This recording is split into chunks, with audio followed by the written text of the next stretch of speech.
pill ill, y'all niggas better listen. I'm black pill ill, y'all niggas better listen. I'm black pill ill, y'all niggas better listen. I'm black pill ill, y'all niggas better listen. I'm black pill, I'm ill with this will. I'm black pill, I'm ill with this will. I'm black pill, I'm ill with this will. I'm black pill, I'm ill with this will. I'm black pill, I'm ill with this will.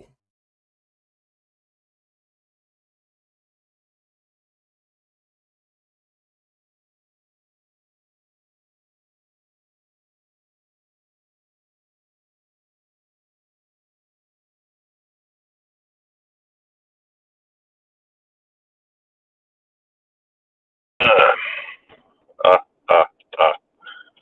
Oh man, I had to cover this. I had to get this. You know, let's start off, man. We got to start off with a message from Myron I was talking to this Gaines. guy on their team, smart guy. He's homosexual, and he was saying, because I was like, man, I've theorized that if you take the average net worth of a heterosexual guy versus the average net worth of a homosexual guy, guaranteed the net worth of a homosexual guy is higher. And he was like, no, that's actually true. Why would that be? Well, because they don't deal with women. So think about this. They can just get on Grindr. But don't they? Okay. I don't understand. Oh, see where I'm going here? Yeah. So they can just get on Grindr, get what the hell they need done, and then go right back to work, and then keep. It's more transactional. It's quicker, more transactional, and then also when two men deal with each other, less effort. It's less effort, and then they're splitting everything down the middle. And I thought to myself, damn, like that's crazy because homosexual dudes get way more sex than heterosexual guys, but they're still able to be productive. Why is that?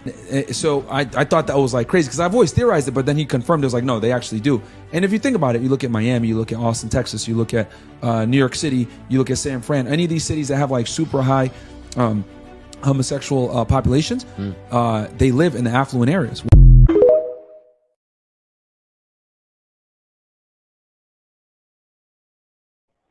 Guys like what they like, then let them guys be, bro. I'm out. Bro, Rio has so many friends, bro. So many. If you go to the beach, find the gay area, sit in the gay area. I'm telling you, bro, gay dudes here in Brazil throw the best alley-oops. The gay dudes here in Brazil throw hella oops. I'm out.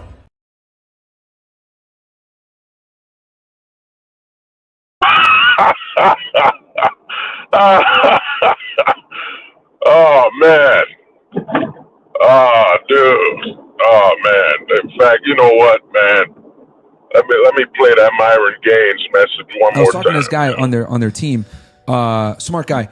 He's homosexual, and he was saying, because I was like, man, I've theorized that if you take the average net worth of a heterosexual guy versus the average net worth of a homosexual guy, guaranteed the net worth of a homosexual guy is higher. And he was like, no, that's actually true. Why would that be?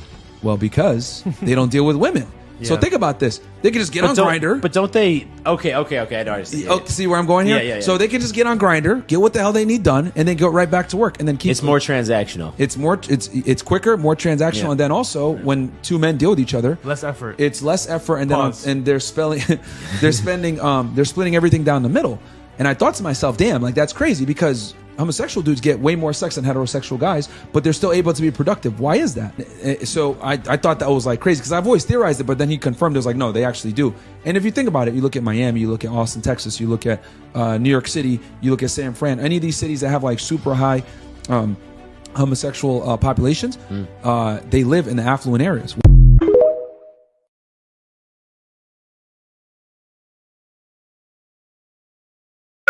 Yeah, it was good, JP. What's up, man? It's good. Man, I've been telling guys, man. You know, I've been telling guys for what is it, man? You know, when did I start the black pill prophecy, man? You know what I'm saying? I think the black pill prophecy has been going on for like what is it now? Over 2 years. You know what I'm saying? Over 2 years I've been telling guys, man. You know what I'm saying? I've been telling guys what's coming up next, man. You know, but I still get doubt, man. I still even though, you know what I'm saying, if I was a lawyer right now, man, if I was a lawyer, I'd be averaging at over 98%, man. You know what I'm saying? Over 98% correct. 98% win rate, man. 98%. You know what I'm saying? But I'm still getting doubt out here, man. I'm still being looked at like I'm some level of some level of not on my right mind. You know?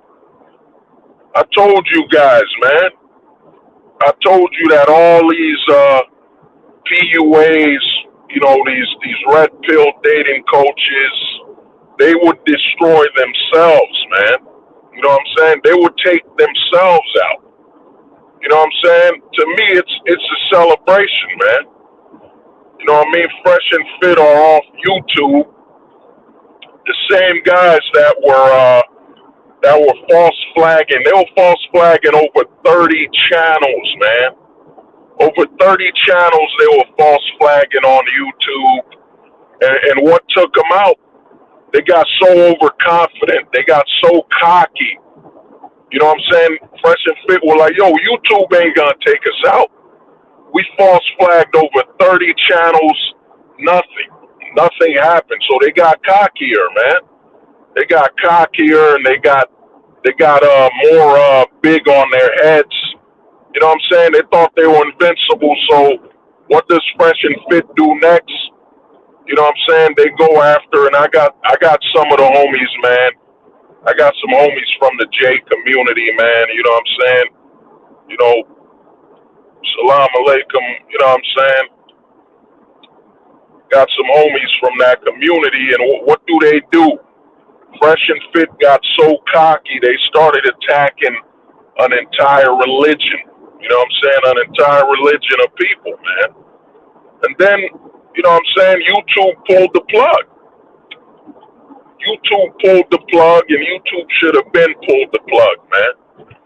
You know what I'm saying? When you're striking creators, when you're striking over 30 creators, man, and nothing happens to you, you know what I'm saying? You got what you deserve, man. You got what you deserved. And now, you know, Fresh and Fit, man, in all honesty, a lot of people on YouTube are celebrating now, man. You got less trash on YouTube, man. You got Myron Gaines off of YouTube, who's usually promoting, as you could see from that video, that being a straight man, you can't save money. You can't save money being a straight man in the eyes of Myron Gaines. You know what I'm saying? You can't save money. Because, you know, straight men can't save money because there's no such thing as, you know what I'm saying, a straight man that's single.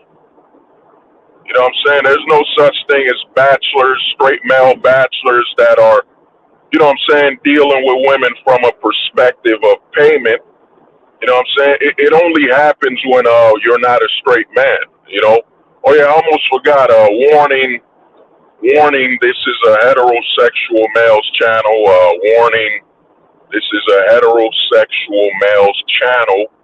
Warning, this is a heterosexual male's channel. You know what I'm saying? Now we got that out of the way. Now you know where you're at. You know what I'm saying? But, you know, this was inevitable, man. As I said with the Black Pill Prophecy, man, they're all destroying themselves, man. I told people, in fact, you know what? Let me put it on, man. Because, you know what I'm saying? People don't be respecting my opinions unless I got that image on. You know what I'm saying? Give me 1 minute. Give me 1 second to put it out there. You know what I'm saying? Give me 1 minute. Yeah, there it is. Oh yeah. There it is right there, man. You know what I'm saying? The Black Pill Prophecy, man. It's, you know what I'm saying? I told y'all Andrew Tate would be gone. You know what I'm saying? I told you what was gonna happen to Andrew Tate like damn near over 2 years ago. You know what I'm saying? Over 2 years ago, man. I told people a guy like Andrew Tate's gonna come scam men in America because he sees how desperate and weak the American man is. You know what I'm saying? Oh, Kalala, what's good, man? What's good, Kalala? I told y'all Andrew Tate would see how desperate men are here in the West. And, you know what I'm saying? He would basically seek to profit from the misery and how weak and soft American men are, man. The American man is just screaming, somebody be my daddy, please. Somebody be my daddy, somebody be my older brother. You know what I'm saying? All the other men in other countries are seeing that. You know what I'm saying?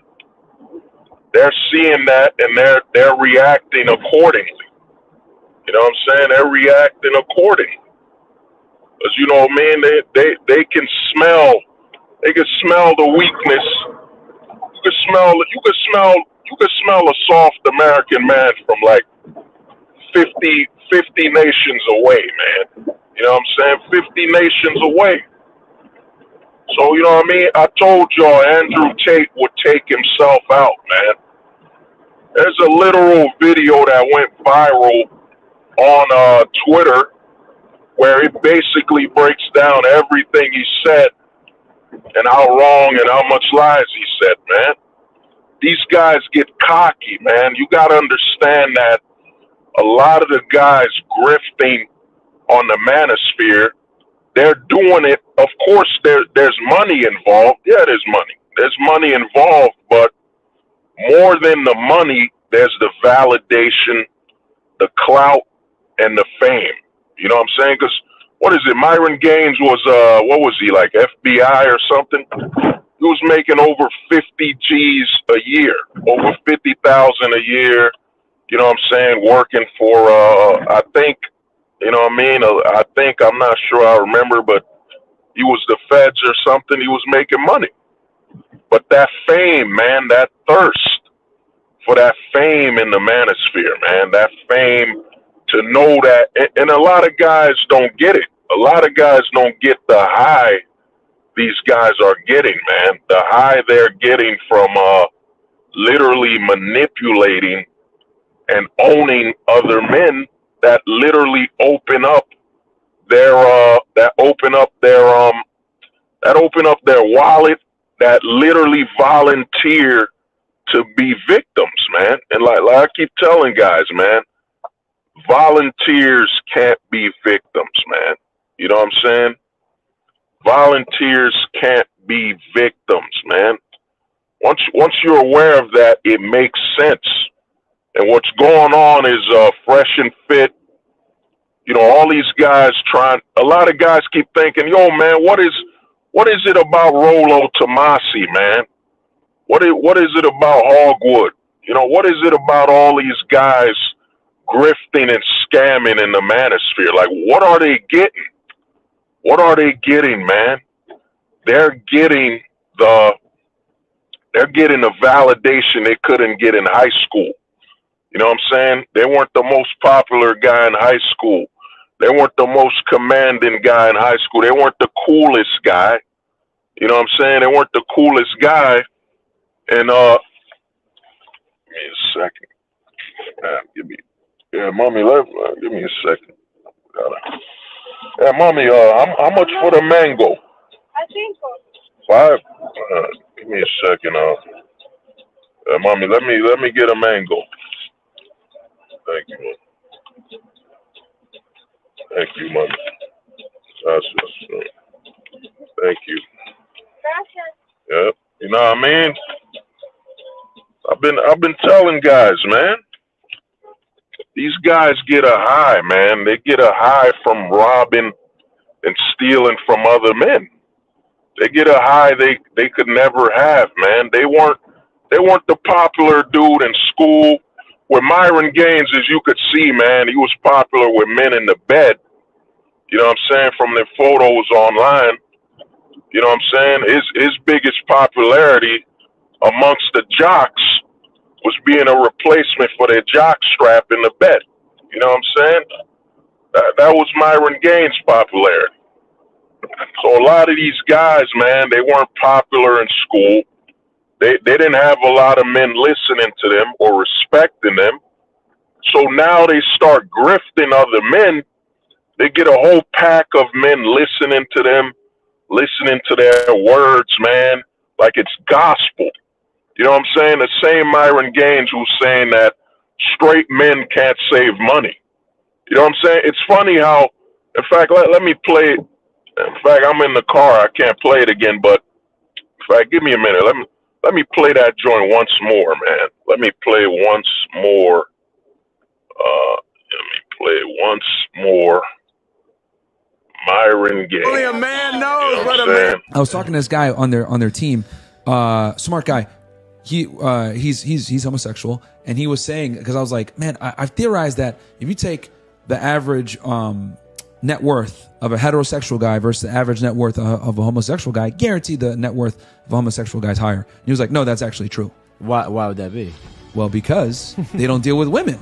So think about this. They can just get on Grindr. But don't they? Okay. I know. See where I'm going here? Yeah. So they can just get on Grindr, get what the hell they need done, and then go right back to work, and then keep. It's more transactional. It's quicker, more transactional, and then also when two men deal with each other, Less effort. it's less effort, and Pause. then they're splitting everything down the middle. And I thought to myself, damn, like that's crazy because homosexual dudes get way more sex than heterosexual guys, but they're still able to be productive. Why is that? So I thought that was like crazy because I've always theorized it, but then he confirmed it was like, no, they actually do. And if you think about it, you look at Miami, you look at Austin, Texas, you look at New York City, you look at San Fran, any of these cities that have like super high homosexual populations, they live in the affluent areas.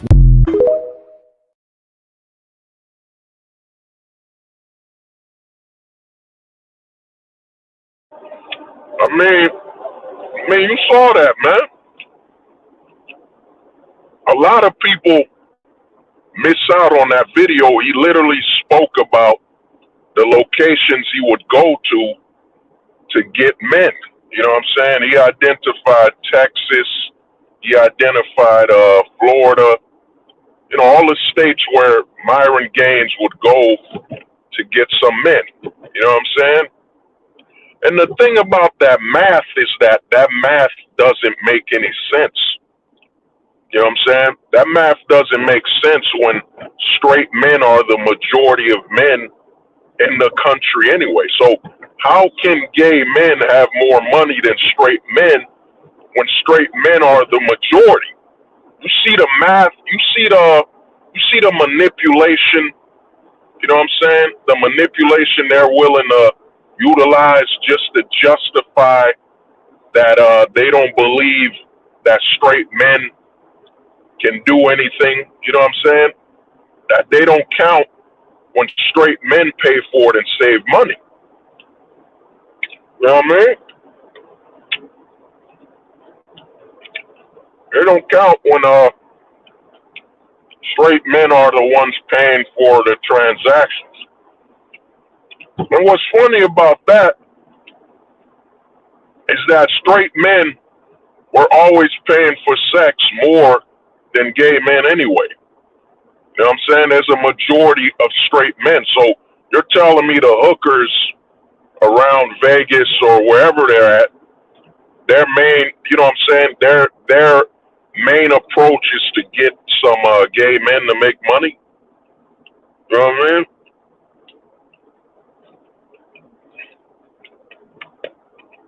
Well, I mean, you gotta understand, man. Fresh and Fit, a lot of these guys in the manosphere, man, they're here for the attention they didn't get in high school, man. They didn't get the attention and admiration of other men. You know what I'm saying? They didn't get admiration or respect from other men, so they come here to scam a lot of young men. You know what I'm saying? They're trying to replicate what they didn't have in high school, man. You know what I'm saying? They're trying to replicate that. They were the popular guy at lunch. You know what I'm saying? They were the guy at lunch where everybody would sit around them. You know what I'm saying? Wait to hear what the hell he was going to say, man. You know what I'm saying? Will he be joking today? What will the popular guy be doing today? You know what I'm saying? That's what it is, man. That's what they want to be. And they want to scam men. And at the same time, they want to turn a lot of men out, man. How can Myron Gaines know about every state, Texas? I can't even remember the states he was naming. You know what I'm saying? Because I'm a heterosexual man. So, you know, a lot of that goes in one ear and gets the fuck out the other ear, man. But Myron Gaines could tell you the locations with the gayest men, you know? And this is supposed to be a dating coach. This is supposed to be a straight male advocate, straight male helper. But in reality, man, Myron Gaines is in the closet, man. You know what I mean?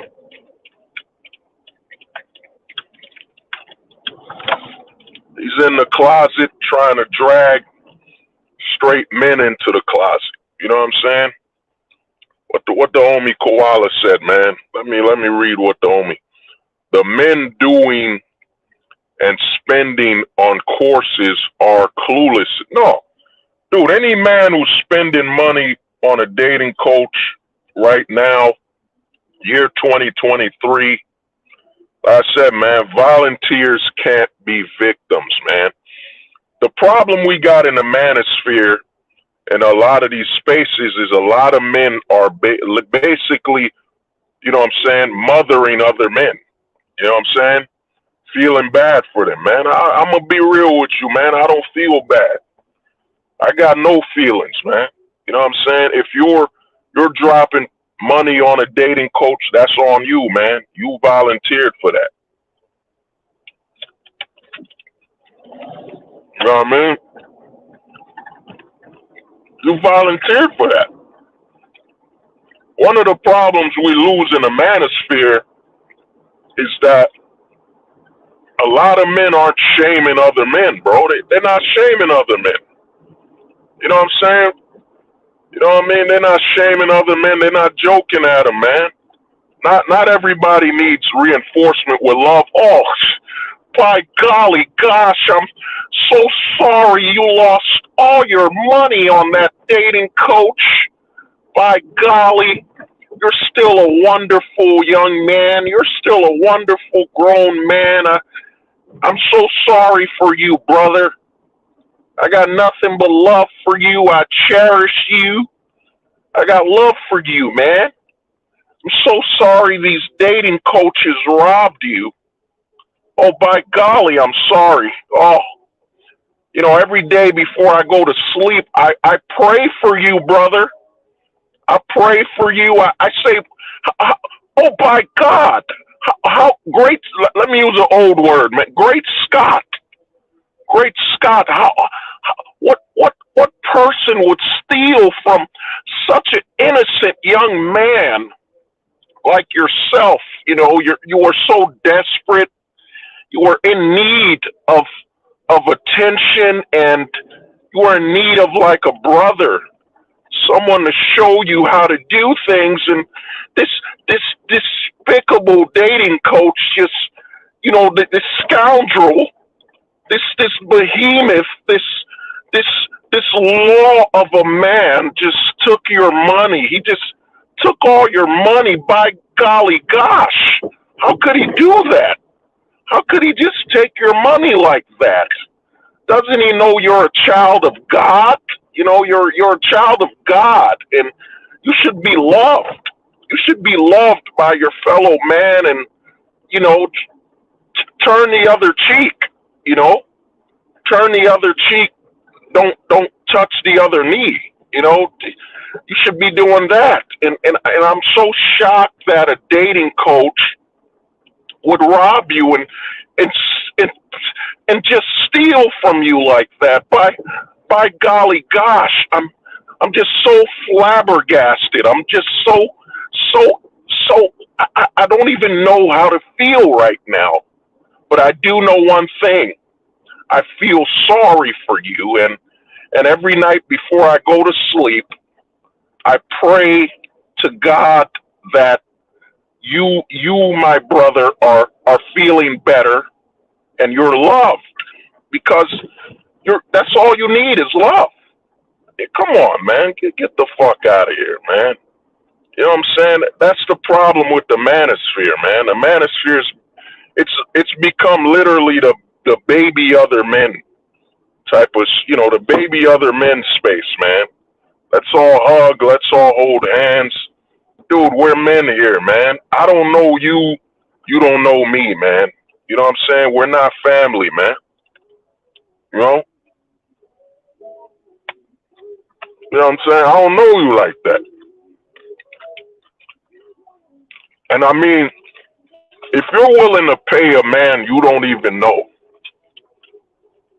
you're willing to go online and give the first man that says something you agree with some money, man, you shouldn't be trusted or treated like an adult. You know what I'm saying? You're willing to give any random man money because he said something supportive of you. You know what I'm saying? A stranger, you're willing to just give him money. Something's wrong with you, man. You know what I'm saying? I don't blame the dating coach. You know what I'm saying? What's that old saying they used to say in these, man? A sucker is born every day, man. You know what I'm saying? Every day there's a new sucker, man. You know what I mean? I don't blame the dating coach because you are a sucker. That's what you are. That's what you do, man. You know what I'm saying? A simp will simp, a sucker will suck, man. He will get robbed and fleeced. That's his destiny, man. You know what I'm saying? You want to be the very best, like no sucker ever was. To give a dating coach all your funds. To trust a stranger is your cause. You will deny that it's your fault, that you spent your money. You will blame the dating coach for your choice. A volunteer can be a victim. Sucker man, oh, it's my destiny to give a dating coach my money. When I see Rolo, Tomasi, Rational Male, I want to give him my money. Oh, I want to give him all my bread. Because he just agreed with me. I don't even fucking know this fucking man on YouTube. Though we've never met, I want to give you all my bread. Because you look like you're trustworthy. I was that stupid kid growing up that opened the door for strangers. Oh, I'm a tard. Oh, I'm a tard. They don't even sell Pop-Tarts my size. When I see you, you see me. I'll give you my money. Don't you know I'm a sucker man? Come on, man. Dude, we got to stop feeling sorry for people, man. You know what I'm saying? You spent the money, man. You wanna be a bitch and you want to cry online, man. Yo, you know what I'm saying? You want the cure for feeling bad about losing your money to these dating coaches, man? Try on a fucking tampon, man. You know what I'm saying? Try on a tampon, man. Try to see if you can put on a tampon. You know what I'm saying? If you can successfully put on a tampon, then there's enough bitch in you so other people can feel sad for you, man. You know what I'm saying? You know what I mean? Men have sympathy for bitches, man. You know what I'm saying? If you want sympathy, dog, you know what I mean? Try on a tampon, man. Go home, try on a tampon. If the tampon don't fit, from now on, you'll start. Like I've been telling guys for over 3 years, man, there's a lot of men trying to force masculinity into their body. You know what I'm saying? You're too feminine, man. You're too female. So start sitting down when you piss, man. Sit down when you piss. You know what I'm saying? Start taking some goddamn, what's that period medicine? You know what I'm saying? Start taking some period medicine. Start pissing, sitting down. You know what I'm saying? Because that's what you are, man. The reason you're so upset is that, man, you're a bitch mentally, but you need to be a bitch physically, man. You know what I'm saying? Your mind is already there. You know what I'm saying? Mentally, you're already a bitch, man. You just need your physical body to catch up. You need to start accepting you're a bitch and start doing more bitchly things. You know what I'm saying? Start pissing, sitting down. You know what I mean? You know what I mean? Start pissing, sitting down, and start doing more feminine activities, man. You know what I'm saying? Start celebrating Women's Month with a dress on. You know what I'm saying? Start celebrating Women's Month with a dress on. You know what I mean? And you'll be fine, man. You'll be better. You know what I'm saying? Because that's how delusional men are now, man. You know what I'm saying? They keep saying the women are more delusional. I disagree 100%, man. I've never met more delusional men. You know what I'm saying? I've never met women more delusional than the men. I can honestly say that, man. I've been all over the manosphere. You know what I'm saying? I've been in the manosphere for over, what is it, heavy? You know, realistically, on and off, I've been on streams with mad people. Some people have retired. Some people have lost their minds. You know what I'm saying? You know who I've never seen lose their minds or switch their notes? The women. You know what I'm saying? The women online are still the same people they were when they started. The men online, they started off crying. Some of them come strong. Yo, man, these women are doing us wrong and blah, blah, blah. Then a few months later, they're dating a woman, then they're bitching and they're crying. You know what I mean? If you look at the manosphere, the women have a longer lifespan in the manosphere from a perspective of self-control than the men. You know what I'm saying? I've seen men get knocked out in the manosphere. I've seen men scream and cry on a stream. In fact, give me a second, man. I gotta bring the classic, man. I gotta bring the classic, the sound of men, man. The classic, you know. You're supposed to be alpha. You're supposed to be alpha. You're supposed to be that nigga, and you froze up like a little thought. You're supposed to be alpha. You know what I'm saying? You're supposed to be alpha, man. I'm saying one more time, man. You know, this message doesn't... You're supposed to be alpha. You're supposed to be that nigga, and you froze up like a little thought. You're supposed to be alpha. Man, yo, you're supposed to be alpha, man. What happened to the whole alpha male narrative, man? You know, men being strong and... You know what I mean? You know, the alpha male... You know, he's a leader, and he's the strongest, and he's the toughest, and all that stuff. And you know, how are you an alpha male, man?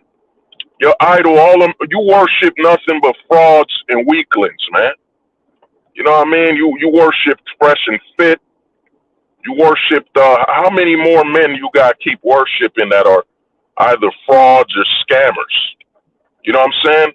You know, man. I'm gonna drop something on this stream, man. I'm gonna drop a black pill right here, man. Drop a major black pill. You know what I'm saying? This black pill probably could win me a fucking award. You know what I'm saying? You know what I mean? This black pill could win me an award. The reason I'm gonna tell you something, bro. And you know, this might hurt a lot of people's feelings, man. But you know, fuck your feelings, man. You know what I'm saying? www.fuckyourfeelings.com. You know what I'm saying? You could go on the website. www.fuckyourfeelings.com. You know what I'm saying? It's a website for men. You know what I mean? www.fuckyourfeelings.com, man. You know what I'm saying? Go on the website right now. www.fuckyourfeelings.com. You know what I'm saying? And I'm going to drop a major black pill, man. This black pill right here will affect all your friends, man. This will affect who you consider your friends. This will affect everyone you know. Because after this black pill, you will never be able to talk to certain people, man. So, you know what I'm saying? I'm going to give you a warning. You could leave this stream right now, man. You could leave right now, because after this black pill, you might lose over 80% of your friends. Over 80 fucking percent. You might lose over 80% of your friends after this black pill is dropped. After you hear this black pill, man, you might lose over 80% of your friends. So, you know, I gave you the warning, man. I gave you the heads up. So now I'm going to fucking say it, man. I'm going to say it because, you know, most men won't be able to say this. They don't got the mental fortitude to understand what I'm going to tell you. If you openly follow scammers and frauds, you know what that is? That's a sign that you're living in denial, man. That's a sign that you're denying who you truly are. You're denying that the majority of what you stand for in life is a lie. You know what I'm saying? And that these scammers you're following, you're trying to live vicariously through them. You know what I'm saying? You're trying to live vicariously through Myron Gaines, through Fresh and Fit, because you yourself, you're a fucking scammer, man. You know what I'm saying? You're a fucking cesspool of a person, man. So you try to live through them, vicariously through them. So that's why the majority of people you're following are scam artists, thieves, frauds, because you're trying to live vicariously through them, man.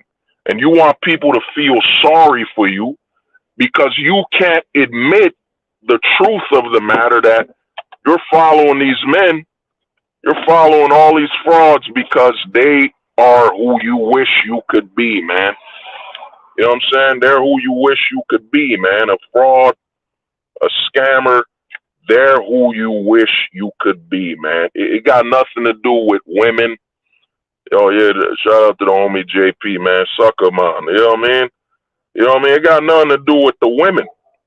Myron Gaines, all these frauds and scam artists you follow, they are a reflection of who you truly are and who you want to be. You know what I'm saying? That's why you follow them. That's why you're willing to lose money. That's why you're willing to give them all this money, all this attention, because they represent who you wish you could be, who you wish you had the balls to be. You wish you could wake up and be a fucking grifter all day. You wish you had the balls to be a scammer all day, man. You know what I'm saying? Because what is that saying they usually say, man? They say art represents reality or something like that. Like art is a representative of the fucking, you know what I'm saying, of the truth. You follow all of these thieves, all of these liars, because you are living vicariously through them. You know what I'm saying? This is a major black pill, man. This black pill will affect how you look at everybody in your fucking family, all your friends. You know what I'm saying? You idolize nothing but thieves and robbers. What the fuck are you? You know what I'm saying? What else can you be? You know what I mean? You give them your money, you give them your attention. What else can you be? Usually people pay money to someone that's living their dream, that's living their goals in life. You know what I'm saying? This is the black pill, man. This is why, you know, like I've been telling people, the black pill will always, it'll be popular. It'll be popular in people dropping minuscule little black pills. The gray pill, I got to do a video on the gray pill. I got to start doing my 5 minutes or less type of crap. But This is what's going on, man. Be aware. Anybody that follows a thief, a fraud, a scammer, what the fuck do you think? What do you think they are? What do you think they would do if they met this person? If they could meet their idol that's a fraud and a scammer, what do you think they would do with him? They would also participate in being thieves and scammers. You know what I'm saying? This is why the black pill is the most feared. You know what I'm saying? Pill, this is why they got put us down. This is why they're watching this stream right now like, oh man, you know what I'm saying? I'm watching Hold the Truth Hostage. Let me see if I can take some lines from them. You know, I can't talk about people wanting to be scammers and frauds who they follow, but I can say that we need to stop babying and crying for other men. You know, I respect that Hold the Truth Hostage. I'm going to take that. I'll ride with that one. You know what I'm saying? The majority of these people that follow these scammers, they're living vicariously through them. In fact, I think there are far more, you know what I'm saying? I did the old song Sucker Man.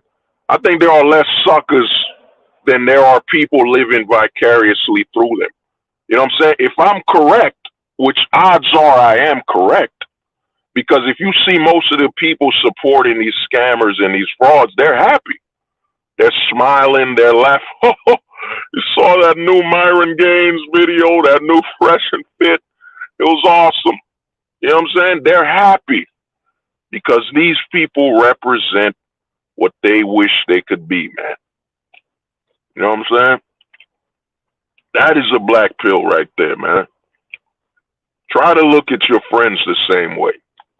Try to look at your family members the same way. You know what I mean? You know, if you grew up in the hood, man, if you grew up in the hood, the urban area, you would always hear this, man. Yo, man, you know, shout out. You would always hear rappers respecting Pablo Escobar. Some rappers, you know, even name themselves after cult leaders, man. After cult leaders, you know what I'm saying? After killers. So what do you think they are? You know? I forget that saying. It said art imitates. I think it's art imitates reality. You know, art imitates reality. Well, you gotta understand this. Validation is seeking to live vicariously through someone else.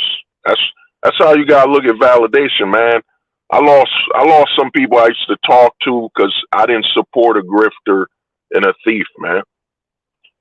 You know what I mean? I didn't support a grifter and a thief. And in the back of my head, I was thinking, oh man, this person doesn't like me because I don't support a grifter and a thief. But once I let the black pill work, man, once I start thinking on a black pill level and try to analyze it mathematically, try to think about why are they like this? You know, why are they like this? Not why, you know what I'm saying? Not looking for a solution or you know what I'm saying, something to validate me, my existence. No, why are they like this? Why do they enjoy watching a grifter and all that? Why do they take so much pleasure in it? You know? Well, the answer is simple. This is what they want to be. Think about it. A lot of people watch basketball that wish they were basketball players. You know? Think about that song, man. You know what I'm saying? You about to think of Michael Jordan differently. Michael Jordan dropped the black pill, man. If I could be, what was that song? Like Mike. I want to be like Mike. You know what I'm saying? Michael Jordan was saying, when you watch me, you wish you were me. You wish you could be like me. Well, if I could scam, if I could steal, if I could grift like Myron, I want to be like Myron. Come on, man. I'm trying to think of how that Michael Jordan song go. When I grow up, I want to host a podcast with a lot of thoughts. When I grow up, I want to be like Myron. I want to be like Myron. When I grow up, I want to scam. I want to grift like Myron. I want to be like Myron. Come on, man. That's the majority of people, man. The majority of these people watching. It's like I've come to realize, man, the black pill, we're not a rarity. We're a scarcity. It's scarce. We're a scarcity. You know what I'm saying? That's why when I see certain people that were black pilled and they lose their fucking mind, you know what I'm saying? They backpedal or they completely change and all that. I'm not shocked. It's a scarcity. I've been telling these people in their face, man, it's a scarcity. So I expect you to flip sides, man. It's only a matter of time, man. You know what I'm saying? It's like that old saying they say, man, a broken clock is right at least 2 or 3 times a day. Well, whatever that old saying is. So someone that's pretending or someone that's already broken will be black-pilled at least once or twice a day. You know what I'm saying? Like a broken clock. They could be right. You know what I mean? They could be right at times. That's why I'm not shocked, man. I'm not shocked by no one at all, man. He used to be black-pilled, and now he's returned. He's simping again. He's crying. He's gone to the closet. You know what I'm saying? He shined up his fucking knees. He took off his knee pads, shined them up, and ran to knee touch another man. I'm not surprised. You know what I'm saying? The black pill is the scarcity, man. This type of thinking is not for the weak, man. It is not for the weak. It is for the strong. You know what I'm saying? It will break you.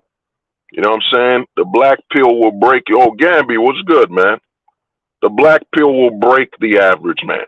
You know what I'm saying? You know what I mean? To know that your whole life. You know what I mean? You want to know what it means to be black pilled, man. You know what I'm saying? Let me drop it right here. Yeah, give me a minute. It's acting up a little. Yeah. You want to know what it means to be black pilled? You want the full version of it? Yo, the black pill is to know that you are pursuing loneliness. You are pursuing loneliness, man. That's what the black pill is, man. It's a pursuing of loneliness. You know what I'm saying? That's what the black pill is. The black pill is you being on a constant mission to pursue being alone. You know what I'm saying? Being alone. Once you realize that's why certain people, they won't survive. They won't be able to stay black pilled, man. Oh yeah, Gamby was good. Yeah, they deleted your account. My bad, man. It's good to see you back, man. But you know, like I'm saying, man, the black pill is the constant. It's not the pursuing of happiness. It ain't the pursuing of happiness to be black pilled, man. It's the pursuing of loneliness. You know what I'm saying? Because guess what? If you're 100% about, you know what I'm saying? If you're constantly pursuing to be more logical, more mathematical, what you think's gonna happen? You're gonna become less emotional. You're gonna become less easily manipulated when the mass majority are easily manipulated. So your circle is only gonna get smaller, man. You know what I'm saying? Oh, what's good? Oh, what's the difference? Well, the red pill, you know, just to touch it up on, the red pill is a domesticated pill. It's a domesticated way of thinking. You know what I'm saying? It's basically comparing your entire existence to your domestic issues. You know, the black pill is comparing your life to the world and what's going on and where you are. It's being absolutely logical. Because guess what? The divorce rate doesn't affect men in Mexico like it affects the men in America.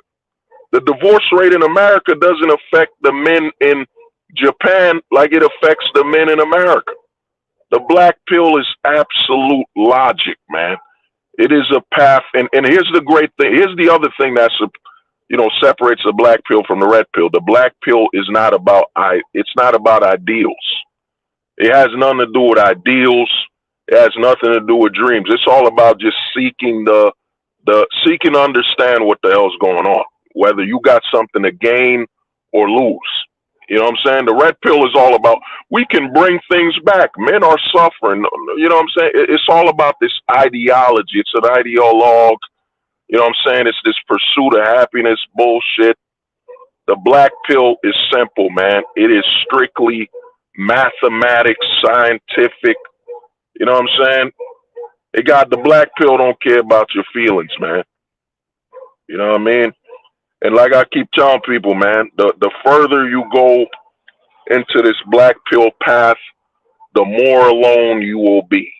You know what I'm saying? That's why on the Discord, when I talk to people, you know what I'm saying? When I talk to people, man, you know what I'm saying? You will end up alone. The black pill is loneliness, man. You know what I'm saying? And the reason I say the black pill is loneliness is ask yourself, how do you become alone? How do you become alone when the whole society and the majority of people are seeking to assimilate? The mass majority. The mass majority, which means, because a lot of people like to use the math of, the majority. So when you hear the word majority, you're thinking 51% to about 60% of people, are seeking the same thing. No, bro, it ain't 50%. It's the mass majority. The mass majority means over 75%. You know what I'm saying? Over 75%, damn near over 80%. And it, it's natural. You know what I'm saying? Oh yeah, the ghosting. Yeah, well, the Casper pill's another way of looking at things, but I don't want to get away from the talking point. You know what I'm saying? But if you want to check that out, Gambi, I made a video, the Casper Pill 3.0, where I accidentally called it the 4.0, and you know what I'm saying? There's other videos, but that's a whole different narrative. But the thing is, Dick Masterson. Yeah, I was watching a Dick Masterson video, and you know what I'm saying? And Andrew Tate based his whole image on Dick Masterson, man. Dick Masterson could, in all honesty, sue Andrew Tate for he could technically sue Andrew Tate for you know what I'm saying, for plagiarism. You know what I'm saying? Shout out to Dick Masterson, man. I chopped it up with him a little. We don't agree on everything, but it is what it is. I chopped it up with him. I talked to him a little. You know what I'm saying? But like I was saying, man, the black pill is loneliness. You know what I'm saying? What happens when you become void of emotion? You become void of emotion. You become void of idealism. You become void of patriotism. When all your goals is to constantly become more void, what do you think you're doing? You're pushing more people away. You're stepping further and further away from people, man. You're not going to identify with people based on their patriotism. You're not going to identify with people based on their religion. The black pill is all about becoming void. You know what I'm saying? Because when you become void, you become pure. You can actually learn more. You can learn a lot more if you're seeking a solution based on a perception of you have no idealism holding you back. You have no emotions. You're literally just seeking to understand what the hell's going on. You know what I'm saying? And that's the black pill, man. That's why I keep telling people, and I've come up to realize that, the black pill, it's a scarcity mindset. It's scarcity. You know what I'm saying? It's a mentality of only the scarcest of men could think this way. Because I've spoken to over 50 men of varying nations, varying countries, varying religions. Guess what, man? I probably can't name, but I could tell you I've seen over 50 men drop the black pill, man. I've seen over 50 men drop the black pill and, go gray pilled, go dark gray pilled. I've seen it. I've seen over 50 men just drop it. Like they can't stay in this path no more. They can't.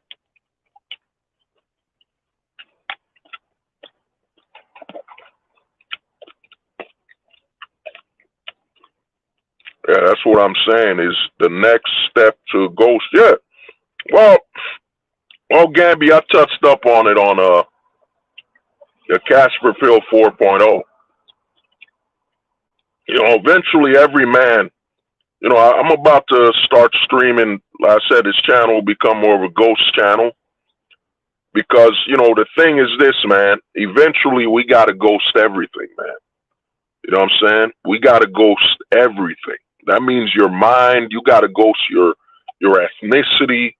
You got to ghost what's been programmed in you mentally, your race, your nationality. The men of the future that will survive will be men that are ghosting, man. The country literally is trying to bring men back. You know what I'm saying? I was talking to one of the homies, I ain't gonna say his name, but I was talking to one of the homies from overseas, and we were having a deep convo, man. And while talking, the homie goes overseas. While talking, I realized something. I realized that the government is getting desperate, man. The government is getting very desperate, man. And the government can't ignore what's going on. And I think a lot of my old videos, if I'm correct, like I keep telling people, the black pill is about constant evolution, man. The solutions I had a year ago might be obsolete. You know what I'm saying? It's like going back to let's say you go back to the 1600s. No, in fact, fuck that. Let's say you go to the 80s. You have a mind-defined glass. You got a mind-defined glass. You can look at the germs in the microscopic creatures. Now let's move you to the year 2020, where you have a digital mind-defined glass with a camera that's over 1,000 megapixels.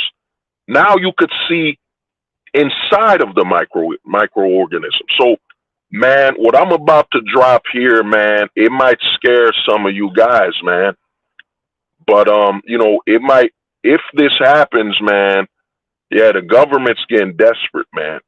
I told guys the Roe v. Wade was a major course correct.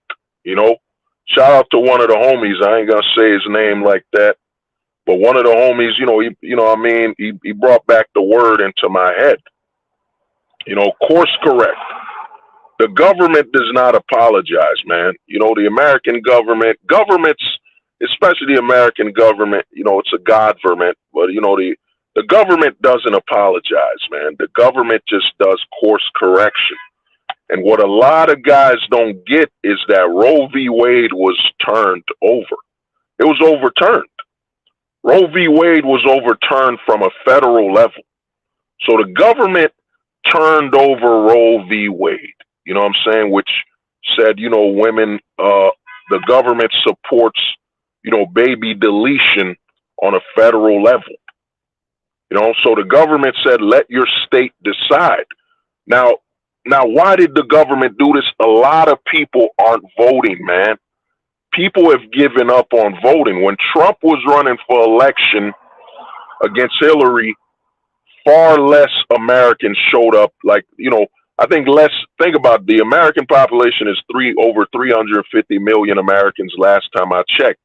They said less than half of that showed up for voting. Because the American people are realizing, man, what's the fucking point of voting on a state level when the federal government is overseeing everything we do in the state? We don't have any value. We don't have any value in our we have no meaning because the feds have already decided what we can and can't do.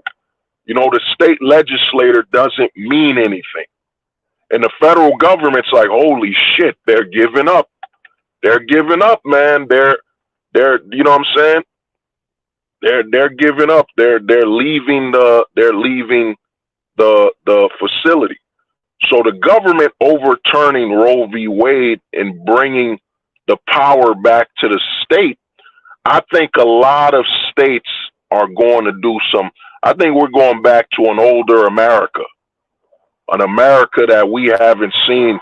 Some of us weren't even born. I wasn't born during this America. I think we're going back where the feds are going to roll back many federally supported rights. I think the Fed is going to remove its support of prostitution. I think the federal government is going to roll back being against prostitution on a federal level. And I think the Fed is also going to roll back on being against polygamy. I think the federal government realizing that, man, if the feds support something, the votes on the states don't mean nothing. So I think the feds are stepping back. They're going to give power back to the states. They're going to say, well, if you want to delete a baby, you're going to have to go to New Jersey. If you want to delete a baby, go to New York. Because, Ohio doesn't support baby deleting. You know what I'm saying? And this is where this has brought me. I think, man, a lot of states are going to, because another thing that's also going on in America, a lot of people don't look at is a lot of states in America have a low population. I think a lot of states, just to attract people, will change the laws. You know what I'm saying? Just to attract people, they're going to change the laws. Now, what a lot of people don't get by this is that this means everything's on the table. Now, I was talking to one of the homies, you know what I'm saying? He's I ain't gonna say his name, but he's a gold-pilled homie, man. He's a gold pillar. He lives overseas. He does his own thing. And while we were talking, I realized that, the feds might change every voting law. They might even change the male and the female vote. I think the federal government might even step away from the female vote. I think the feds might even say that's up to the states. That's up to the states, man. Because the federal government is looking at it and seeing that, the men are stepping away, man. Like I've been telling guys this for over 5 years. Men are protesting. The men that are winning the protests, they're not outside screaming and bitching, man. You know what I'm saying? That ain't the men that's succeeding. The men that are succeeding at protesting are the men that aren't having kids. The greatest protest we can do as men is not having children. We can starve out the country. Now, picture this. If the average man, let's say, lives about 70 years, say the average man lives about 70 years, let's be honest, we men, we have our hobbies. You know what I'm saying? We got our hobbies.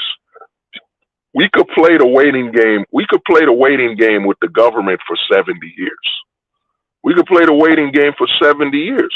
There's nothing stopping you as a man unless it's genetics, you know what I'm saying, or some type of physical issue from having a kid at 70. There's nothing stopping you. So we men can play the waiting game. And the government is getting desperate. Not only the government, but all the corporations are getting desperate. Nobody in the manosphere, I think I'm the only one who brought it up in the Black Pill community, no one's talking about the side effects of the birth rate going down on schools, the birth rate side effects on sports. You know what I'm saying? Schools are losing football players. The pool is getting smaller. All the entertainment industries, they're losing future men. And I think us millennials, the millennial generation, are having far less children than ever before. I think we're the generation, somebody could correct me if I'm wrong, but I think the millennial generation is the generation that popularized, we should have pets, not kids. There's literally a group of millennials and adults that say have pets, not kids. You know what I'm saying? It's become ingrained in us. We millennials are, very stubborn. You know what I'm saying? But we've evolved that stubbornness is through evolution. You know what I'm saying? It's an evolutionary means, and a lot of sports companies are losing men, man. Every time a man doesn't have a child, that's one less football player. That's one less basketball player. You know what I'm saying? That's one less soldier. They literally said the Marines, the military, were not able to recruit. They fell short of their recruiting by over, 20%? By over 20%, the military fell short of their recruiting. But you know what they didn't talk about? They didn't talk about the fact that less children are being born. You know what I'm saying? If less children are being born, how deep is that pool for the military to recruit? How can the military recruit the same amount of people? I was watching a YouTuber. This is why I say the black pill, man. We are the content. We are. It ain't Joe Rogan. It isn't none of these people, man. Their way of thinking is too, you know what I'm saying? Like I've been telling guys, it's either low IQ or missing IQ. They're not on our level, man. Like I said, to me, 2023, man, from now on, I've been telling guys, as black pillars, man, we are superior, man. We are not the inferiors. I've been saying this for over a year or 2 years, the lesser pillar community. If you're not black pilled, you're below us, man. You are inferior, man. You know what I mean? We humans are not evolving from a physical standpoint anymore. We're evolving from more of a mental standpoint. You know what I'm saying? That's why we're the dominant race. You know, we're the dominant race in this country. We're the world. We're the dominant, you know what I'm saying? I forget the word. It's not in my mind right now. We're the dominant species because our brains evolve. While other animals, for them to dominate, they got to evolve. They got to evolve a tail. They got to evolve an extra appendage. Guess what? A human can't climb. You know what I'm saying? A human can't climb. A human isn't saying, well, I need to grow a fucking tail. No, we're saying, I need some type of tool to fucking climb. You know what I'm saying? That's why we are the dominant species. We're not looking to physically evolve. We're looking for our mind to find a solution to our physical limitations. You know what I'm saying? That's why it's the mental evolution. That's why I keep telling people, man, the black pill, the further you dive into this way of thinking, the more obsolete everyone around you becomes, man. You know what I mean? I'm at the point where somebody talks, I hear snippets. I hear snippets like they're a fucking insect. You know, that's why men and women, and I'm like, you're lesser pilled, you're inferior. You know what I'm saying? Your brain is not arrived to my mental capacity, man. You're still arguing over women. You know what I'm saying? You haven't realized that this whole issue with women was man-made by now. It's 2023. Evolve, motherfucker, evolve. You know what I'm saying? That's what the black pill is doing, man. It's making a lot of people obsolete. That's why we're the threat, man. That's why it's dangerous. That's why you know what I mean? That's why Joe Biden created there's this whole force coming after, what is it now? You know what I'm saying? What is it now online? I can't say it because I think, ICELs. Think about it. There's a whole group in the feds. There's a whole group in the Department of Security after men that sit around on a fucking computer, or men that sit around on a computer, or as I'm doing on my fucking phone, just talking to people. You know what I'm saying? They're saying the most dangerous, influential men right now are men that just talk over their phone or on their computer. It isn't a jock. Nobody's listening to Tom Brady. You know what I'm saying? No, nobody's listening to Tom. If Tom Brady came to my home, it was like, yo, hold the truth hostage, man. I'm about to tell you some secrets about life. I'm gonna look at Tom Brady like he's crazy. I'm gonna look at, you? Tom Brady, you can't tell me nothing, man. The only thing you could tell me is techniques on throwing a football, maybe some business inside trading, some things about business. But Tom Brady, you can't tell me nothing about life. You can't. You're not on my wavelength. You know what I'm saying? Your mind, you know what I'm saying? You compared to the way I'm thinking, you're less than an insect. You know what I'm saying? You're less than an insect, man. Not even an ounce of your brain. Not an ounce. An ounce of your brain couldn't measure to a literal drip of the thoughts in my mind. You know what I'm saying? This is what we got to think now, man. The black pill, we're not inferior. We are the superior-minded people. You know what I'm saying? We're not bitching. We need to return to patriarchy and all that bullshit. We are evolving, man. You know what I'm saying? That's why they're scared. I mean, that's why the fear and the lack of understanding is happening. You're telling me a guy is sitting at home. You know what I'm saying? A man is tapped into the greatest tool ever, the mind. The mind's ability to run a mental simulation. Once you can mentally simulate life and what's going on in life, everything becomes more clear, man. You don't got to experience everything. You just start simulating things. You're like, you know what? I should have thought deeper. You know what I'm saying? I need to cut out. Let me remove my thoughts on religion. Okay, let's run the simulation over again. Oh, wow. Shit is clearer. It's getting clearer. You know what I'm saying? This is what they're scared of, man. This is why they're disrespecting most men online, saying, "Oh, you're an incel, you're a loser," and all this crap, because they know you are tapping into the most updated aspect of your body, and that's your mind. You know what I'm saying? Once you can run the mental simulation, other men can't keep up, man. They can't. You know what I'm saying? You know what I mean? Once you see a guy that tells you, I've spoken to some guys that will tell me, well, man, until you've experienced it, I'm like, oh, that guy's missing IQ. What the fuck you mean I got to experience something? So I got to experience a burning building to know that I shouldn't be in a fucking burning house? You know what I'm saying? I got to experience. What do I need to experience? Are you telling me as a human being, I can't simulate what's going on? I can't mentally simulate what the fuck's going on and say, avoid that shit. You know what I'm saying? One thing they want you to do, man, they want you to start placing, life experience, as in lived experiences above mental experiences. You know what I'm saying? They know the mental. If a man is mentally running simulations, guess what? That man will avoid majority of pitfalls. That man will start looking at life from a distance. You know what I'm saying? That man won't even get near divorce, because guess what? He's looked at divorce from afar.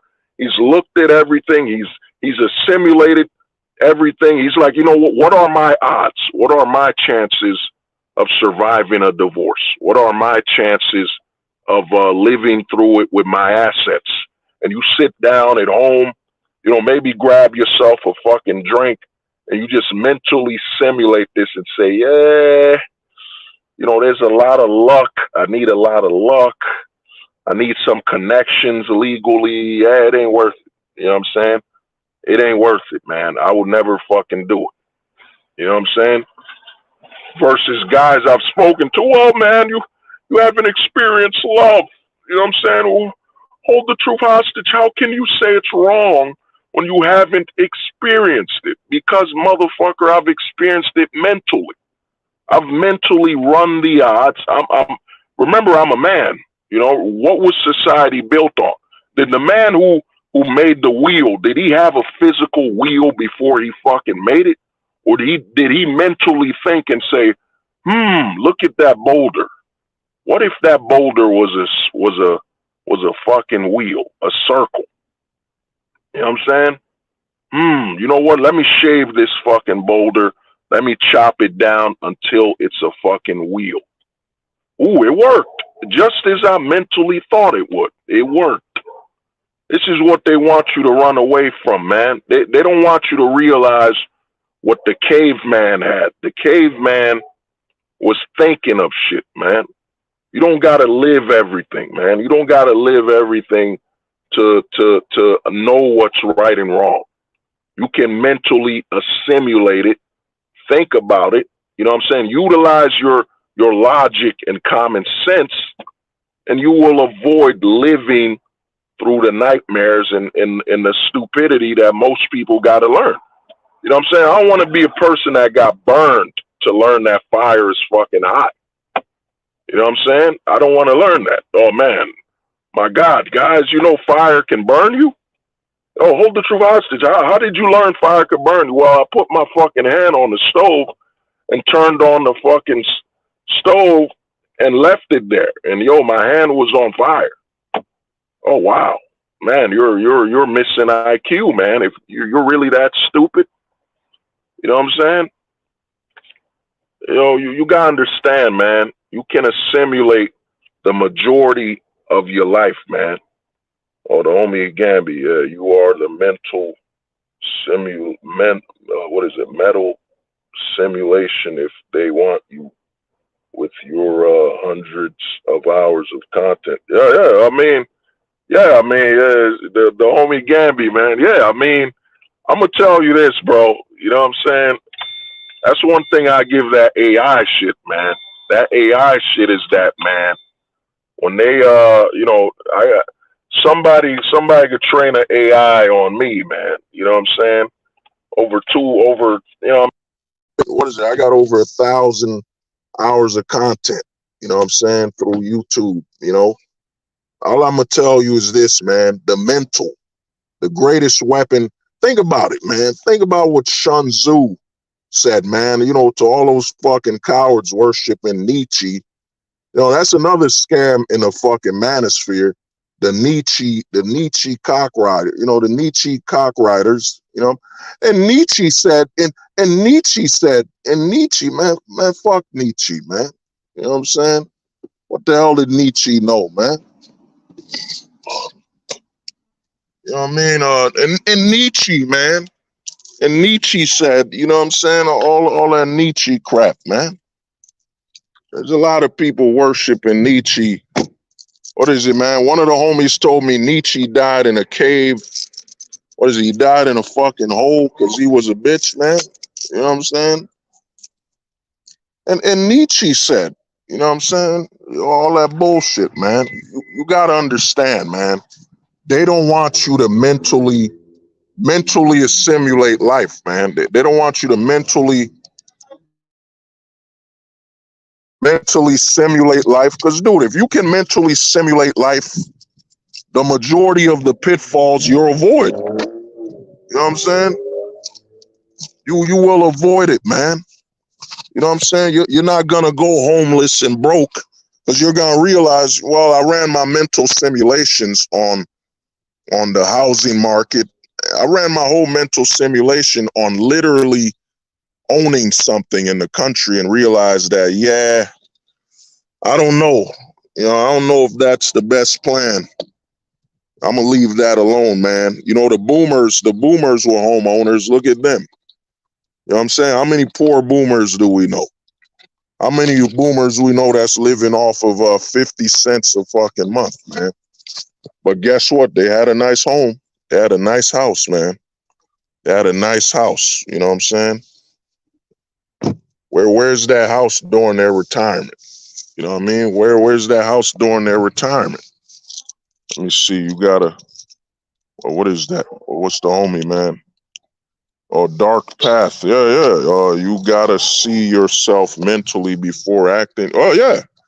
But you know, even, you know what I'm saying? Even the narrative, you know, I've come to realize that reality is, you know, a lot of the homies get on me on this, but you know, reality is a scam, man. You know what I'm saying? I'm from that generation that got exposed to reality television, man. I'm gonna tell you this, man. The word real is nothing more, in my honest opinion, nothing more than it's nothing more than branding. You know what I'm saying? Real.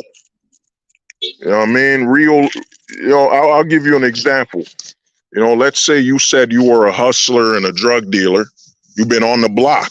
You've been on the block. You say, I've been on the block a lot of times. And yeah, really, you were on the block. On the real, you were on the block.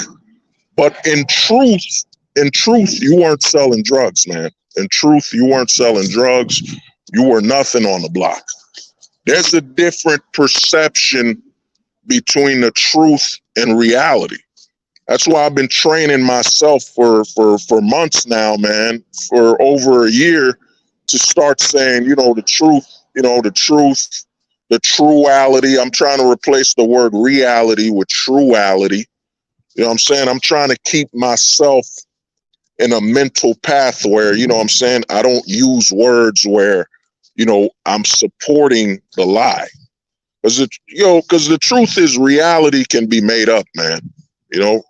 Reality and fiction are intertwined, man. The truth, on the other hand, that's where we want to be. Reality television, the realities of things, the real facts, the Real Housewives and all that crap. You know what I'm saying? Reality and fiction, man, it's too close. It's too easy to manipulate reality. You know what I'm saying? But the truth, it's extremely hard to manipulate the truth. And the thing about the truth is, the truth will exist whether you know it or not. You know what I'm saying? But reality requires that you know it and you participate in it. You know what I'm saying? Reality, if you look at reality like a sport, it starts making sense, man. You know what I'm saying? You need to participate in reality. You know what I'm saying?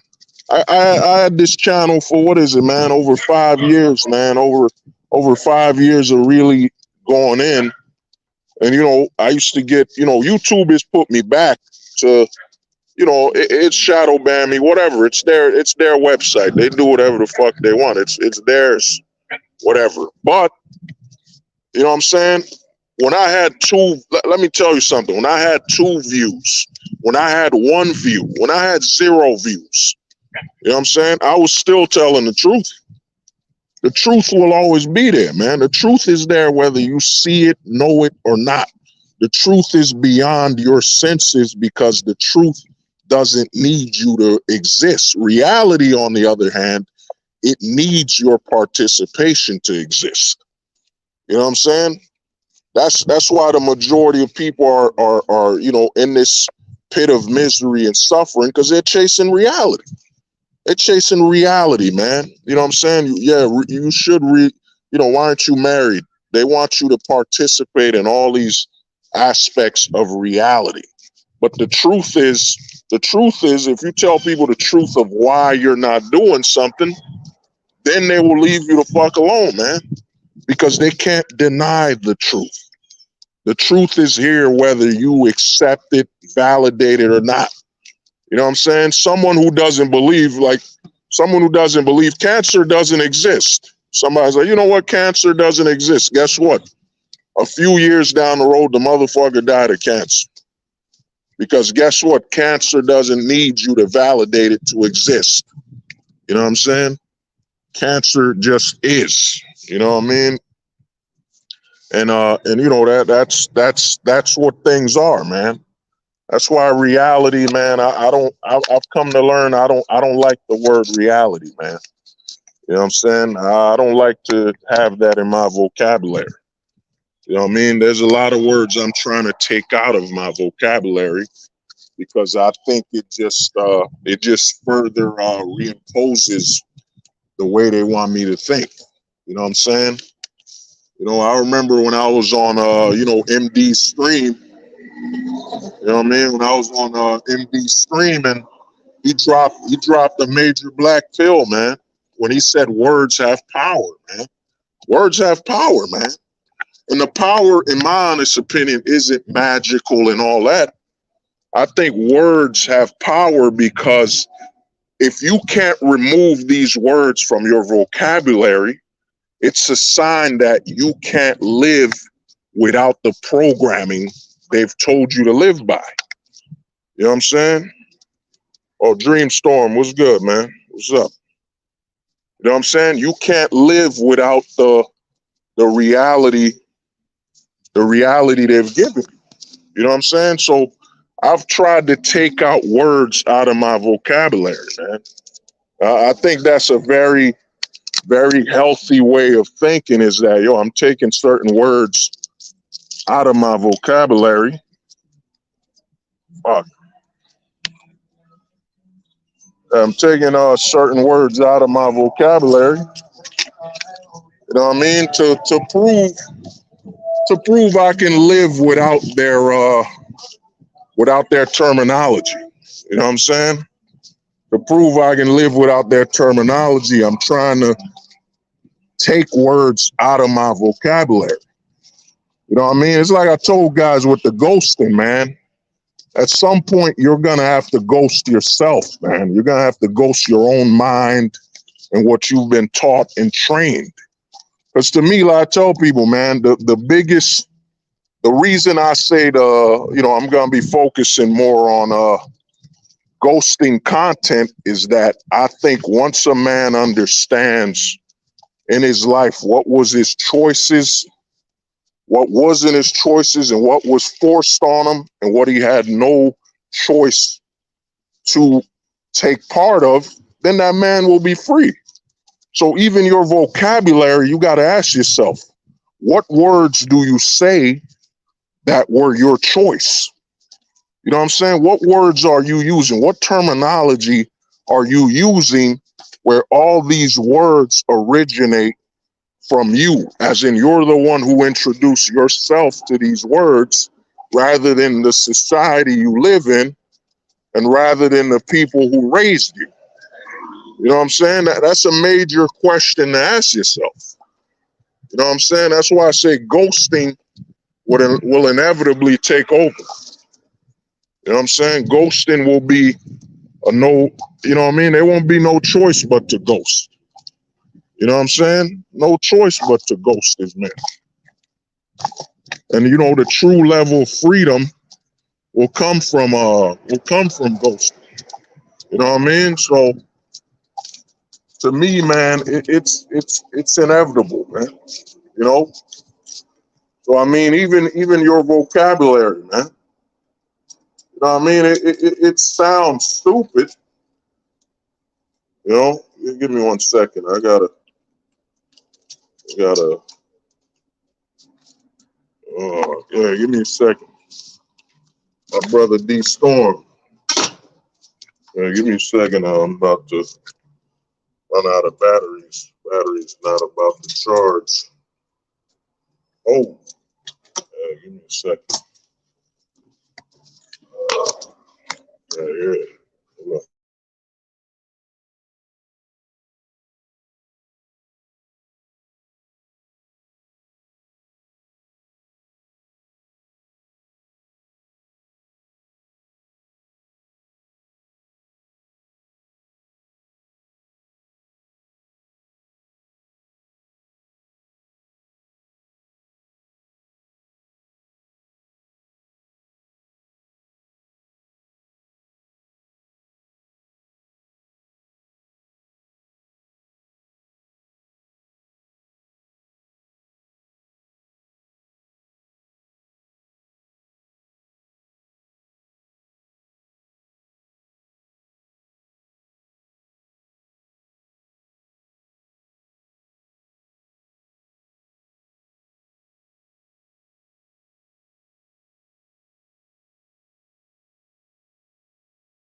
Yeah, my bad. I had to, I had to charge this stuff, man. Let me see what the homie said. The homie Dream Storm, man, ever since you explained the closet, I noticed little things here and there confirming your suspicions. Even some black pill channels are plants. I saw one say Sausage Max. Oh man, yeah. Dude, man, there's a lot of guys in the black pill. The black pill has been infiltrated. You know what I'm saying? What a lot of guys don't get about the black pill is that it's spread to the point where people understand our talking points. I've been telling guys this, and you could check it out. This video is over. I discovered the gray pill literally over 3 years ago. Over 3 years ago, I told guys, yo, the gray pillar is real. The gray pillar will be a guy who's black pill aware, who just can't live it. He's a part-time black pillar. A lot of people have become black pilled aware. And the side effect of becoming black pill aware is that you will become gray pilled, man. You listen to the black pill content at your own risk. You know what I'm saying? Think about it. A lot of guys don't think. Think about it, dude. Think about you were in the red pill. You were in the red pill and you're like, you know what, man? I'm in the red pill. And you know what? I'm not ignorant anymore, man. I'm not ignorant. I know things, bro. I know how society works. I got nothing else to learn, man. I'm a red pillar. You know what I'm saying? I'm a red pillar. I've maximized my knowledge, man. I'm so ahead of everyone else. Then you watch black pill content and your jaw drops on the floor and you're like, holy shit, man. Oh my God, man. So you're telling me the red pill was a lie? You're telling me the purple pill? You're telling me there's only 3 pills I can seek to live by? I can only live by the black pill, the Casper pill, the ghosting pill, the Casper pill, and become a gold pill man. There's only 3 choices towards my freedom. You know what I'm saying? 3 choices towards my salvation. Any pill lesser than gold, black, and Casper, you're failing. You know what I'm saying? You're failing. And think about that. A lot of guys that been listening to this black pill content for like 6 months to a year, you don't remember how new it was. You don't remember how scary it was. I still remember, man. I still remember when, shout out to Smash TV. I remember I was on one of MD's streams, and a guy from Australia came and he was all, yeah, I'm from Australia. What's up? I'm in the black pill. I want to introduce my mom and my pop to the black pill. And I was like, yo, don't do that. Do not try to introduce the black pill. Don't try to force it on anyone. You will end up in a psych ward. You will end up in a psych ward, a psychologist. You will end up where you will never return. A lot of men are scared of prison. A lot of men are scared of the physical prison without understanding that the mental prison is where you don't return. The mental prison, you won't return, dude. I tell people this, man. You want to scare me in Halloween. I would tell you this, man. If you want to scare a guy like me during Halloween, just dress up as a psychologist, man. That would scare the shit out of me. A psychologist? Psychologist is the scariest person in America right now. The most terrifying, horrifying person is a psychologist. You know what I'm saying? Because they can prescribe to you some drugs that you will never return. You will never return, man. You know what I'm saying? That is the fear. You know what I mean? That's who I truly fear. You know what I'm saying? If anybody would ask me, well, what is your worst fear? My worst fear in the world is that I got to answer to a psychologist by force. Like a psychologist came up to me and said, yo, you will comply. You know what I'm saying? That is the most terrifying thing. And what are they pushing on people right now? Better help. You know, better help is just, man, they're pushing mental illness, man. It is the grift of a century.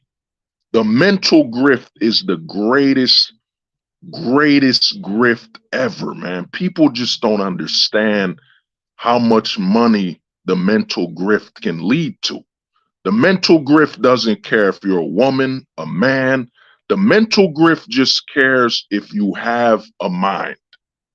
The true gender neutral grift is the mental grift. The mental grift is, man, it is at the point of no return.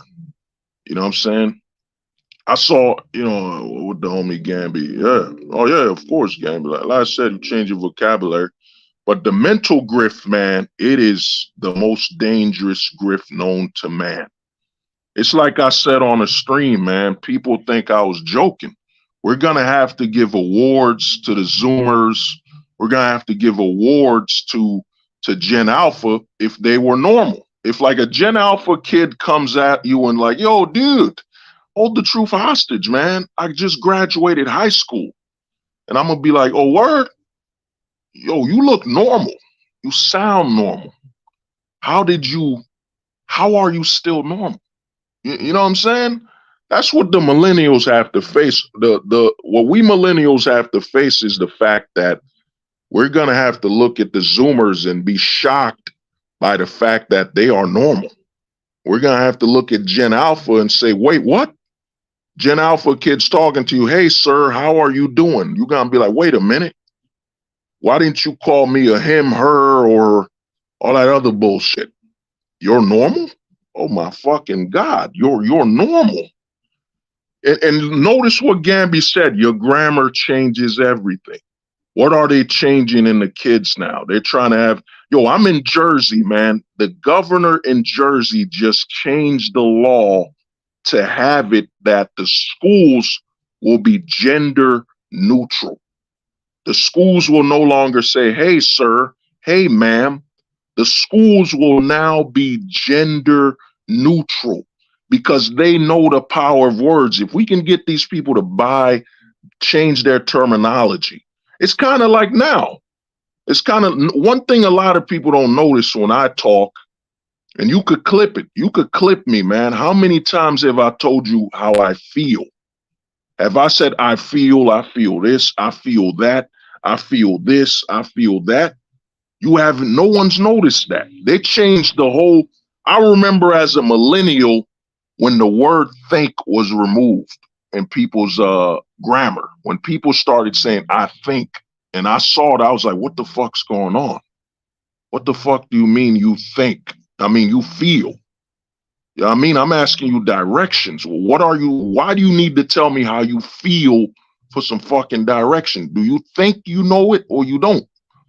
You know what I'm saying? And I saw the destruction of society because they now made people so mindless, they don't think no more. They feel.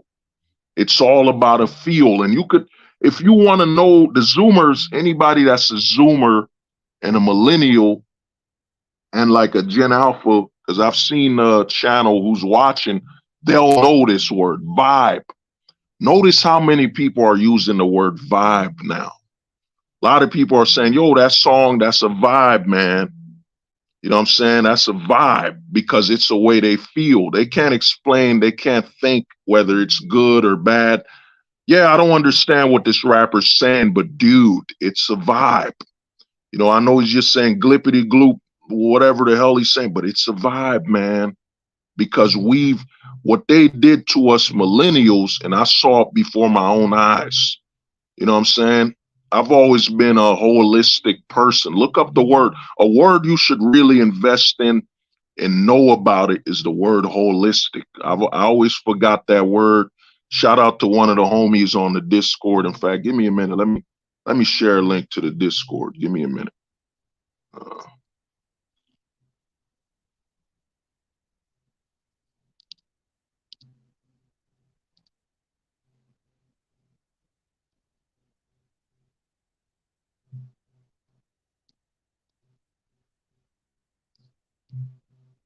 You give me 1 minute. You know what I'm saying? Give me 1 second. This crap. Yeah. You know what I'm saying? Feel free to join the Discord, man. That's really why I'm not posting as much, man, because you know the Discord activity, man. You know, you get to talk to people on Discord. You know, we get to converse and talk a lot more versus YouTube, where when I'm on YouTube, man, it's like I'm at school. It's like I'm at school doing a presentation, really in presentation in college, and I got to be careful what I say to not offend the leftist college professor that's gonna fail me if I disagree with with her ideology. You know what I'm saying? So to me, man, join when you get a chance, dude. Join the Discord, man. Join the Discord. We be on there. We be talking, politicking, man. And one thing we don't do on on the Discord I created, we're not rating the faces of men. It is strictly a heterosexual male Discord. Because that's another big scam in the black pill community, man. There's some Discords I had to leave. I'm like, man, there's too much closeted activity up here, man. You know what I'm saying? Shout out to one of the homies. I think it was Kolala who told me, man. You know what I'm saying? I've been on some Discords where I'm like, what the fuck, man? Is this IKEA, man? All y'all doing is, you know what I'm saying? All y'all doing is building closets in this Discord and fucking wearing knee pads. You know what I'm saying? Downgrading anybody with knee pads on. You know what I'm saying? Because you want a knee touch so badly, man. You know what I'm saying? Shout out to the homie MD, man. A lot of people don't know that the man who originated the knee touching was MD, man. MD saw the video. We were I forget the stream, but we were on a stream and YouTube had it struck down. I had to post it on another channel, and MD pointed out how Kevin and White Pill were knee touching. You know what I'm saying? And I was like, oh man, that's a good word right there, knee touching. That'll describe them, these closeted people. You know what I'm saying? So like I said, let me see what the homie said. Yeah, there it is. The first among, psychiatrists can lock you up and don't need evidence like a prosecutor. Whew. Let me read that over, man. You need to take a photo of this right here, man. Take a photo of this. What first among, Snyder said, dude, this is powerful.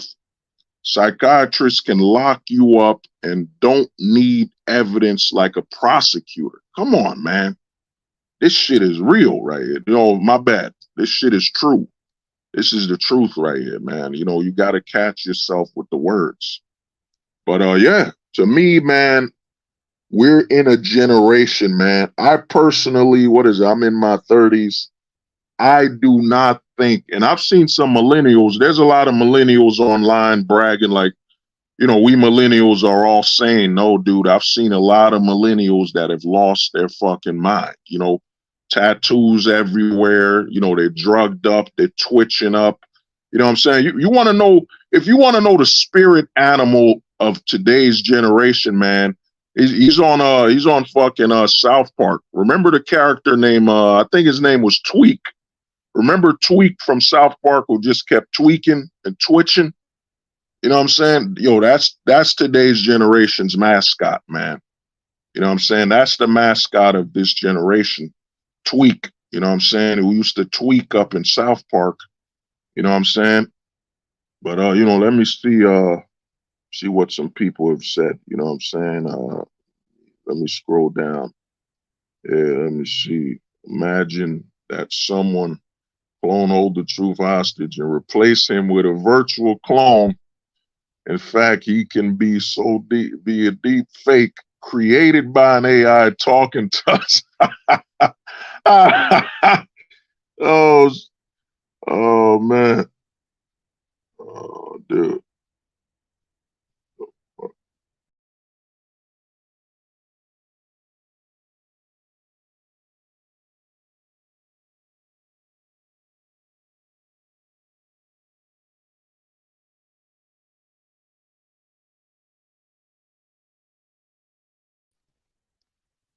Oh, that was funny, man. That was funny by the homie, man. The homie Connor, man.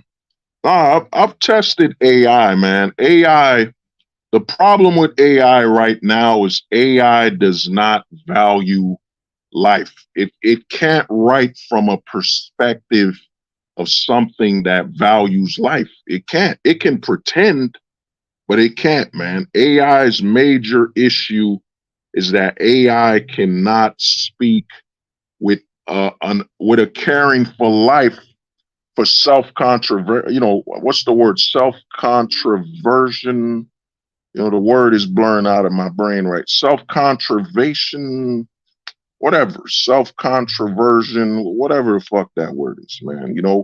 But AI can't do that. And here's the thing, man. They keep telling you AI is the scariest thing. It's taking over the world. Dude, it's literally a grift, man. They're trying to sell AI as though it's so smart and so bright. Dude, it ain't. I use AI, man. It's okay, man. You know what I'm saying? It's good at some replication, but it isn't so smart to where it could replace people and speak on behalf of us. AI is too inhuman. I'm gonna scroll up and see some of these comments. Give me a minute. Broken Outlaw. Let's see. Feminine Menace. How these? Yeah. Oh man, Outlaw, my brother, man. My apologies for getting to that late. You were 100% correct. The manosphere is built on broken glass. You know what I'm saying? I told somebody this on the Discord, man. I'm about to drop another black pill, man. And this might hurt you because, this is the black pill, man. This is the truth. The truth doesn't care about your damn feelings, man. And what I'm about to tell you, it's going to hurt you, man. It's going to hurt you, but that's what life is about, man. You got to learn to live with hurt. You know what I'm saying? The only roommate, you got to understand, the only roommate you can never leave behind, the only emotion and feeling you can never abandon is hurt. You know what I'm saying? The grift is trying to get you to forget the hurt. You know what I'm saying? We humans are all about learning from our mistakes. You hear all these BetterHelp and all these psychiatry stuff. We're going to help you get over the fact that someone stabbed you in the back that was your close friend. We're going to help you get over it. You know what I'm saying? No, man, you shouldn't get over that shit. You should learn to live with it. You should learn to keep that paranoia of somebody stabbing you in the back, in the back of your mind. So it keeps you sharp.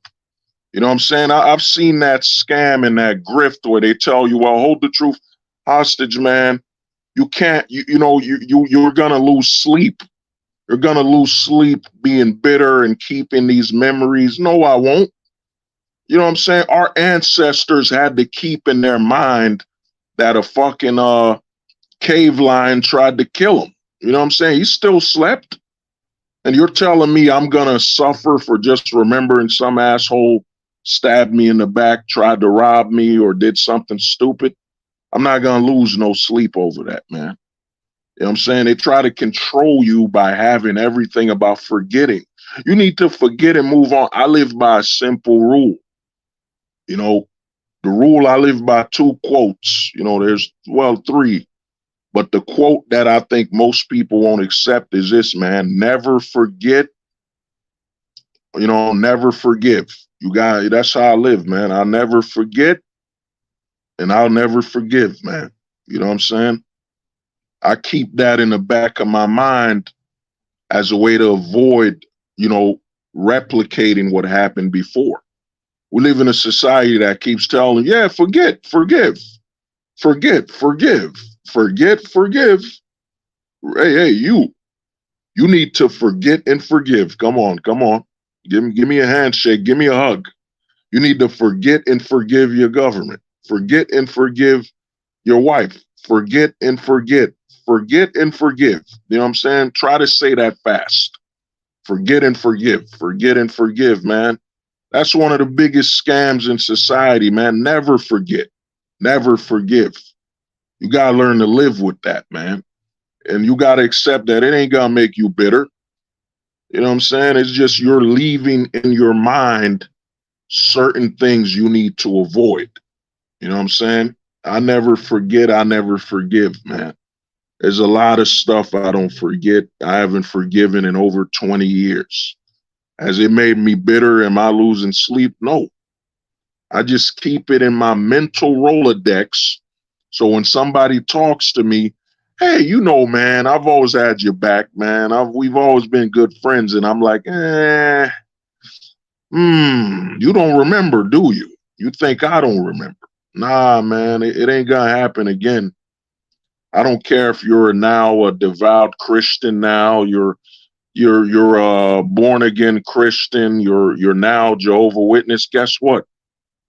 You chose to find and accept religion.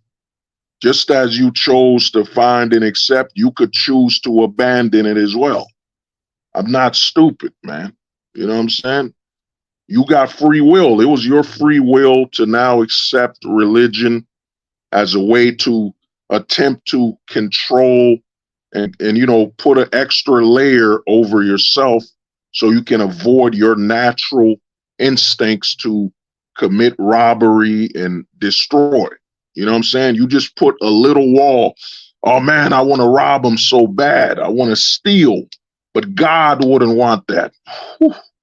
I want to do it though, but God wouldn't want that. You know what I'm saying? I got to be true to God because I can't be true to myself. You know, I can't give in to my true desires and my true aspirations. You know, God wouldn't want that. Oh, I want that so bad. I want to rob that person. I want to steal from them so bad, but God wouldn't want that. You know what I'm saying? God wouldn't want that, man. Oh, Kalala, forgive and clean your room, man. That's another scam artist, man.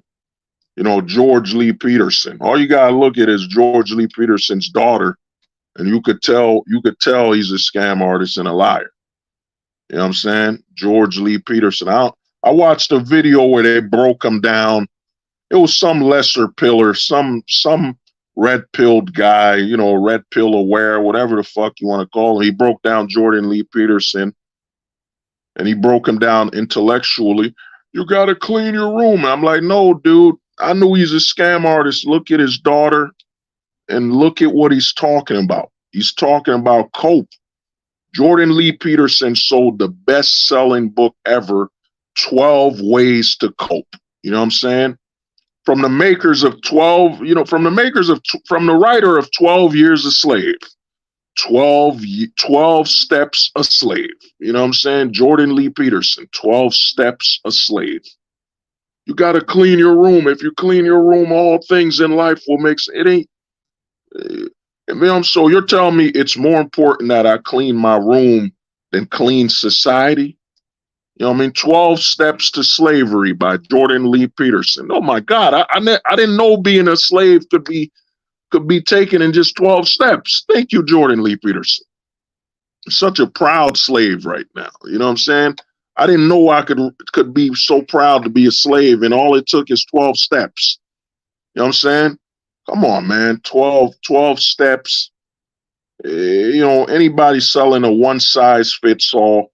Yeah, the black pill, I'm going to tell you something, man. The black pill, it is a one size fits all, but at the same time, not everyone's going to be able to accept it or interact with it the same way. It's kind of like if there's a cure for cancer and you're in Jersey and they're only giving the cure to people in New York.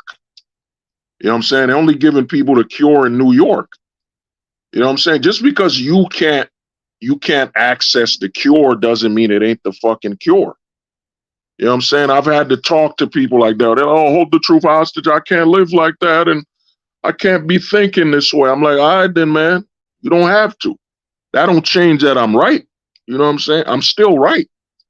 You just can't accept I'm right. And that's perfectly fine. I don't need your validation to know if I'm right. I don't need fire to burn me to tell me I know it burns. So I don't, you know what I'm saying? I don't need to feel something hot to know it can burn me. Just like I don't need your validation or your acceptance of me telling the truth to know I'm fucking right. Come on, man. You know what I'm saying? So to me, a lot of people need to understand, man. There's a lot of this going on. 12 step plan from a guy that's crying most of the time. You know what I'm saying? That's bitching and crying. Think about it. Jordan Lee Peterson is a millionaire, and he still chooses to be in the hellfire of Canada. You know what I'm saying? He still chooses to be in the hellfire amongst liberals, you know, a crazy amount of liberals. You know what I'm saying?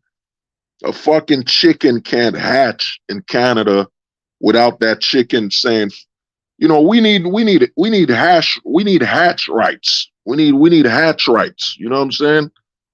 It is a liberalized hell, man. You know what I mean? I got some homies in Canada. They openly tell me they live under a dictator, Trudeau. You know what I'm saying? They live under a weirdo.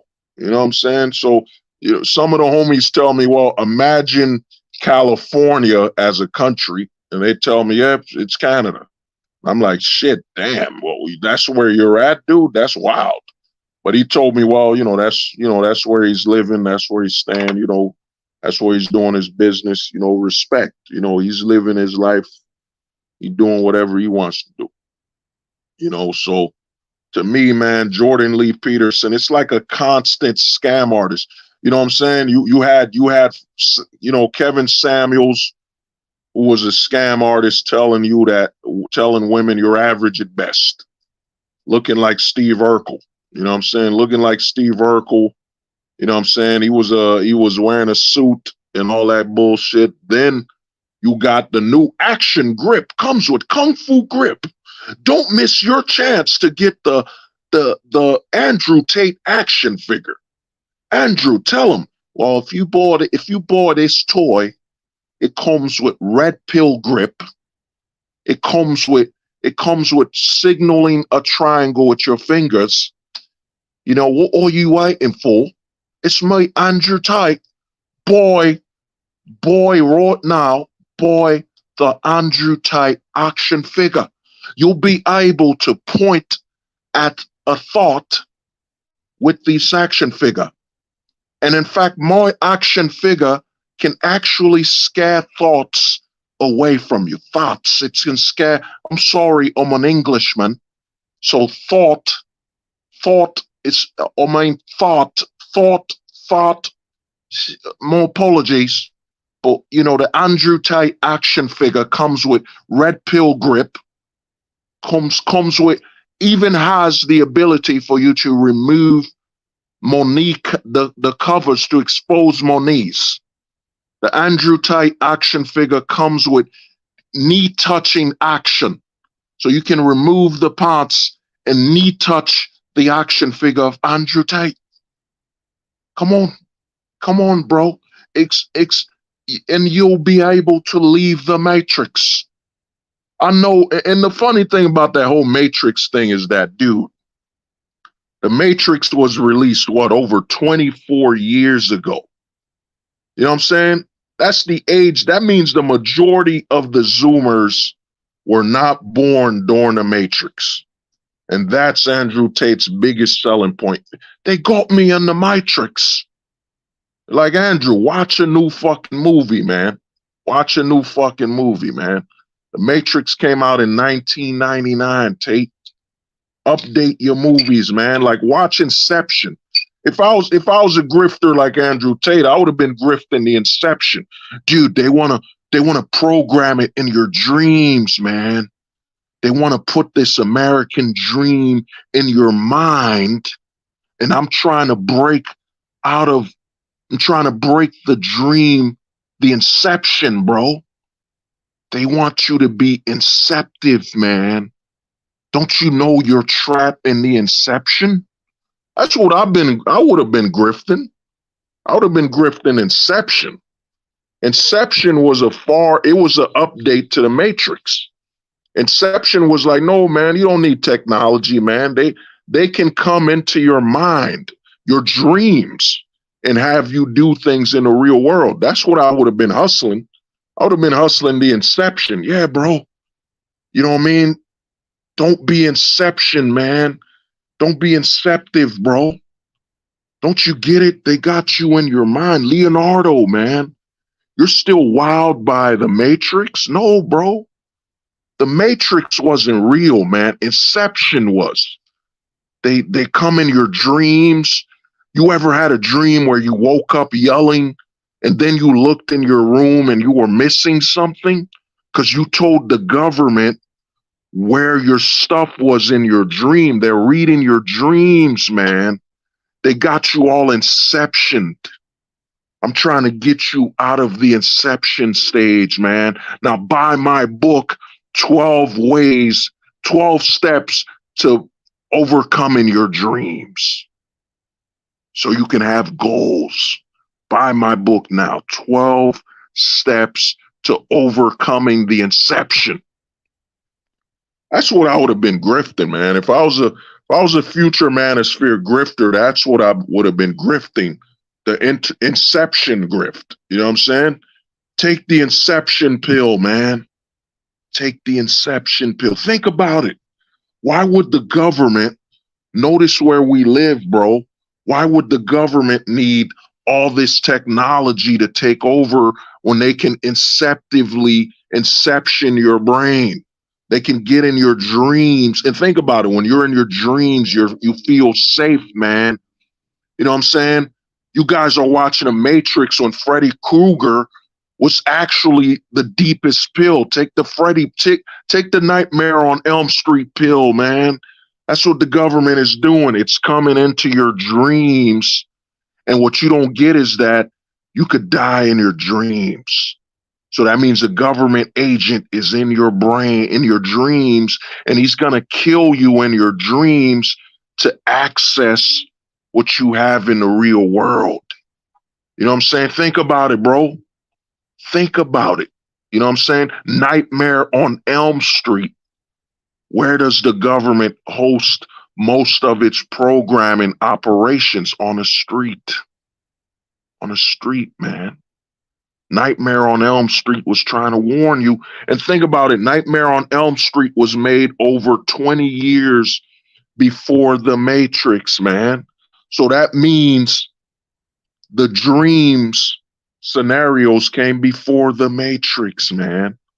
So, and now they've updated Nightmare on Elm Street with Inception because the government now went from trying to kill you in your dreams to having you tell them everything you have in the true world through your dreams. That's what I would have been grifting, man. That would have been the grift. And that grift has more appeal because everyone has a fucking dream. Everybody goes to sleep. That would be the ultimate grift right now, man. I think all the Zoomers will be like, holy shit, dude, you're fucking right. I go to sleep after playing Fortnite and I wake up and something's wrong in the true world. You're right. The government is infiltrating my dreams and I'm giving them data and information because how did the government know my secrets that I keep in my dreams? You're right. Now take my money. Let me super chat you, man, because you're on to something. You're on to something, man. Inception, Christopher Nolan was trying to warn us. And Inception is based on a true story. You know, The Matrix is a lie. It's a scam. You know what I'm saying? Oh, the homie Koala, man, take the sleep pill.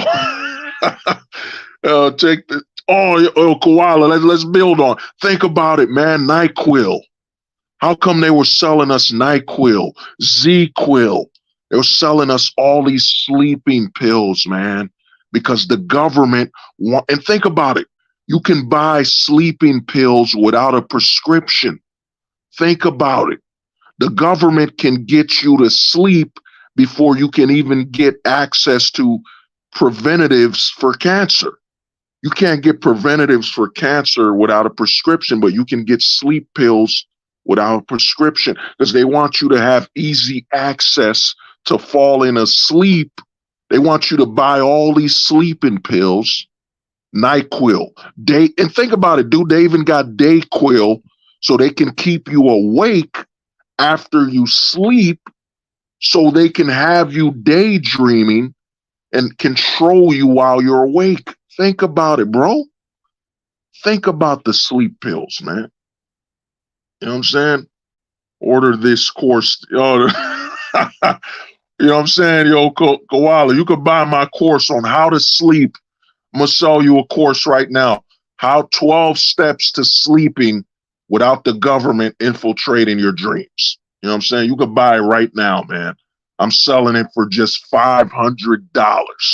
It's literally, and guess what? To make sure the government thinks I'm not giving you any solutions, you're paying $500 for just 12 pages. It's just 12 pages of information. That way, when the government reads it, they're like, there's no way he sold these motherfuckers 12 pages for $500 that has the solution. There's no fucking way. But you could buy it right now, man. Think about it, $500. Think about it, dude. You've been sleeping your whole life. Think about it. You were sleeping when you were a baby. The first activity you did was sleep when you got out of the womb. That means the government has been infiltrating your brain since you could sleep. And then think about it. Think about all the, what they call that thing where they put it on the woman's stomach when she's pregnant. You know what I'm saying? I forget what they call it, the ulcer scan. You know what I'm saying? They weren't trying to scan to actually tell your sex, man. They were sending brain waves to you in the womb. You know what I'm saying? Oh, the homie Shinobi was good, man. You know what I'm saying? But my course now, how to fall downstairs. Step one, step two. Shinobi, you wild, man. Shinobi, you gotta buy that 12 Steps by Jordan Lee Peterson, man. 12 steps, bro. You know what I'm saying?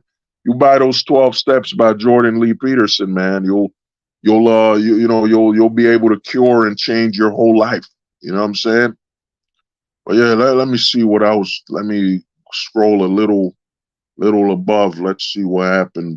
Some of the homies, hey mate, let me see what the homie Zero watch. Yeah, let me see. The homie Connor.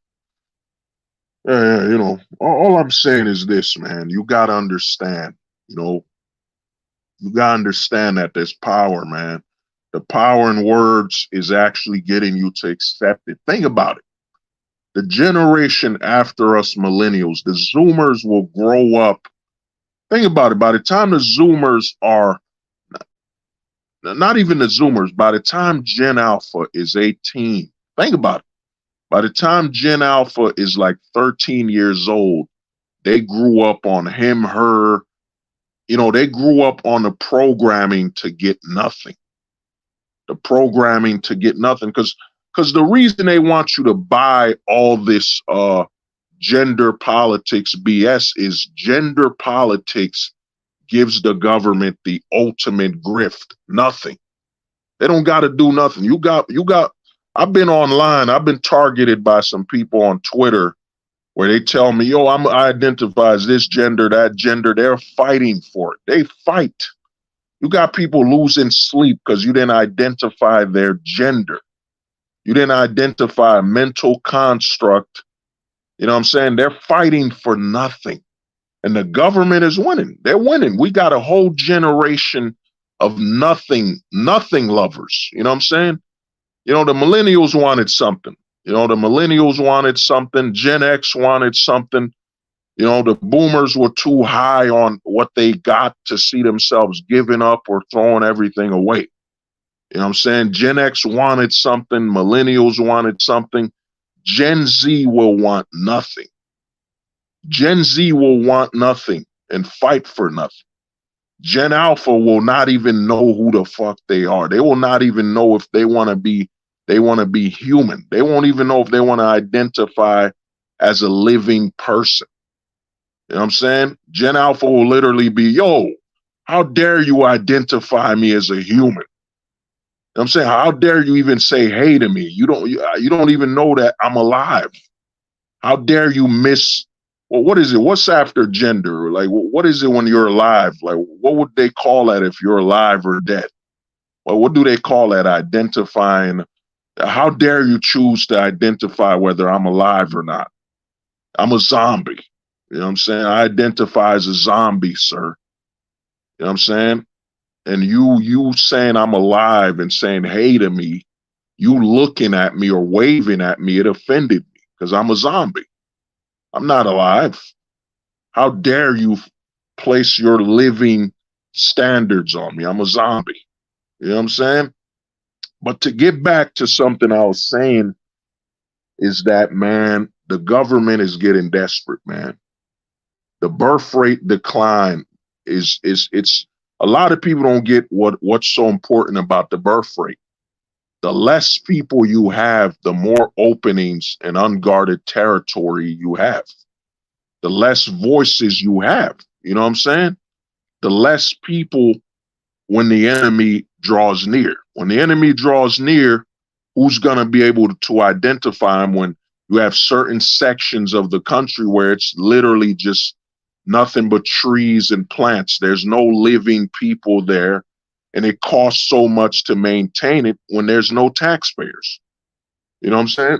There's no taxpayers existing. So they're just paying money for people that don't exist. You know what I'm saying? People that don't exist.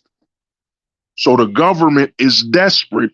And what I was trying to say, you know, the homie Shinobi's here, I think the Fed is about to roll a lot of rights. I think the Fed is about to say, leave it to the states.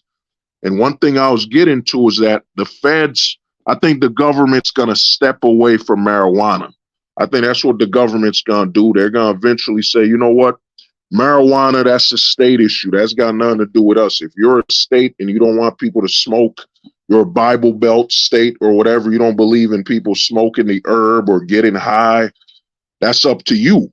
You know what I'm saying? You will pass that. We, the Fed, we're not getting away with that. We're not touching that anymore because the federal government is realizing is that once people lose faith in the states, the State Department, they won't be voting. So you won't vote for somebody in your state that will eventually become a senator and so on. You know what I'm saying? Oh, Pars, what's good, man? What's up? You know, so the government, what's happening is, and I spoke to one of the homies, I won't say his name, but I spoke to one of the homies and I realized something big, man, something that might happen in 20 years because they just removed affirmative action. Affirmative action was removed. And a lot of people don't get what's so close to affirmative action. They removed affirmative action, man. That's huge. That is huge. That was a huge grift by the government. They removed affirmative action. You know what's next. And I think in the next I think the government is going to step away from the female vote. I think the government might say, you know what? The government might say, you know what? Women voting, that's a state right. That's up to the states. That's not up to us. You know what I'm saying? Because I think the feds are stepping away because now we're in a global economy. We're in a hyper globalist society where everything's seen.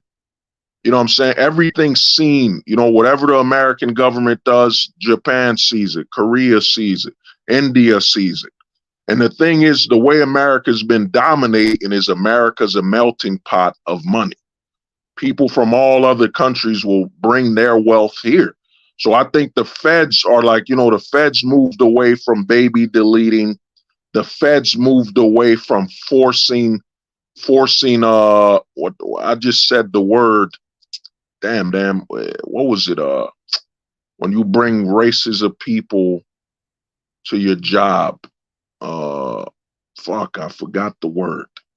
I just said it, man. The feds are removing a lot of laws because the feds are realizing we need to appeal to as many countries as possible.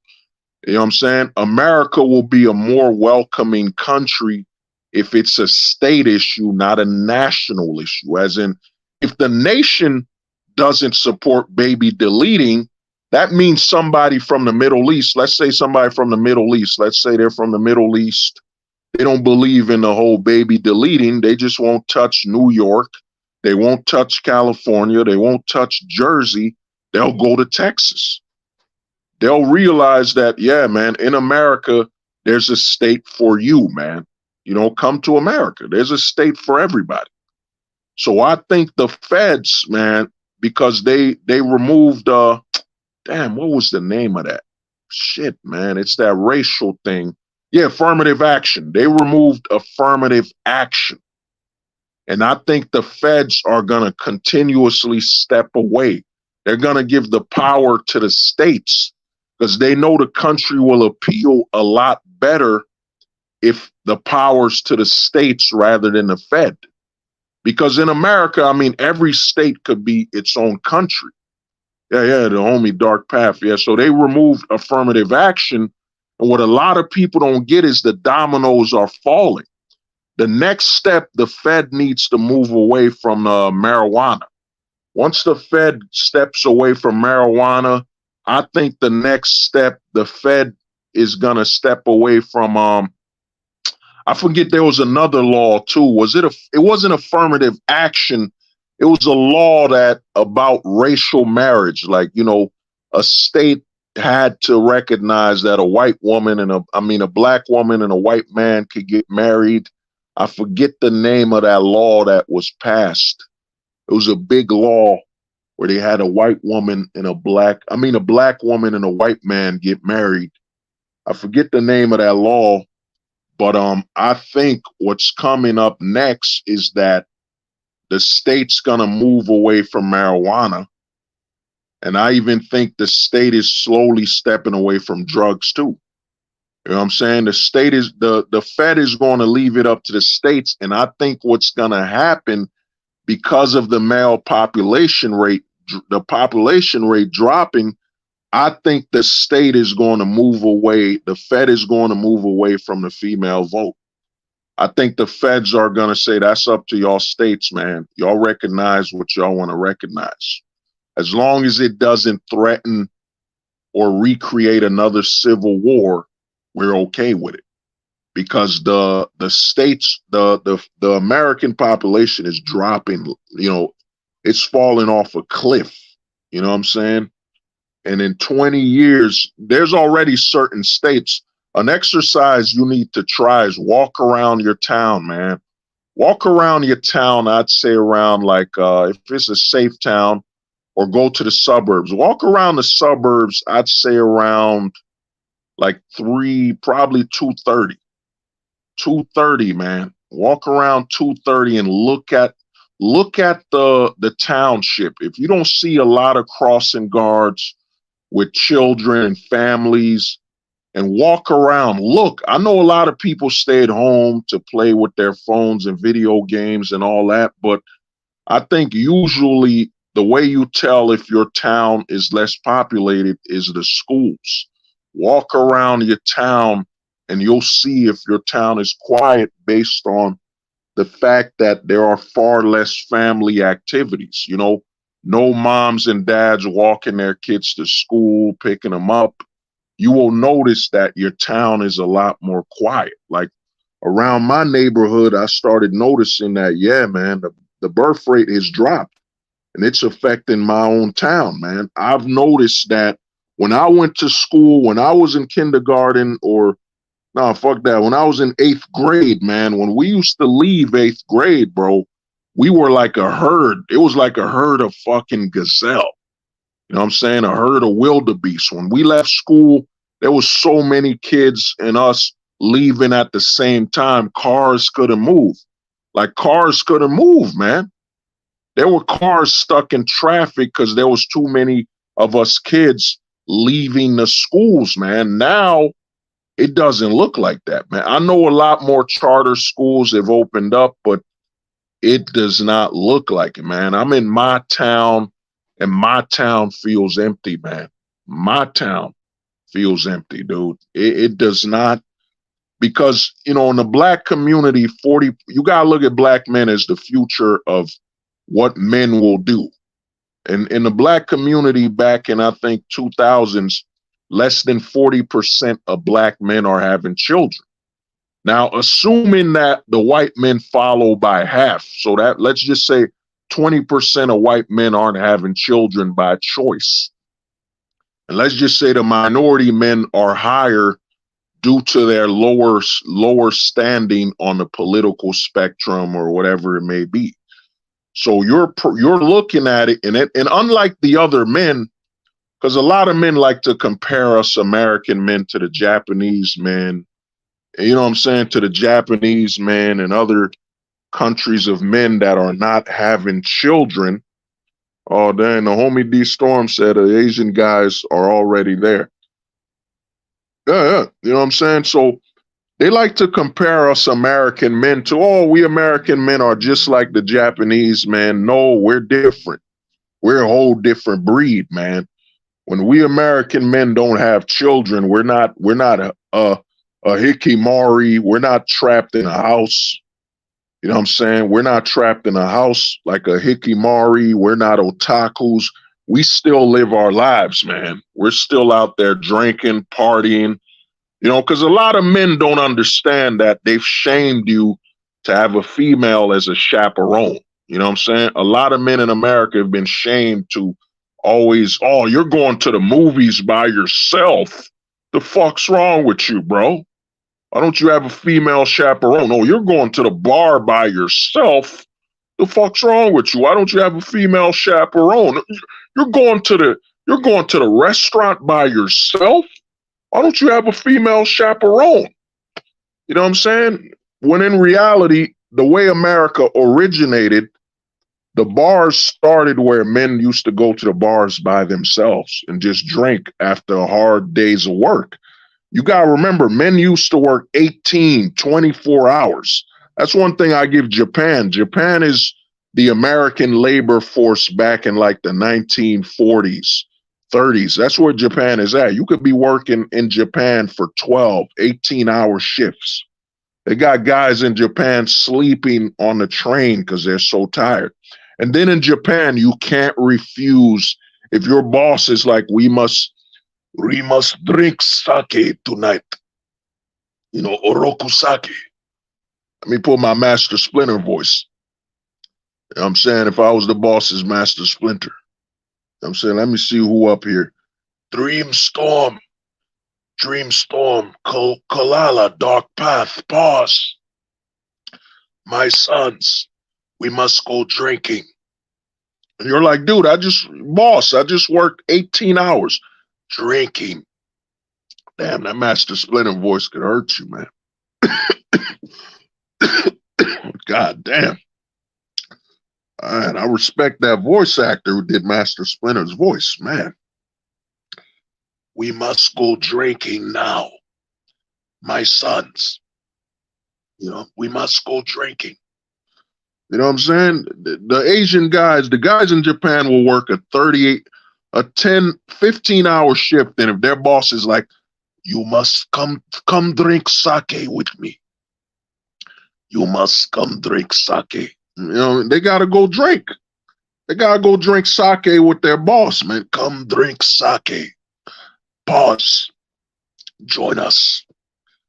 For today, we must drink sake and eat, you know what I'm saying? Eat a fucking octopus alive. You know, you can't say no.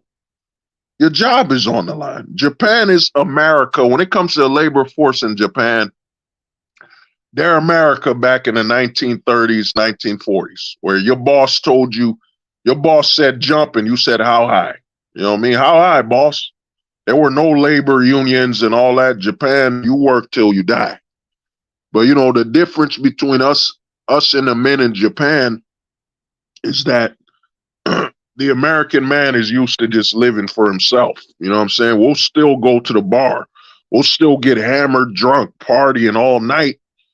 You know what I'm saying? Living for ourselves, man. That's the difference. That's why when guys are like, oh, we're going to end up like the guys in Japan. You're telling me those, what they call them guys, Orikimari, otakus, and we're not going to end up like that. You know what I'm saying? The men in America have outdoor activities, barbecuing. Like, you know, does barbecuing happen in Japan? I don't think so. We have outdoor activities, man. You know, come to the picnic. You know what I'm saying?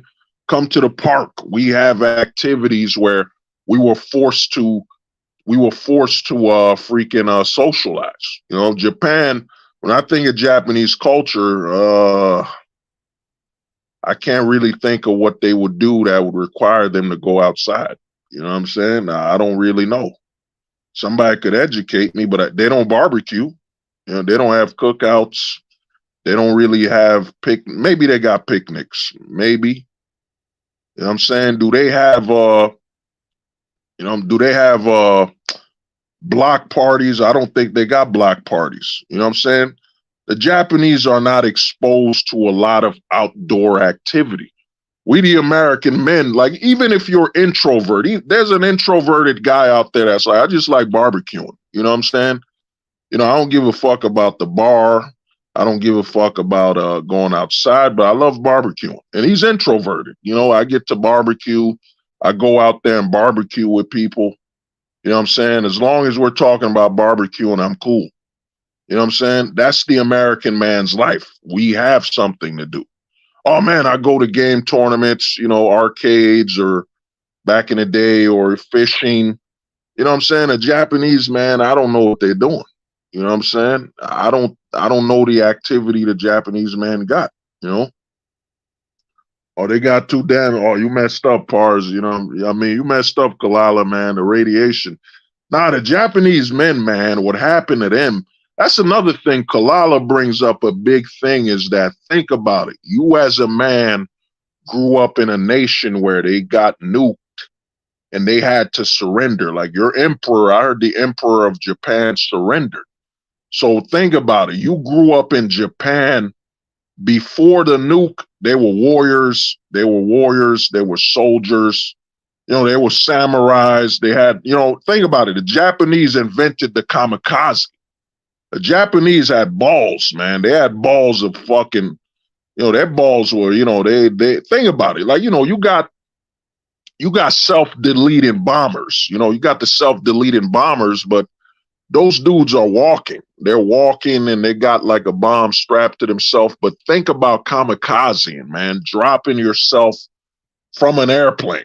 You know what I'm saying? Just holding your katana in the jet. I shall be remembered.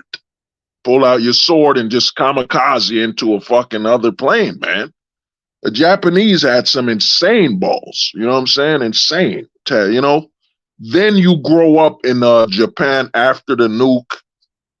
Your emperor surrendered. So the image of a man is surrender. Your emperor didn't go down with the plane. You know, he didn't go down with the ship. He didn't fight to the very end. You know what I'm saying? Well, you know, which for us, man, you know, is good, man. We wouldn't have Gundam Wing. You know, it's selfish of me, but, you know what I'm saying? Just imagine a world without Japan, a world without Gundams. Think about it, man. We wouldn't know about Mobile Suit Gundams. The only machine we would have known is a fucking Terminator. You know what I'm saying? Because Americans are obsessed with small machines. You know what I'm saying? Like, when you do a horror movie in America, it's like a small human-sized machine, the Terminators. A Japanese, maybe it has to do with what happened during Hiroshima, that nuke that dropped. That's why the Japanese are obsessed with kaiju, obsessed with giant robots, because guess what was dropped on them? A giant bomb. You know what I'm saying? So maybe that's why they're obsessed with giant things, destroying their country and all that, you know? But you got to think about it as a man. If you were raised in a country where, you know, you were raised in a country where their whole nation was submissive to America, you know, submitted. Their emperor, You know what I'm saying? Emperor, let me see, let me put a fake Japanese, I'm good at making a fake, like I can sound like I speak Japanese. Emperor Nagasaki. Sunto kaira pain so kansakaru. Mitakre. You know what I'm saying? He just said, we surrendered the kingdom. You know what I'm saying? You know what I'm saying? You see the Japanese man on his knees saying his brother in Japanese, my brother, me brother. He kamikaze emperor. We can't give up. And the emperor's like, Sankaru kansotai matakre. You know what I'm saying? Matakre gasaki. You know what I mean? We give up. He surrendered. Think about that, man. You knew your brother kamikazed, and your emperor wouldn't say, you know what, man, if y'all gonna wipe us out, man. We not going out like that. You know what I'm saying? You know what I'm saying? Oh, the last samurai of Japan was not welcome. Woo! Oh, damn. What Connor, man? The last samurai of Japan was not welcomed in Japan, but criticized and rejected. Oh, you talking about the movie, or you talking about the samurais of that time during World War II? You know, people with samurai ancestry. You know what I'm saying? You know what I mean? Let me see what the homie Dreamstorm said. Japanese men can internalize their loneliness and keep it to themselves, stay home extensively. American guys tend to avoid dwelling on it too much by talking to each other and going out. Yeah. Well, I mean, the Japanese men, I've seen the otakus. I forget what they call them again. It's not otakus. It's them guys that never leave their home. I forget what they call them again. Katamari, whatever. You know what I'm saying? Katamari, whatever they call them. Those guys that just stay in the house until they die. You know what I'm saying? We American men, we're individualists, man. You know what I'm saying? It's how our country survived. Even though now the politicians, especially the left and right, they're building their entire ideology now on enslaving you through volunteered to abandon your individuality. You know what I'm saying? That's how the left is built. That's how the right is built. You must abandon your individuality to assimilate. You know what I'm saying? That's why I personally think that Gen Alpha, man, I'm telling you, man, I'm going to make, shout out to the homie Kalala, man, my bad. We might have to make we need to make a certificate. We need, you know what I'm saying? We need to make a certificate that we will print called the Your Normal Certificate. We need to create like a test. You know, we need to create there it is. Hikamaru. Yeah, Hikamaru. You know what I'm saying? Hikamaru are the men that, you know what I'm saying, that just stayed home and died. You know what I'm saying? Because the Japanese men, they've been trained on honor. They're all about, my boy taught me this back in 2008 when I used to talk to him about other things. He would tell me, the Japanese men, they grew up in a group society. They'd rather die than dishonor their family and dishonor their people. So Hikamaru I'll just stay in a home until I die. You know, far away from the outside world. While us American men, if an American man is going through something, he'll drink hard. An American man will signal to people outside, yo, I'm fucked up. Something's wrong with me. You know what I'm saying? Something's wrong with me. We've been trained, you got to signal it. You know what I mean? Like a fucking flare gun. They'll be like, holy shit, dude, you're drinking too much. What's wrong with you? You know what I'm saying? We don't ask. You won't see an American man ask for help a lot of the times. You know what I'm saying? He won't ask for it, but he will drink until he signals to you that, look, I'm fucked up, man. I really need some help. You know what I'm saying? I really need some help. I'm fucked. Help me out. You know what I'm saying? That's what the American man will do. You know what I'm saying? He'll signal his suffering. You know what I'm saying? But we tend to signal it like a flare gun. You know, your best friend might disappear or might not talk, break his habits. That's how you tell if something's wrong with an American man, is his habits. His habits either increase, go overboard, or his habits dissipate. And you could tell what's wrong with him. You know what I'm saying? Japan is different. Their men and women are completely different than us. Yeah, of course. I mean, dude, they grew up in some, you know, their country when Japan, and who knows, Japan, maybe all the stuff they've been doing, the Gundams, you know, all the giant, large things, it's really a metaphor for America. The big bad monster that took them out was America. You know, 50 states, just a monster. You know, think about it. Compared to most countries, America is like a kaiju. You know, America is just a giant behemoth of a nation. You know, it's just a monster. And, you know, compared to other countries. So maybe Japan with the monsters and all that stuff, it's a metaphor for America. You know, that when they were attacked, you know, when the war was put to an end, it was by big bad America. You know what I'm saying? So all their monsters and stuff like that. See what the homie Connor's talking about. I'm talking about the last honorable samurai that survived World War II and was a member of one of the highest clans in Japan. His samurai mindset and behavior, modern Japan after the war, was not welcome. Yeah, that's what my boy told me. One of my boys told me they told the emperor, yo, man, you got to go with the nation. And they told him, nah, we can't, man. We can't do it. You know, we have to surrender.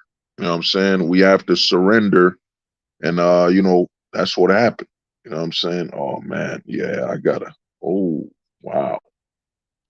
Yeah, I got to go get my hair retwisted. God damn. Yeah, dear Lord. Yeah, I got to get it redone. Yeah. So, you know what I'm saying? Some nations got honor as currency. Yeah. You know, I don't remember his name, but the guy was dropping black pill bombs after the war. He also was a gold pillar. He did corn with women in Roman. On Roman. Oh, wow. You know what I'm saying? I'm sure Domi Connor, I have never knew what intense their mindset of samurai were until I knew that guy. It is unbelievable. You know, there are more than 8 million of hikimoris in Japan. This was in 2020 after the quarantine. Yeah, I think I actually spoke to a Zoomer, man. He confirmed everything I said.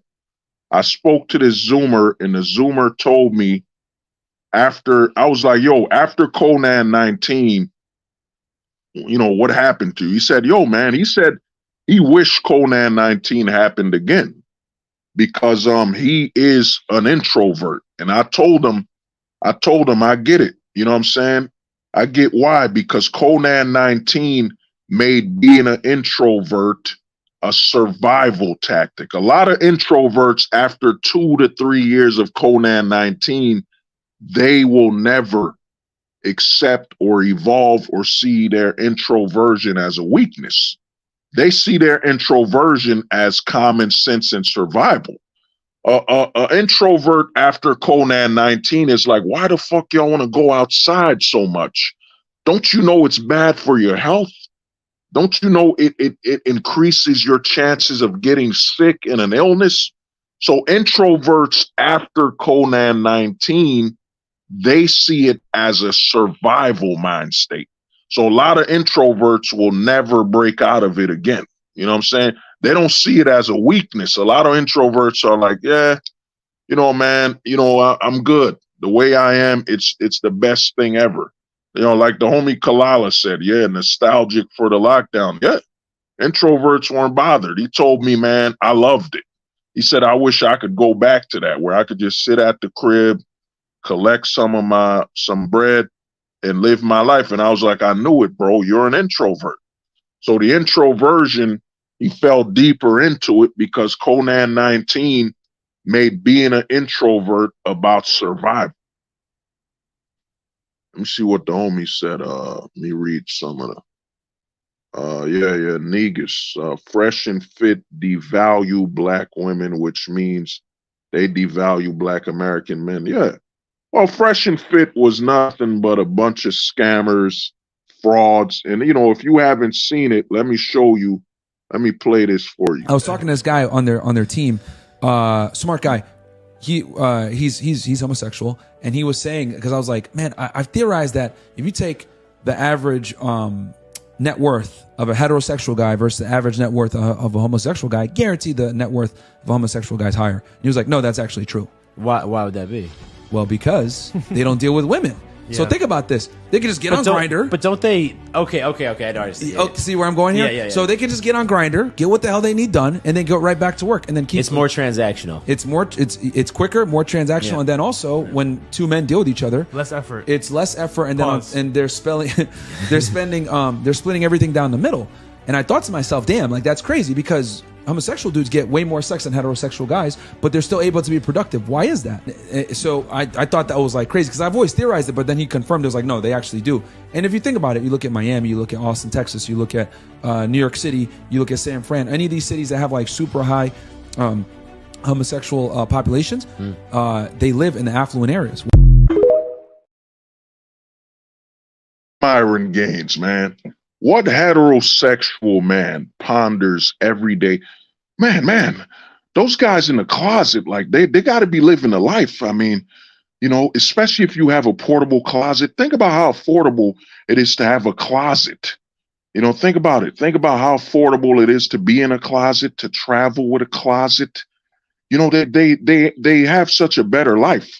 Notice all the mind flips, all the scam. You're telling me there are more straight men, there are more heterosexual men than gay men. I mean, gay men make up less than 1% of the population. So how can there be more wealthy gay men than straight men? You know what I'm saying? How? Yes, maybe by the law of averages, like let's say you got a gay population, let's say there's 60% of the less than 1% of gay men have more money than the averaging of the straight men, but there are more straight men than there are gay men by a massive amount. So how the hell can the gay men have more money than the straight men? And how can Myron literally sit around? Well, I was thinking about it. I was thinking about it in my closet with no knee pads on, no pajamas, my knees exposed in the closet, just pondering and looking at Google Maps to find the highest places with gay men, because you know they save more money and they can get into more transactional relationships. Like, you know, on Grindr, like men can't pay or find escorts. Think about all the mental gymnastics Myron Gaines just did to justify being in the closet. He literally said straight men don't pay for sex. You know what I mean? Straight men don't pay for sex. He said straight men don't have more money, even though they're the mass majority of the population. He said, you know, locations with gay men, which usually are smaller towns, have more money than the straight men. The mental gymnastics. And what are the usual billionaires? What are most of the billionaires in history? Heterosexual men. Damn, man, the closet recruiting. A lot of people thought, man, let me put this back on, man. Give me a minute. You know what I'm saying? Where is it? You know what I'm saying? This right here. Look at that. Look at this, man. The closet conspiracy. You know what I'm saying? Look at this dude. And look at his knee is exposed. He's in the closet and his knee is exposed. You know what I'm saying? The closet conspiracy. When I did that closet conspiracy video, the attacks I got, all of a sudden I got more trolls coming after me. And in fact, me doing that video literally led to Fiverr removing face ratings. You know what I'm saying? Face ratings were gone after that closet conspiracy video. If you didn't watch that closet conspiracy video, man, you know what I'm saying? It's why you're surprised by Myron Gaines and all of them. The closet is the majority. The majority of the manosphere, what's going on is that a lot of men in the closet have never felt so comfortable. They keep hearing all these hetero men, all these heterosexual men saying, yo, I can't get any sex. I need sex. I can't get it. I need it. And all these guys in the closet are like, hey, man, come to the closet, bro. The closet is accepting. And guess what, bro? When you're in a closet, you don't have to claim it. You don't got to claim it, man. It's not your fault. It's not your fault you're in the closet, man. Don't have any shame, bro. Come to the closet, man. You'll get all the sex you need. You know, the closet has more sex. And most importantly, the closet has more knee touching. You know what I'm saying? Scientists have come out and said that knee touching increases the lifespan of a man by 50%. You know what I'm saying? There's no, I can't give you any scientific evidence, but some dude who was in the closet that was a scientist said it does. Why would a scientist in the closet lie about knee touching benefiting your lifespan? He's a scientist. Yes, he's in the closet, but he's a scientist in the closet. So why would you doubt a scientist in the closet? That scientist wouldn't lie to you, man. He's a scientist. And a scientist in the closet said it's scientifically beneficial for your lifespan to knee touch. You know what I'm saying? This scientist in the closet said that if a man knee touches another man 5 times a week, he can expand his life by 25%, even at the lowest amount of knee touching. All he has to do is be in the closet. He's in the closet, he'll expand his life. You know what I'm saying? Would a scientist lie? He's got a scientific degree. Why would he lie? You know what I'm saying? Why would he lie? He's a scientist in the closet. Why would he lie? You know what I'm saying? Why would he lie, man? You know what I'm saying? Why would a scientist in the closet? He took an oath. He took an oath to be a scientist. So he's in the closet with scientific evidence and a scientific mind, and he claims that knee touching in the closet will expand your lifespan by 25 to 50%. You know what I'm saying? And if you're not with the stationary closet, you could get a portable closet. They build portable closets. It's them closets with them little wheels under it. So you could travel with your closet, man. You could even put hydraulics in the closet like Fast and Furious. So your closet that's portable could even go 50 miles per gallon. What are you waiting for, man? You know what I'm saying? Come on, man. You know what I'm saying? So a lot of people need to understand, man. It has never been, they've never seen, it's a gold mine right now. Right now for men in the closet, it's a gold mine. It's a gold rush. It's a gold rush, man, for guys in the closet. They go online, they see a whole community of men face rating each other. Men saying another man isn't chat enough, another man isn't sexy enough. You know what I'm saying? It's a gold mine for closet recruiting right now. Closet recruiting is at an all-time high. You know what I'm saying? That clip I played of Myron Gaines was seen by potentially over 1 million sexually frustrated heterosexual men that are on the border towards the closet. You know what I'm saying? They're on the border. You know what I'm saying? So the closet is taking over, man. The majority of the manosphere, if you look at the manosphere like a fucking pen for like cattle, you You know what I'm saying? Right now, the men in the closet are just saying, dear God, it's never been so easy for closet recruiting, the perversion. You know what I'm saying? The fact that these men are complaining. In fact, let me let Harry Styles speak, man. Let me let Harry Styles speak. Look at Harry Styles, you know what I'm saying? The closet perversion.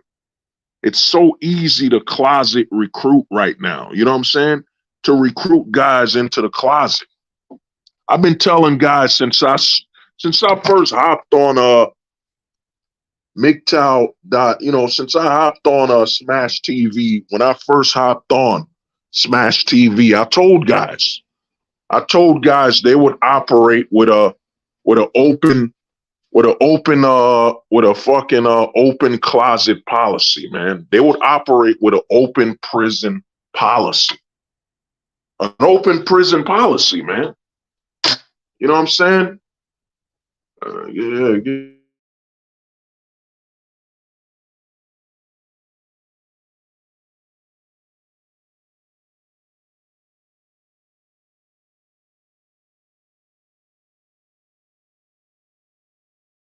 Guys like what they like, then let them guys be, bro. I'm out. Bro, Rio has so many friends, so many. If you go to the beach, find the gay area, sit in the gay area. I'm telling you, bro, gay dudes here in Brazil throw the best alley-oops. The gay dudes here in Brazil throw hella oops. I'm out.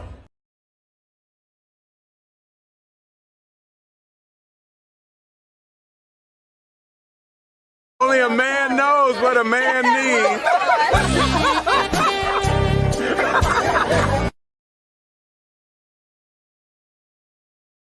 Only a man knows what a man needs.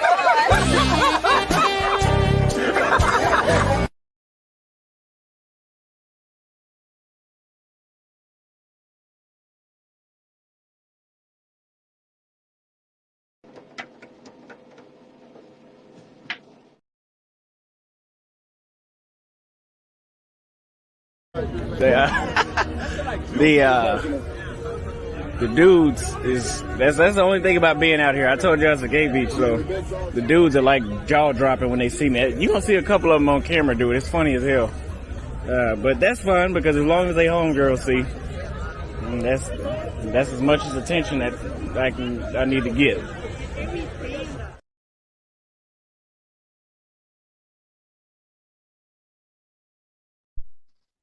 Look at all that evidence, man. Look at all that evidence, man.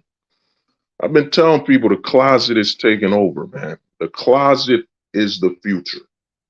That's what they're doing for most men mainstream. The mainstream male right now, if you're not pro closet, in the closet, you know what I'm saying? You're not a mainstream man. You know what I'm saying? I've worked the bars, man. I've seen dudes literally, man. I've seen dudes literally while I was at the bar, fucking twerking on their girl, man. Twerking on their girl, twerking on each other. And we're talking fucking guys who go to the gym, guys who do that UFC shit, all that training, all that fighting. All this strength training, you know what I'm saying, to have closet appeal. You know what I'm saying? Closet appeal. You know what I'm saying? The closet, man. The closet is all over. Some people, I remember somebody clipped, Hold the Truth Hostage said the closet over 50 times.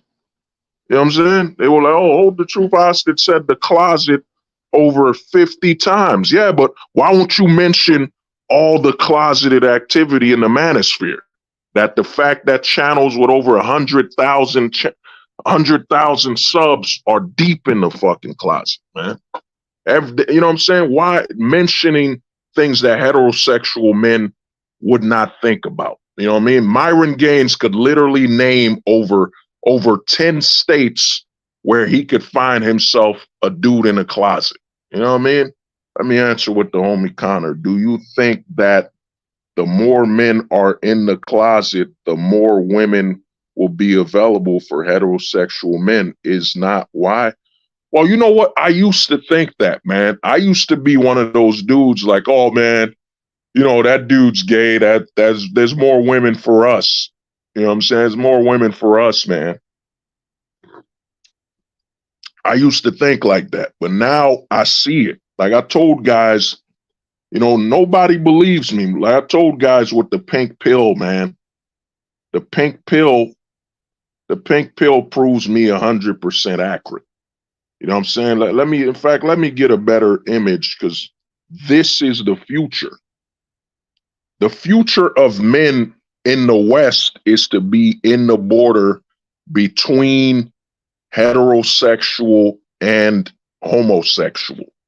That is the future of man in America. Notice how men, a lot of guys don't even understand. Notice how a lot of men around you don't talk with bass anymore. You know what I'm saying? I remember when Chris Brown came out. When Chris Brown came out, is your man on the floor? If he ain't, let me know. And I was like, yo, I listened to Chris Brown. I was like, all right, why does he sound like Michael Jackson? You know, why does he sound like Michael Jackson? Michael Jackson was a kid, but he's like 6'3". You know, he's light-skinned, 6'3", and he's singing with no bass in his voice. Like I started noticing in R&B and black music, and you gotta remember the black community is always, you know, the canary in the coal mine. You know, shout out to Tommy Sotomayor for coming up with that. But the black musicians started singing with less bass in their voice.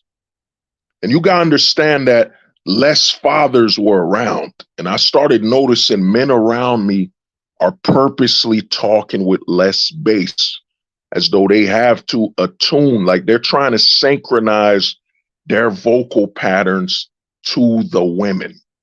I've started to notice around, I think it was around like 2014 or something. I started noticing that, yo, a lot of men speak like women, like, you know, like, yo, I feel so spiritual, and like, you're like, whoa, what the fuck, man? Like, you know, if you close your eyes, if you remove the bass from that man's voice, or your inability to tell that's a man talking, you just hear like, and oh my God, my feelings. And like the women, you know, I'm a product of the 90s, man. In the 90s, the people that use feel alike were the women. The women would use the word like and feel in a constant, endless combo. But now the modern man sounds like a woman.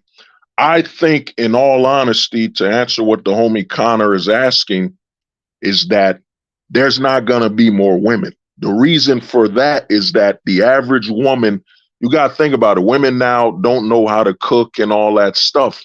The men are now the women. Like I've been telling guys for over a year, the men are the bitches. We are the bitches in this country now.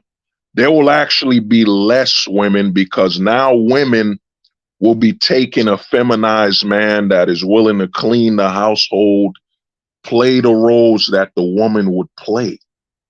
You know what I'm saying? The woman would play, the men are playing it now. So now that's why I did a stream way back, and I said any relationship that is still together, you got to ask yourself, how feminized is that man? That's the question now. It's not about simping. It's about how feminized is that man if he's still in a relationship. Because we know now that the purple pill is dead. The age of the purple pill is dead. We are in the pink pill era. The 2010s was all about establishing the dominance of the pink pill. Let's think about the movies that came out in the 2000s. It was fucking football movies, men being fathers, you know, action, you know, Lethal Weapons. The last Lethal Weapon, I think, came out in 2000. Armageddon, The Rundown. You know, you could still think of some action films in the 2000s. 2010s, I dare you. I fucking dare you. I dare you to name 5 action films with a lead male. Name 5. Name 5 straight. I would dare you. I dare you to name 5 action films. And here's the thing, the man can't have a love interest. I dare you. Name 5 films that were released in theaters where the man didn't have a love interest, the man wasn't feminized, and the woman wasn't helping him fight. You know, Mr. and Mrs. Smith, people. When did Mr. and Mrs. Smith come out? You know what I'm saying? When did that movie come out?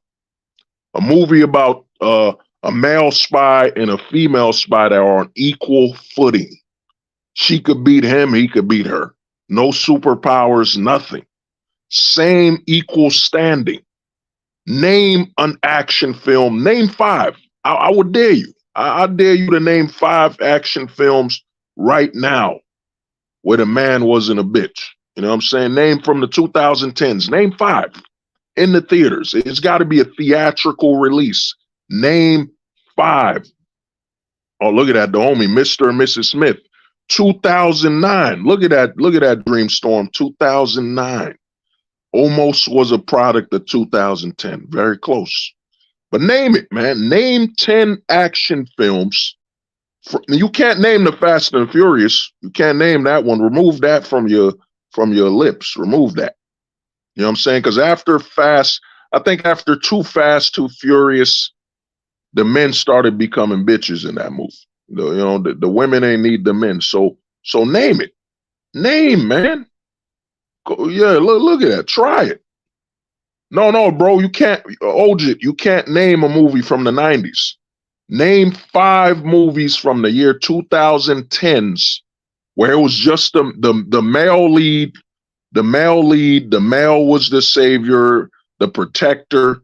It was the end all be all with the man. Name 5. Name 5 theatrical releases. The man can't be. You can't name that movie Drive. I think it was with what the fuck, Gosling. I think Gosling was. I'm not sure if he was a bitch on that movie. You know what I'm saying? Name, and it can't be about his fam. His family can't be alive. You can't name. It can't be a love interest. Name 5. You know what I'm saying? Gran Torino. Yeah, but Gran Torino wasn't that about Clint Eastwood trying to be like a old stepdad or something like that? Wasn't that about Clint Eastwood playing a stepdad? You know, to this young man. He was trying to be a step pops, a step grandpa or whatever. You know what I'm saying? Name it, man. See, you haven't even realized you're in the pink pill decade. You know what I'm saying? We are in the pink pill now, man. And we ain't going back. You know what I'm saying? The country you're in will die with the pink pill. The future, you see this Will Smith statue? This is the relationship of the man. He cooks, he cleans. I've seen videos of a man crying, man, I just want my soulmate. That used to be, in the 2000s, that used to be the girl crying. Like, oh, I came out to a date. He was such a horrible date. And now that's men. Man, I showed up. She ghosted me. I just want my soulmate. I brought flowers. You motherfucking bitch, you, man. You fucking bitch, man. You know what I'm saying? Bitch made. You know what I'm saying? It's the bitch made. I've been telling guys for over three years, the bitch made man. You know what I'm saying? Well, what did I call it? Bitch made male. BMM. You know what I'm saying? BMM. Bitch made man. BMM, man. You know what I'm saying? What's gonna be the future, man? He's flexible. Look at Will Smith. He's flexible. He could serve his wife. Oh, Master Yoda, what's good, man? So Yoda said the closet agenda is real and they are using the scam PUA industry to recruit. Yeah. The homie's right. He's 100% correct. Dude, the closet recruiting right now in the 2000s, just suggesting, just twerking around another man, you could lose your friend for life. Just you acting a little in the closet. Just a hint. You know what I'm saying? If somebody could smell a hint of closet wood, you know what I'm saying? A closet splinter. There was just a hint of the closet on you, you would lose your homie for life, man. It's done. You don't need to talk no more, man. You live your life, I live mine. You know what I'm saying? My clothes is outside the closet. You know what I'm saying? I don't go inside the closet to get my clothes. My clothes are right on the door. They're hanging on the doorknob. They're on the fucking ceiling. You know what I mean? They're on the fucking fan. My clothes are not even in a closet. They're on the ground. You know what I'm saying? That's how super heterosexual I am. My clothes are on the fucking ground or in a basket. You know what I'm saying? The closet is you know what I'm saying? I put a cross. I put a fucking cross in my closet. You know what I'm saying? Just so I know there's evil in there. You know what I'm saying? The reason I'm not scared of the movie The Exorcist is because, man, you know, the movie should take place in a closet. You know what I'm saying? It should be like a priest. It should be like a fucking priest walking into a closet, trying to baptize the fucking closet, throwing holy water. You know what I'm saying? I leave my clothes on the ground. You know what I'm saying? I got a basket. I got like a box. I put my clothes in a box, man. You know what I'm saying? That's how super hetero, you know what I'm saying? Like Super Mario, super heterosexual man. You know what I'm saying? My clothes are in a box. They're on the ground. You know what I'm saying? You know what I'm saying? My closet, every few days I pay a priest. I pay a priest to come over my home just to bless the closet. You know what I'm saying? You know what I'm saying? Pay a priest to just come in the name of the Father, the Son, the daughter. You know, may the Lord keep this closet away from this man. You know, think about that, man. You know what I'm saying? You gotta pay a fucking priest to come to your house to bless your closet, man. Keep the unholy demons from your closet away. You know what I'm saying? You know, man, I'm so hetero. That's gonna be like a new thing for Twitter from now on, man. I'm so hetero. You know what? I'm so hetero. My clothes are in the sink. How about that? Clothes are in the fucking sink. How you like that, man? You know what I'm saying? I'm so hetero. You know what I'm saying? I keep my clothes in the oven. You know what I'm saying? I keep my clothes in the oven. How you like that? You know what I'm saying? You know what I mean? I'm so hetero. You know what I'm saying? I got, in fact, I bordered down my closet. How you like that? I bordered it down. You know what I'm saying? Because I'm scared. When I go to sleep, I keep a light. You know what I'm saying? I don't keep a night light near me. I keep a light near the closet. You know what I'm saying? Just so I know. Just so I know if some type of demon or something is trying to escape the closet, I'll be prepared.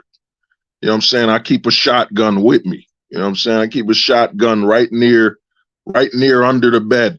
I'm not scared of the boogeyman. I'm not scared of that. You know what I'm saying? The boogeyman, I'm not worried about him. I'm worried about the closet recruiter that's in the closet. You know what I'm saying? I'm worried about the, the closet recruiter that can teleport from closet to closet. You know what I'm saying? It can't leave the closet, and like a vampire, but it's a reverse vampire. You know what I'm saying? It needs you. For it to take you into the closet, it needs you to agree. You know what I'm saying? It puts its hand out the closet and it says, come into the closet. It's warm. You'll like it in the closet. Knee touching. Look at your knees. Your knees are so alone. They feel that don't your knees need the warmth of knowing the knee touch. Come in the closet. You know what I'm saying? All you gotta do is accept. Once you accept, then that closet recruiting monster or demon just pulls you into the closet. You know what I'm saying? And then you never leave. You know what I'm saying? See what the homie Nezzy Nez.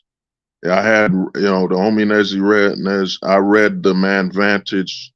The government being a god deity makes sense because the government seems to model itself after religious cults, organizations like the Church, Latter-day Saints. Yeah, I've been telling guys, I got finished the book. I've been working on another book, but I'm gonna wrap it up. But Yeah, the man vantage will come out, man. You know, funny how that book is almost ready when AI is available. You know, I'm gonna be able to utilize the power of AI to show you the truth, man, because we don't have a government here, man.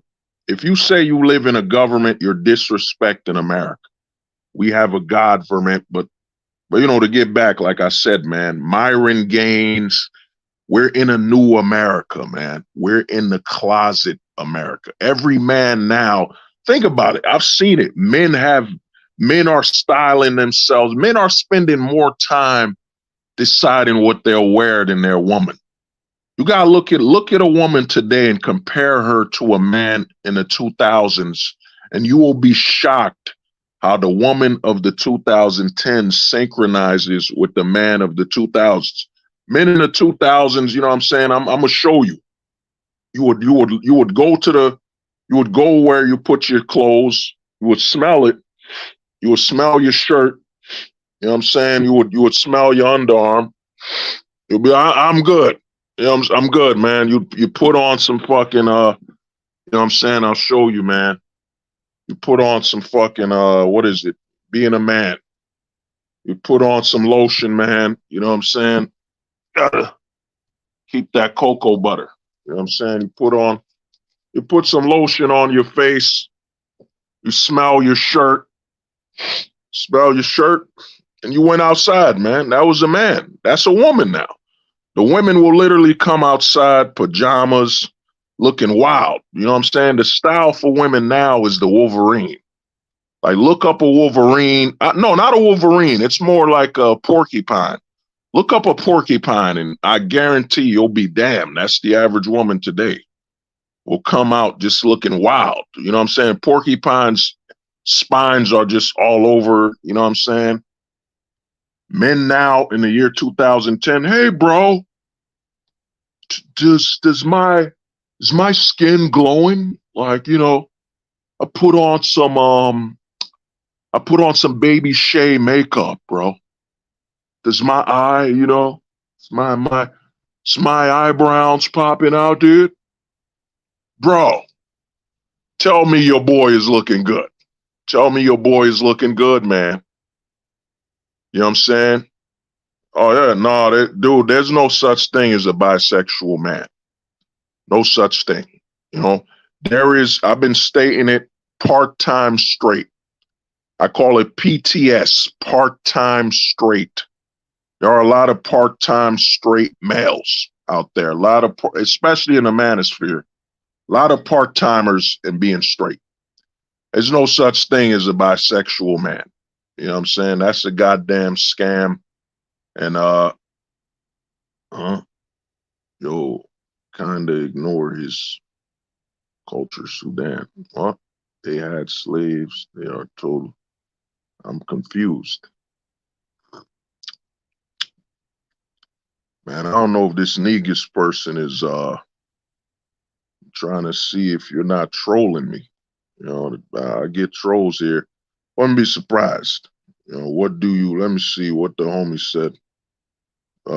Connor, what do you think about the guy called, oh man, Ormaxer, man, let me let him talk for himself, man. Let me show you what the Hormaxer believes, man. You know, to me, I don't like bringing him up. You know, he's got his issues. He's stalking kids online. He's on Omegle. He's there's been videos of him coming out of a psych ward. You know, if you want to know how he thinks, man, I don't need to say much. It's right here. Yeah, exactly. Yeah. Yeah, so I just look at that too. Yeah. I plan to do some good, tasty trap porn also. You should. That's all you need to know. If he's not hetero, that's it, man. You know what I mean? If he's part-time, what is this? Why you look up to the roof when you talk? Oh man. You can do two things a troll. Well, the troll is the troll, man. Peace out. You know what I mean? A troll. Not surprised. The trolls, man. You know what I'm saying? The trollatrons. You know what I mean? That's what I'm calling them from now on, the Trollatrons. You know what I'm saying? They're Trollatrons, you know, kind of like you got the Autobots, Decepticons, then we got the Trollatrons. You know, the Trollatrons are literally, they can hack into any website, you know what I'm saying? The Trollatrons, you know. Plan to do a stream on trolling. You know, a lot of people don't know that trolling is becoming a goddamn mental illness, man. You know, it has to do with the internet, the brain trying to keep up with the internet speed and then getting burned the fuck out. It's like putting your brain on a toaster. You know, but you know, like I said, man, we're in the age right now, we're in the pink pill age. The pink pill age means the majority of heterosexual men will draw near becoming part-time straight men. Right now, to be in a relationship as a heterosexual man, you have to be, and you have to project feminized attributes, you know, twerking. I've seen grown men twerk. We're talking guys 6'8", 6'7", 7-footers. You know what I'm saying? Men are now feminized. We are in the age of the feminized male. Men do not say, I'm sending, you know, like I said, the 90s, if you look at the decades of how things change, in the 90s, you used to hear movies about, I'm sending my son to military school. You know what I'm saying? You hear the mom like, don't do it, Charles. Don't send him to military school. No, honey, he's gone. He's gone. And his son was in military school. Now the men of the year 2010s, honey, I was thinking, could my son not wear a dress on Mondays? You know, honey, I don't mind him wearing a dress all week, but just 1 week, could he not wear a dress, please? Please, I beg of you, can he just not wear a dress on one day of the week? You know what I'm saying? Can my son please not wear a dress? Just one day, honey, please. All I'm asking for is one day where my son doesn't wear a dress. Well, you know, and his wife looks at him, she'll think about it. Oh, thank God. You see, guys, you see, fellas, she's gonna think about it. She's gonna think about my son not needing to wear a dress. I told you guys I could get her to think about it. I'm this close to being father of the decade. I'm gonna get that mug one day. I'm gonna get that mug that says Father of the Year. You know what I'm saying? This is the future of the man today, man. You gotta be near that border of part-time. There's a lot of men that are full-time straight males, but for you to succeed in a long-term, remember, I did a whole video series on the future, the no-term relationship, the part-time, you know, the temporary relationship, temporary. These are the three relationships that are dominating right now. The no-term relationship, no terms, as in you could be eating dinner with her, kissing her, and she could just go to the next man at the next table, kiss on him. No terms at all. You know what I mean? It's a free-for-all for her. Then there's, you know, for you as well, you're like, you know, there's no terms here. I don't care. Then there's the temporary terms, you know, y'all together temporary. It's temporary. You know, that relationship status is temporary. Then there's the modern man's relationship goal, her terms. The her term relationship where she dominates everything. That is the modern male's relationship, her terms. That is the modern man's goal now. A lot of guys think, oh, he got cucked when he got married. No. Dude, he couldn't go outside at 10 p.m. when he was dating her. He had to tell her everywhere he was at. You know what I'm saying? Well, come on, man. He's been a cuck. Come on, man. In the black community, we used to call it whipped. He's whipped, man. I remember going to high school and they would be talking about, yo, you pussy whipped, aren't you? But when it usually happens, the thing you gotta understand is what happens in the black community due to the slang and a lot of slang and a lot of communities got slang, but the government promotes it for the black community. They purposely want you to speak and be illiterate. They wanted that destroyed. They wanted the family structure. Notice rappers. If you want to notice the degression of black language and black communication, listen to rappers. Listen to rappers from the 80s, 90s, 2000s, 2010s to where they don't even speak human anymore. You know what I'm saying? Oh, David, what's good, man? What's good, brother? What's good, brother? They don't even speak human anymore, man. So the thing you gotta understand is for the modern man to succeed in a relationship, shout out to the homie Pars, man. The homie Pars sat down with me, he chopped it up with me, and he told me, him coming with the Zoomer, coming with the Zoomer knowledge. He told me, yo, hold the truth hostage, man. There's a lot of women right now, man. A lot of women are after the so-called beta. The so-called beta that's soft and crying and always crying. I seen that guy, man. I was at a bar once where I saw a beta, man. Betas don't exist no more, man. The thing a lot of men need to understand, there's no such thing as a beta no more. You know what I'm saying? And a lot of people will ask me, well, hold the truth. What do you mean there's no such thing as a beta anymore? If the majority of men are all behaving this way, then how can you identify and claim there's a difference? You know what I'm saying? If the majority of men are so-called betas and simps, look at Logan Paul. Look up Logan Paul, man. Shout out to one of Kalala. Kalala showed me on a Discord. Logan Paul, a multi-millionaire, literally wifed up a chick that's literally famous for banging mad dudes. And right now, I kid you not, man, on Twitter right now, guess who's defending Logan Paul? Adam22, who's letting his wife be piped out, and his wife is defending Logan Paul. You know what I mean?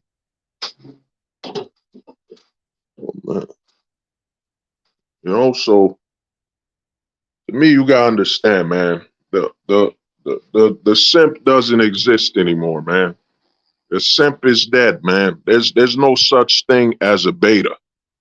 You know what I'm saying? The beta doesn't exist anymore. How can we say, oh, there's betas? Stop being a beta. Well, how can he stop being what the majority of men are now? You know what I'm saying? That's the majority. Majority rules, right? The majority of men now are betas, man, and they adapt.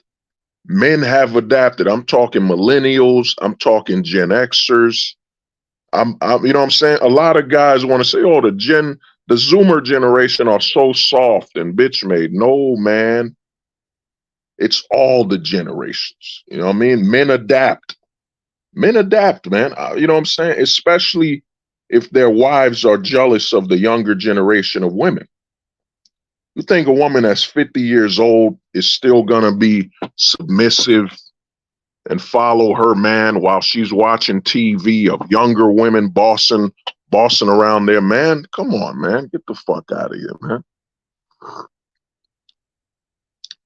Oh, simp saved by the cuck. Oh, it's all. You know what I'm saying? Yo, David, a remix for Saved by the Bell is all right, because I'm cucking by the bell.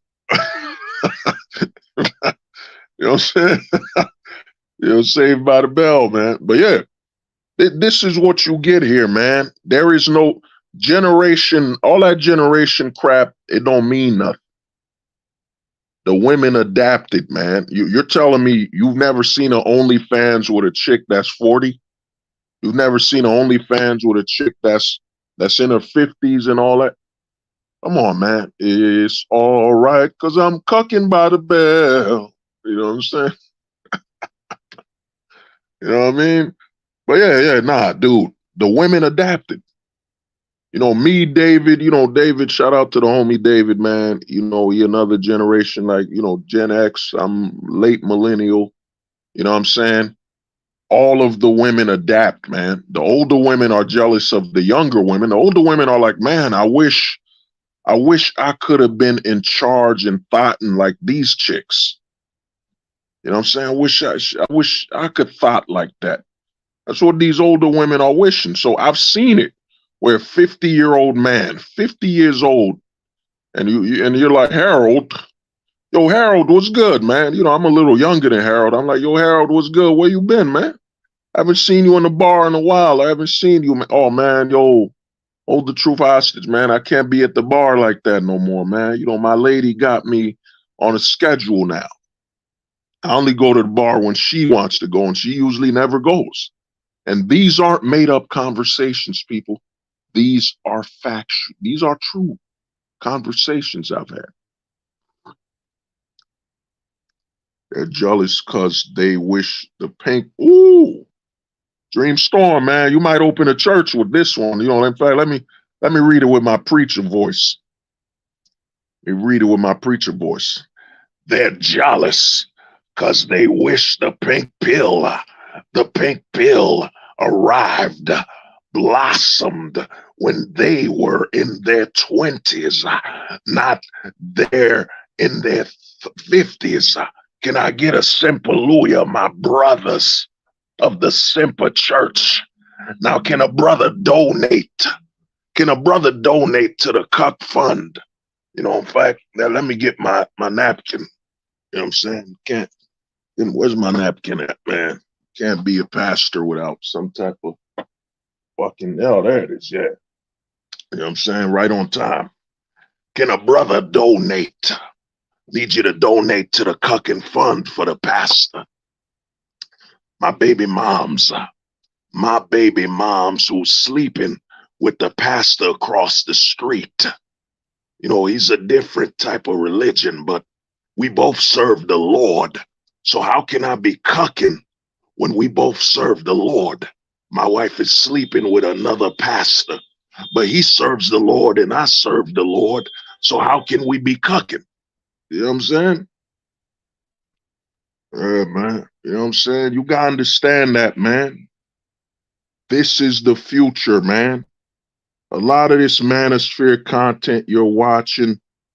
And I remember when I used to watch Coach Greg Adams a lot, man. Used to be on his channel. Then I found out he attacked the brothers that traveled. Then I saw it, man. I saw in the stream when he was going to Hawaii. I saw the closet, man. I saw David was there when we saw Coach Greg Adams. The closet appeared, man. I didn't have the word back then. Back then, I didn't know the closet word. I used to just say, that's a sus soldier, whatever. I didn't have a good algorithm-free word. But when Coach Greg said, hey, guys, do I look good? You know what I mean? Do I look fly? You know what I mean? Do I look sweet? And you're like, dude, the majority of your content watchers are men. You know what I'm saying? I would say, yo, am I fly? Am I clean? I ain't going to look at you arousingly. And then when he went to a random table in Hawaii to drink with some random men, oh, it was weird, man. We'll see who finishes last. I was like, oh, there it is, David. Whoever lasts the longest, and he laughed. Oh, man. And the way you could tell, some of the homies gonna be mad at me, but the way you could tell if a black man's in a closet, if he just randomly approaches a lot of young white men, you know what I'm saying? There's a lot of master fetish, you know what I'm saying? There's a lot of master fetish in the black closet, you know what I'm saying? The black closeteers have a yearning for master role play, master fetish, you know what I'm saying? As I remember, I'll watch some channels where these black dudes will bring up buck breaking, and I'm like, well, okay. What about that? You know what I mean? Well, what the fuck we need to talk about that for? So the closet is going around, man. You know what I'm saying? You get a closet. It's like the Oprah thing. You get a closet. Then you get a closet. You get a closet. You know what I'm saying? the manosphere, man, or the closet sphere, the closet sphere. You know what I mean? It is right now, like I said, a gold mine. It's a gold mine for the closet, man. They've never been so comfortable to approach straight men, man. It is crazy, man. Never been so comfortable. You know what I'm saying? Because in the 2000s, straight men were not crying, oh, I don't get no pussy, man, and I get no women, and he looks better than me. I'm looking at him. I'm looking at his chin, his features. I need it. I need sex so bad. And any sex will do. In the closet, their eyes open. Whoa. Did you say any? Any. Oh. Okay, well, the closet door is open. I got a portable closet. They'll say they got a portable closet. They got a closet they travel with, the portable closet. You know what I'm saying? And you're free to come in. You know what I'm saying? I mean, think about it. You know what I'm saying? There's wheels on this chair I'm sitting on. Why wouldn't there be wheels on the closet? You know what I'm saying? Yeah. Careful, the Decepticons vs the real women. Yeah. Well, I mean, I told guys, Dave, you remember, man. You remember what we saw. They've been training men a lot, man. They've been training men a lot, man. And the men are hopping in the closet one way or another, man. You know what I'm saying? They'll either hop in the closet, hide it, or they'll have the open closet policy. The open closet. A lot of people are thinking, yo, hold the truth. What is the open closet? It's when that guy's dating a tranny, still claiming he's straight. You know what I'm saying? Still claiming he's straight and he's with a tranny. That's what I call the open closet. The open closet is he's with a man and he says, he's straight because that man had some surgery. You know what I'm saying? The open closet, man. You know what I mean? A lot of people don't believe it. Yeah, in the 2000s, men weren't panicking about single life, at least nowhere near as much as now. Yeah. Let me see. What is this? The voice. Oh, man. A troll. Always a troll.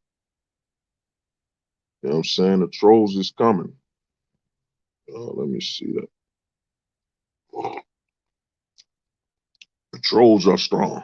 There was, let me see what David, there was a case, a man had to change his identification to get custody of his children. Wow.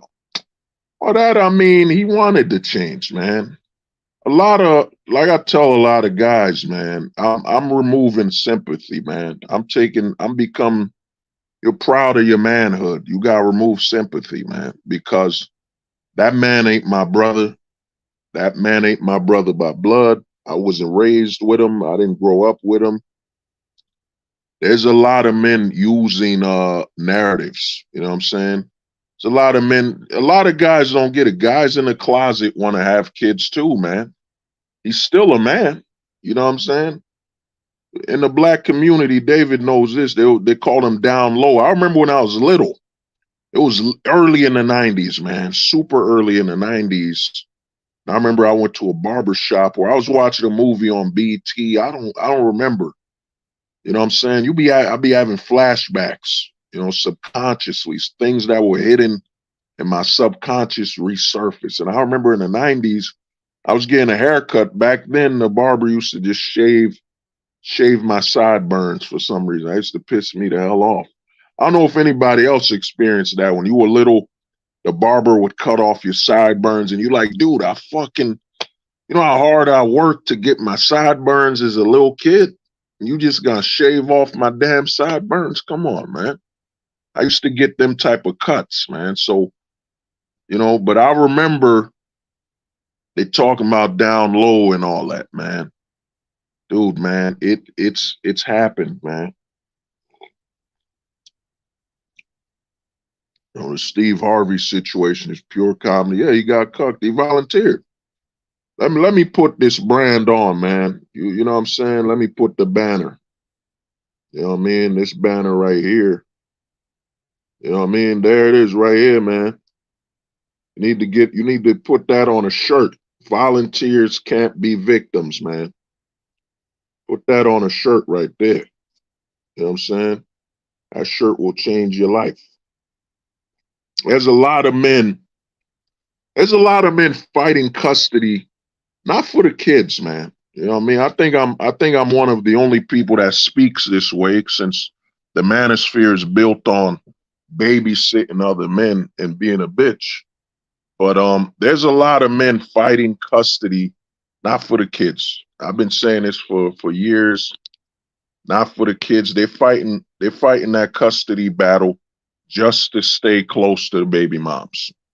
They need the children as basically a tool to stay close to the mom so they can hop in and hop out into her life. They can't accept what's really going on. They can't accept the truth of the situation. There's a lot of men fighting for custody just to be close to the baby moms. You know what I'm saying? They use the children as a tool, you know, to stay in her life, because they can't accept that, yo, you fucked up, you're done. It's over, man. You take the L, man. Embrace it. You lost this one, move on, man. It's like playing Mortal Kombat. Like how many fucking rounds you gotta lose? Round 1, you lost. Round 2, you lost. Round 3, Stop playing a fighting game with infinite rounds, man. Fuck. You know what I mean? Accept that L, man. You lost. It's a lot of men, man, and you know, I've seen it. You know, I've seen. It's sad to say, man. Man, it's sad. You know what I'm saying? It's you know, there's a guy I knew, man, and you know, he took himself, man. He took his life, you know, because of that child support, man. He took his life. That's why I say a lot of men from other cultures, like, you know, a lot of guys in the manosphere keep talking about, oh man, the United States is bringing men from overseas to repopulate. It's not working. Because the men from overseas, they're coming from another country where they value their family. You don't understand. You know, you're an American man. Your value of family isn't as strong as the men overseas, where that's all they have. All they have is their family. And then the laws allow you to defend your family. You know what I'm saying? You think you go to DR, you think you go to the Dominican Republic and somebody touch your kids? You know what I'm saying? You think there's going to be a trial for that? You think that guy's going to be able to walk away if you catch him touching your daughter? He's done. You know what I'm saying? Mexico, he's done. You know, Haiti, where I'm from, you catch a guy touching your kids, he's done. You know what I'm saying? These men come from that country. Then they come here and they openly see chicks, you know, on Instagram bragging about child support money. They just see the destruction. Then they get the culture shock, which for them, it ain't culture shock. It's Satan shock. A lot of men from overseas are getting Satan shock, where they just look at what they believe to be an act of Satan just openly being advertised by the schools, you know, by the system. There's literally now there was a report in the media where they said they are now encouraging young children to join in drag, that the children should be dressed in drag for you know, Pride Month. Yo, these people are coming here. They're not getting a culture shock. They're getting the Satan shock. That's what they're getting. They're like, oh my God, this is hell. They're like, I'm going back home. Or if I'm here, I'm just making my money. My God, this is the devil's land. They are promoting children being abused by, children having body dysmorphia surgery. The people coming here are getting a culture shock. They realize I'm just going to work here, man. I'm going to work, make my money. I will not, I will join the Beat My Meat Club. I will join that club until I can go back home and have a kid. Masturbation is at an all-time high. Porn watching is escalating. It is straight men having to deal with this society. They're watching more porn than ever before. To numb themselves. They're like, holy shit, man. To numb myself. Think about it that porn now is a form of therapy for men. Look how we fallen. Porn is now therapy. Shout out to the homie David, man. Webcam porn too. Yeah. It's become therapy. The therapist for the straight man now is, oh man, gotta go to a webcam girl. I gotta go watch some porn or something. I'm gonna go to a webcam girl to talk to her like a straight man, like, role play with her. Like, yeah, tell me, how's your day? She's like, I'm good, Poppy. I feel good. And you're like, oh man, whew. That man's like, damn, man. Okay. Let's keep going. Now I'm gonna ask you, I need you to just say, was I a good man to you? There are literally men breaking down to a webcam girl right now. I'm telling you, men spending hundreds of dollars to just break down, cry to a webcam girl, just role play a normal relationship. Just tell this webcam girl, and I've seen it on some porn sites where you're like, why is that woman eating? Like, why is she cooking a meal and just eating on Pornhub? You're like, why is she just doing normal, mundane stuff? And then you're like, oh, wow, damn. It is that bad? Shit, man. It is that fucked up that you're paying a chick overseas to eat a meal, which think about the men that are paying a cam girl, just telling her, hey, I'll pay you like $10 an hour. I just want you to, cook yourself a meal and eat with me. No nudity. I don't want you to take off your clothes. None of that. I just want you to eat. I'm going to have a meal. You're going to have a meal. Just eat. And she's eating, and he's, she don't even speak his language. And she's in a foreign country where the men are allowed to be men. She's like, all right, okay, whatever. He's in America just paying a cam girl to eat with him. He's just going to tell her, I'm going to pay you, look good, look sexy, but I don't want you to look hoarse. Just look good enough. We're role playing. You're like my housewife or whatever you are to me. I just want you to eat. Just want you to eat a meal. Eat a meal with me. That's it. And she's eating. He's paying her like $50 an hour or whatever. You know what I'm saying? Role playing. You know what I mean? Yo, the American camp. Yeah. Well, David, that's why, dude, guys aren't playing they're not paying the American cam girls. I'm not on the porn sites like I used to be a couple years back, because they're forcing the closet on you. You can't even select anymore. I was talking to one of the homies, man. There's a big money's about to come in porn, man. Big money's coming in porn, and it's gonna be a porn, what they calling people, man. I forgot. One of the homies told me. Yeah, curator. There's gonna be a lot of money in curation of porn. There's gonna be a lot of money in curating porn, because right now you can't go on no porn site and select straight and that's all you'll get. You can't do that. Those days are done.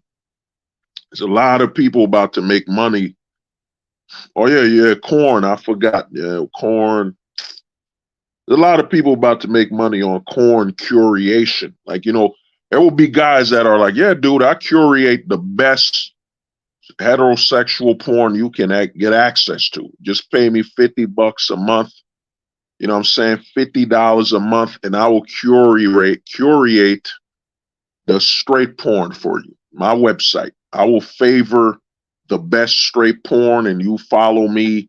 That's all you will get. There's about to be a lot of money in porn curation, where somebody curates porn. You know what I'm saying? Where he keeps either a hard drive, or he has a certain, he does the hunting for you. Like let's say you're gonna be paying a guy on Pornhub to find you straight porn. That's how fucked up it is now. That's how anti-straight male most sites are now anyway. You're going to pay a guy either annually or monthly. You're going to pay a guy to curate your porn. Either that, or you're going to start buying porn DVDs again. You know what I'm saying? Because a lot of guys don't do the cam girl thing because that cam girl might be filming you. Then she'll release it. You know what I'm saying? That's another reason, me personally, I'd never touch the cam girl thing. You know what I'm saying? Because they might film you, then release. She might release, I got a satisfied customer. And she's got a screen recorder recording her screen as she talks to you. So it's a triple camera situation. But pretty soon, it already happened. There's porn curators. There's guys making a living off of curating porn, where they're like, yeah, dude, I'll go on Pornhub for you, and I'll find the quality stuff you're looking for. You know what I'm saying? A porn curator. You know, I curate the best, you know what I'm saying, jiggly ass porn ever. You know, just pay me $50 a month, and I shall find you the best, thickest of porn for you, my lord. Thou art not worthy. Thou art charging a great, thou art doing God's work. Curate with your porn curation. I fetch Lancelot, fetch this man coin. You know what I'm saying? They're going to be paying motherfuckers for curating porn. Because you got to understand, we're in a capitalistic society.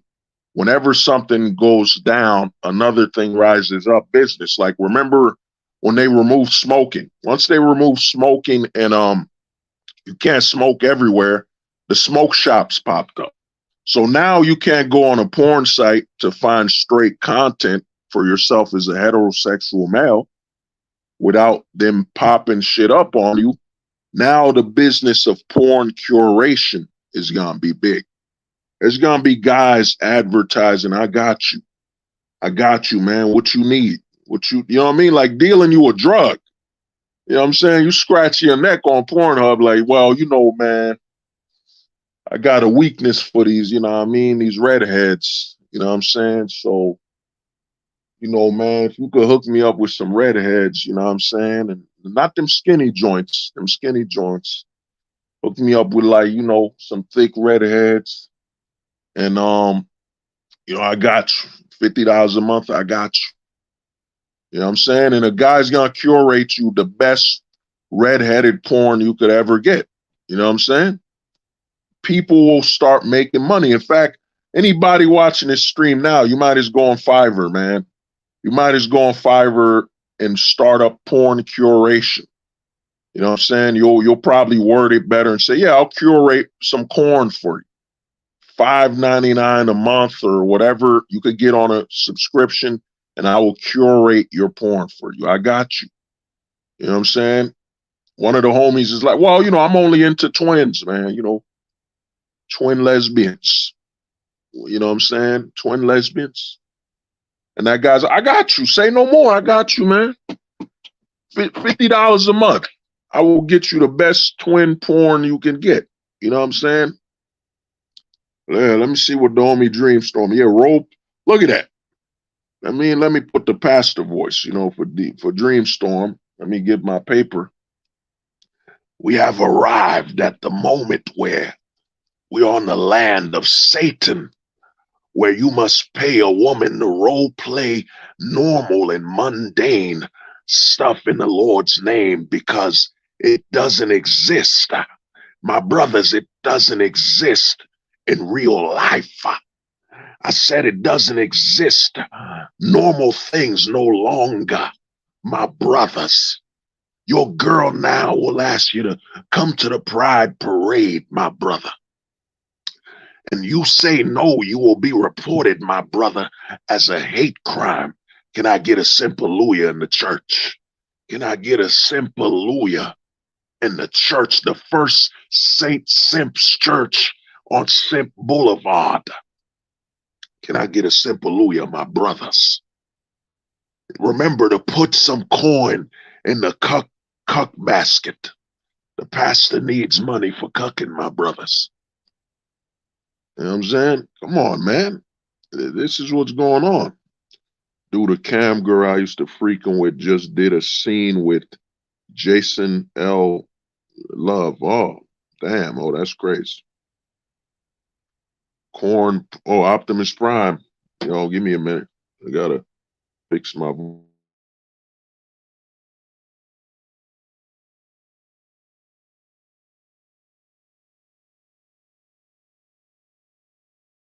Let me warn you in the Optimus. I tried to warn you, Optimus Prime. Tried to warn you of the closet cons. Greater than the Decepticons, the closet cons. They are more mobile. They can be at your home. They do not morph into vehicles. They morph into closets. The closet cons have arrived.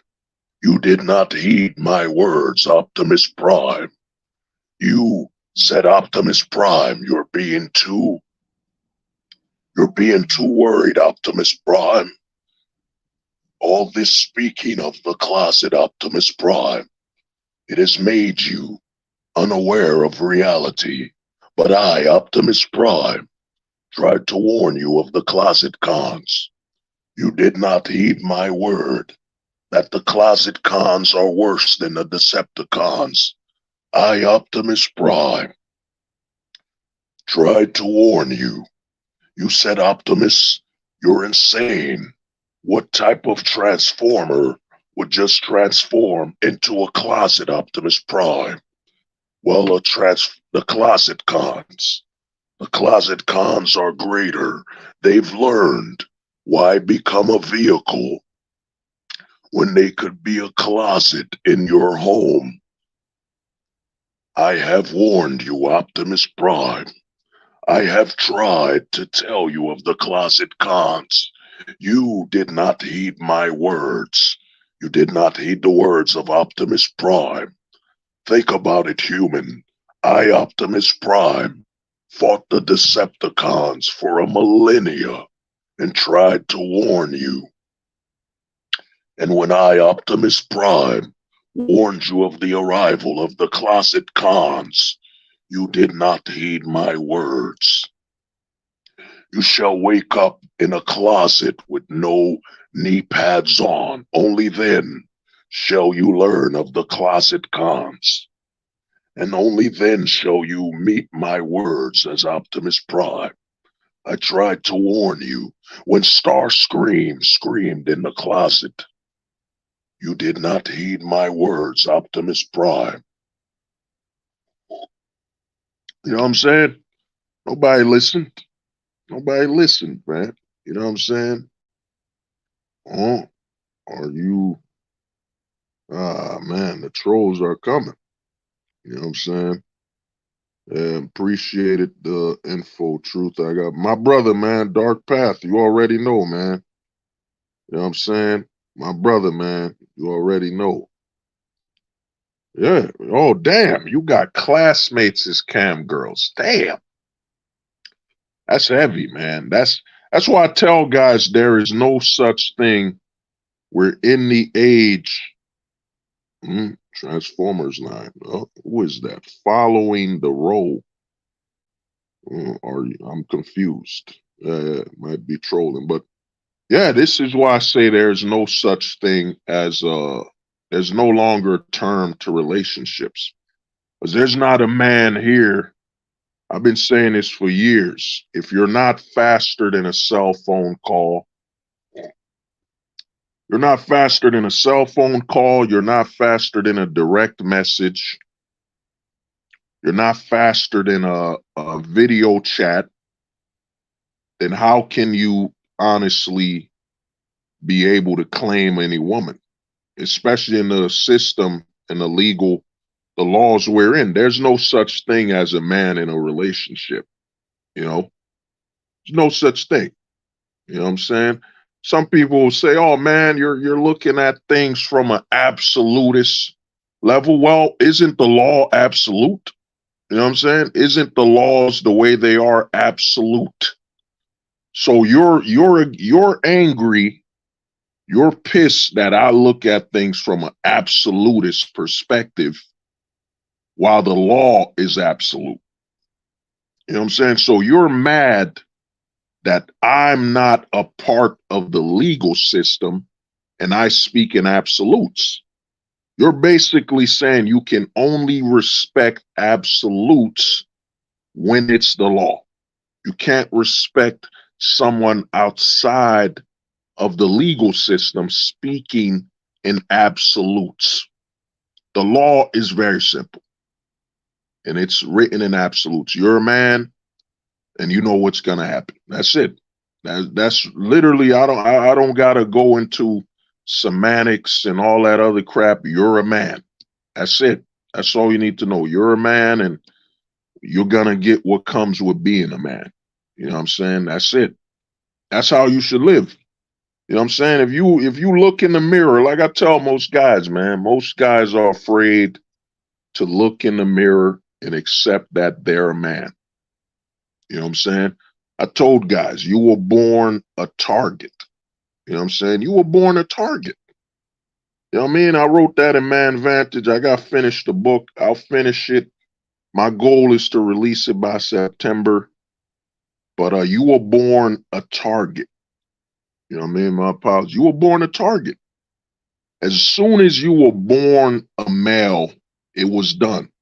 As soon as they identified in the womb with that thing, oh, that's a boy. That's a boy. Oh, that's a boy. You know what I'm saying? The doctor's laughing in the background.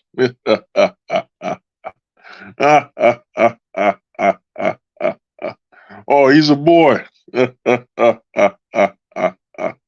Oh, he's in for it. He's in for it. You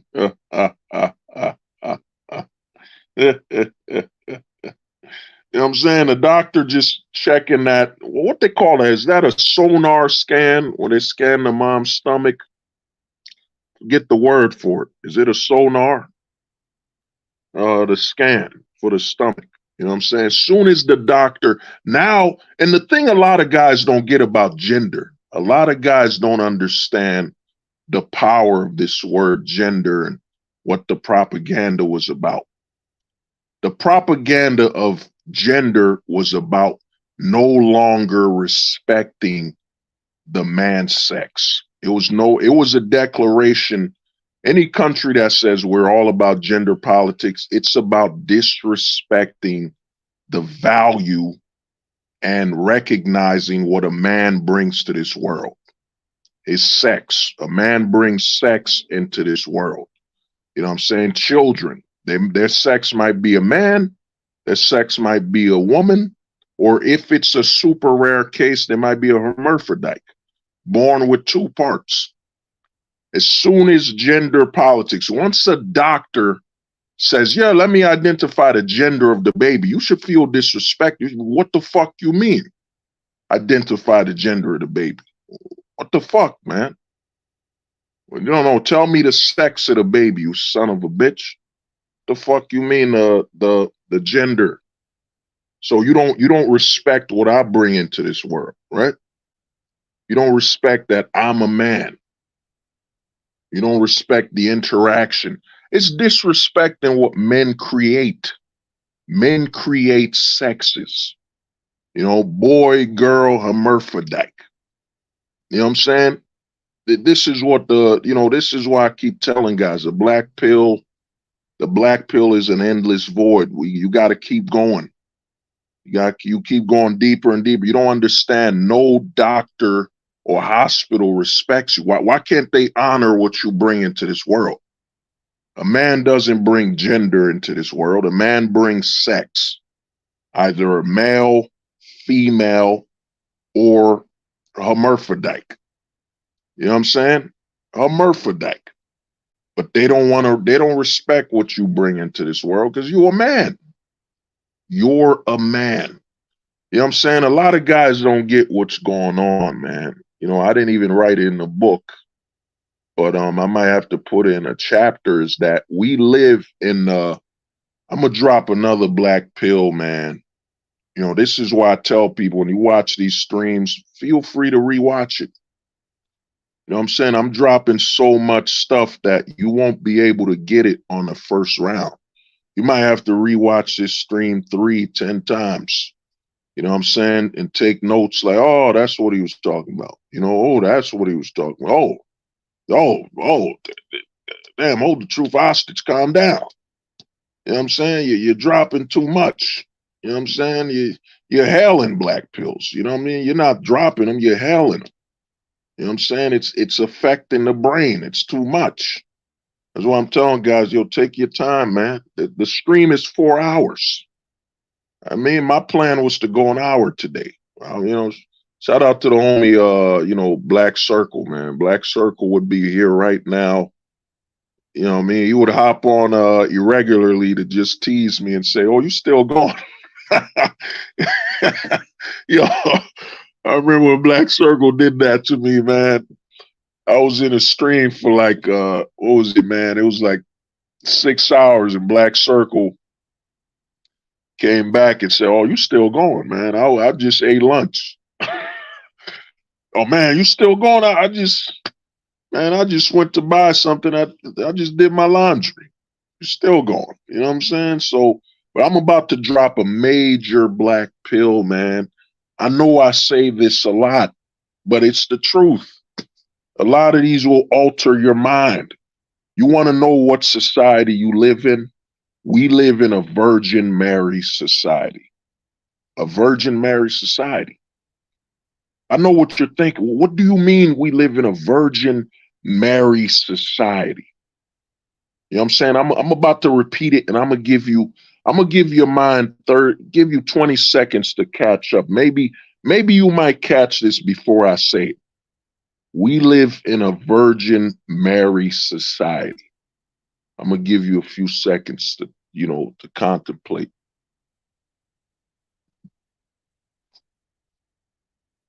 Okay. Okay, nobody commented. So what do I mean we live in a Virgin Mary society? What do I mean? What I mean is that the male does not count. The male doesn't count. What was the Virgin Mary, man?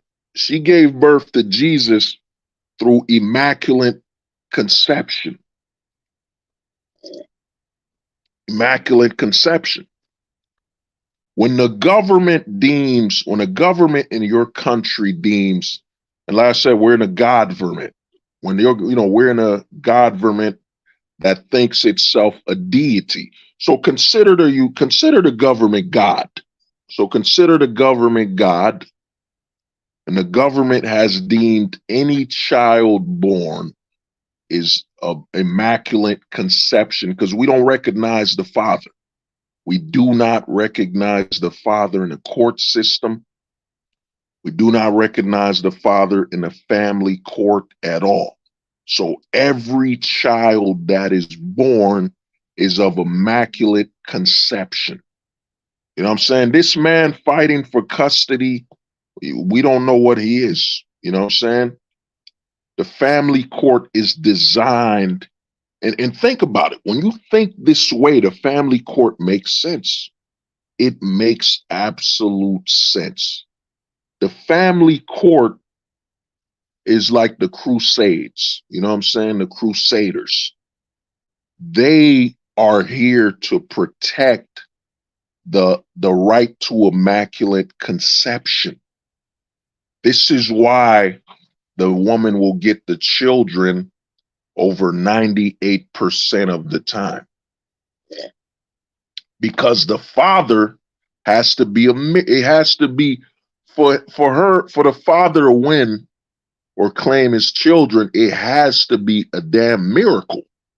Or you know, because God don't make mistakes. You know what I'm saying? God makes no mistakes. So it had to be a miracle that this man is this child's father. Because I mean, we're in a society of immaculate conception. So how can a child be born of a man's seed, when we are in a society of immaculate conception?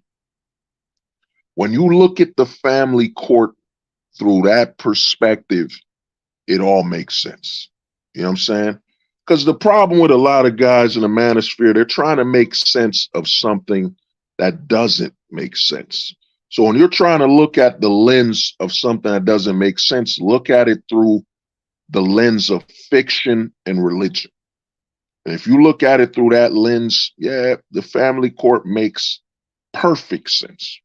In fact, the family court is working, it is doing a spectacular job, because every child born is of immaculate conception. Think about it.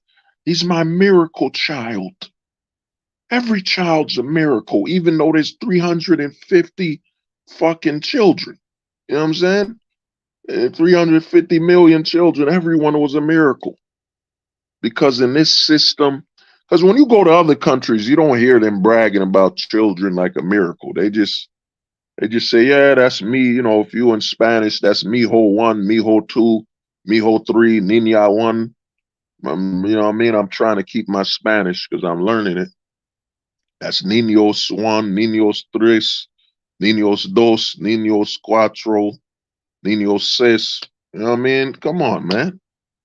So you got to understand, man. Stop. That's the other thing about the black pill. Everybody thinks, oh, hold the truth hostage says, well, you know, man, the black pill is mathematical. Yeah. That doesn't mean you look at everything through the eye of sense and logic. You know what I'm saying? You do understand the difference between fact and fiction, religion and, you know, truth and reality. So you got to be able to look at things with those perspectives as well. And when you look at things, you look at the family court through the eye of, it's a religious event. It's a religion. You know what I mean? You consider the government a godlike deity, because the government is. I mean, think about it. Think about all the politicians that have fallen. You know what I'm saying? They have fallen. That's why when people come to me and say, you know, I say, God bless America. I love America. Love it, man. Great opportunities. You know what I'm saying? Great opportunities in America, man. The land of opportunity, land of freedom. And I plan to represent America. I'm working on a comic book that's very patriotic, man. You know, to show respect to my fellow Americans and you know, some of the people, soldiers. You know, I got some military friends, military family. You know what I'm saying? So to show respect, you know what I'm saying? I'm gonna do something for that. You know? But like I said, that's how I'm gonna end this stream, but look at the family court through the eyes of religion, and it all makes sense. You know, men, you don't get it. You know, a man, your children are not yours. Your children are that of God. They are not yours, man. They are the children of God. Because your children were born of immaculate conception. You know what I'm saying? This is boggling some guys' minds. And like I said, I know this content. I know people watching me siphoning the content. It don't matter, because people will return to the source. You know, at some point, people will get bored, because I know a lot of red pill and gray pill content creators are siphoning my material. Oh, let me see what works from Hold the Truth Hostage. Oh, I like that. I like that talking point. You know what I'm saying? I like it. Without them knowing that, you're training your base. You're training your base to look at a point of view you can't contain. You can't create. You can't maintain consistency. So as people watch your channel, they'll be like, holy man, they're gonna super chat you. Yo, go further. Yeah, tell me about that. Tell me more. Then you're gonna be, oh man, you might blur it out. You might say, oh man, I gotta go to Old Truth Hostage and watch the 6-8 hours streams he did to get some new content. And your people are gonna be, oh, let me go to that channel. Let me go to the source. You know what I'm saying? Everything returns to the source. It might return to the source in a micro aspect, but it returns. But like I said, man, you have to understand every child born is of immaculate conception. Once they said gender, you're done. You got some stupid fucking, it's an embarrassment. I see some men online where I don't know the gender of the baby yet. Go hip. With the goofy boys, go hip. I don't know the gender of the baby. Go hip. Go hip. Come here, honey. Let's go figure out the gender of the baby. Go hip. You know what I'm saying? Missing IQ, man. Missing IQ. You know what I mean? There's a lot of men suffering from missing IQ syndrome. I'm saying, what would you call that? Yeah, that's MIS. MIS, missing IQ syndrome. You heard it here first. You know what I'm saying? Missing IQ syndrome. You know what I'm saying? When someone has missing IQ syndrome, you might as be talking to a fucking wall. You know what I'm saying? A wall. There's a lot of men suffering from MIS, missing IQ system. You know, I don't talk about low IQ. Low IQ, that means there's hope. He's low IQ. You gotta get to his level. Lower yourself so you can make sense to him. You know what I'm saying? You can make sense to him. Lower yourself to his level. No, man, I ain't lowering myself. There's something called missing IQ, man. When somebody's missing IQ, you can't talk to him, man. He's not, at that point, he's not even human. You know what I'm saying? I be online talking to people with missing IQ where all they do is repeat what you say. They straw man, or they can't even straw man. They just, you don't know what you're talking about. Go hip. You don't know what you're talking about. They're missing IQ, man. Don't waste your energy, man. Don't waste your energy trying to debate. Once you see the sign that person is missing IQ, leave him the fuck alone, man. You know what I'm saying? Because if you're wasting your time on somebody with missing IQ, you might as start talking to some fucking cats and dogs. You know what I'm saying? Why won't you do that as an exercise? Go to YouTube and try to translate a dog's barks. Try to do that.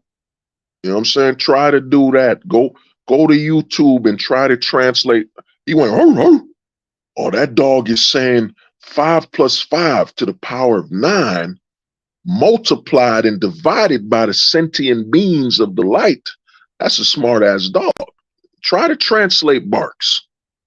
That's what you're doing with a fucking missing IQ person, man. I mean, I block people. I learned, man, missing IQ, don't waste your damn time, man. That's volunteering. You know, that's volunteering to waste your time. So you're not wasting your time. If you volunteered, you can't say, well, that person wasted my time. No, they didn't. You volunteered. You know what I mean? Volunteers can't be victims. You know what I'm saying?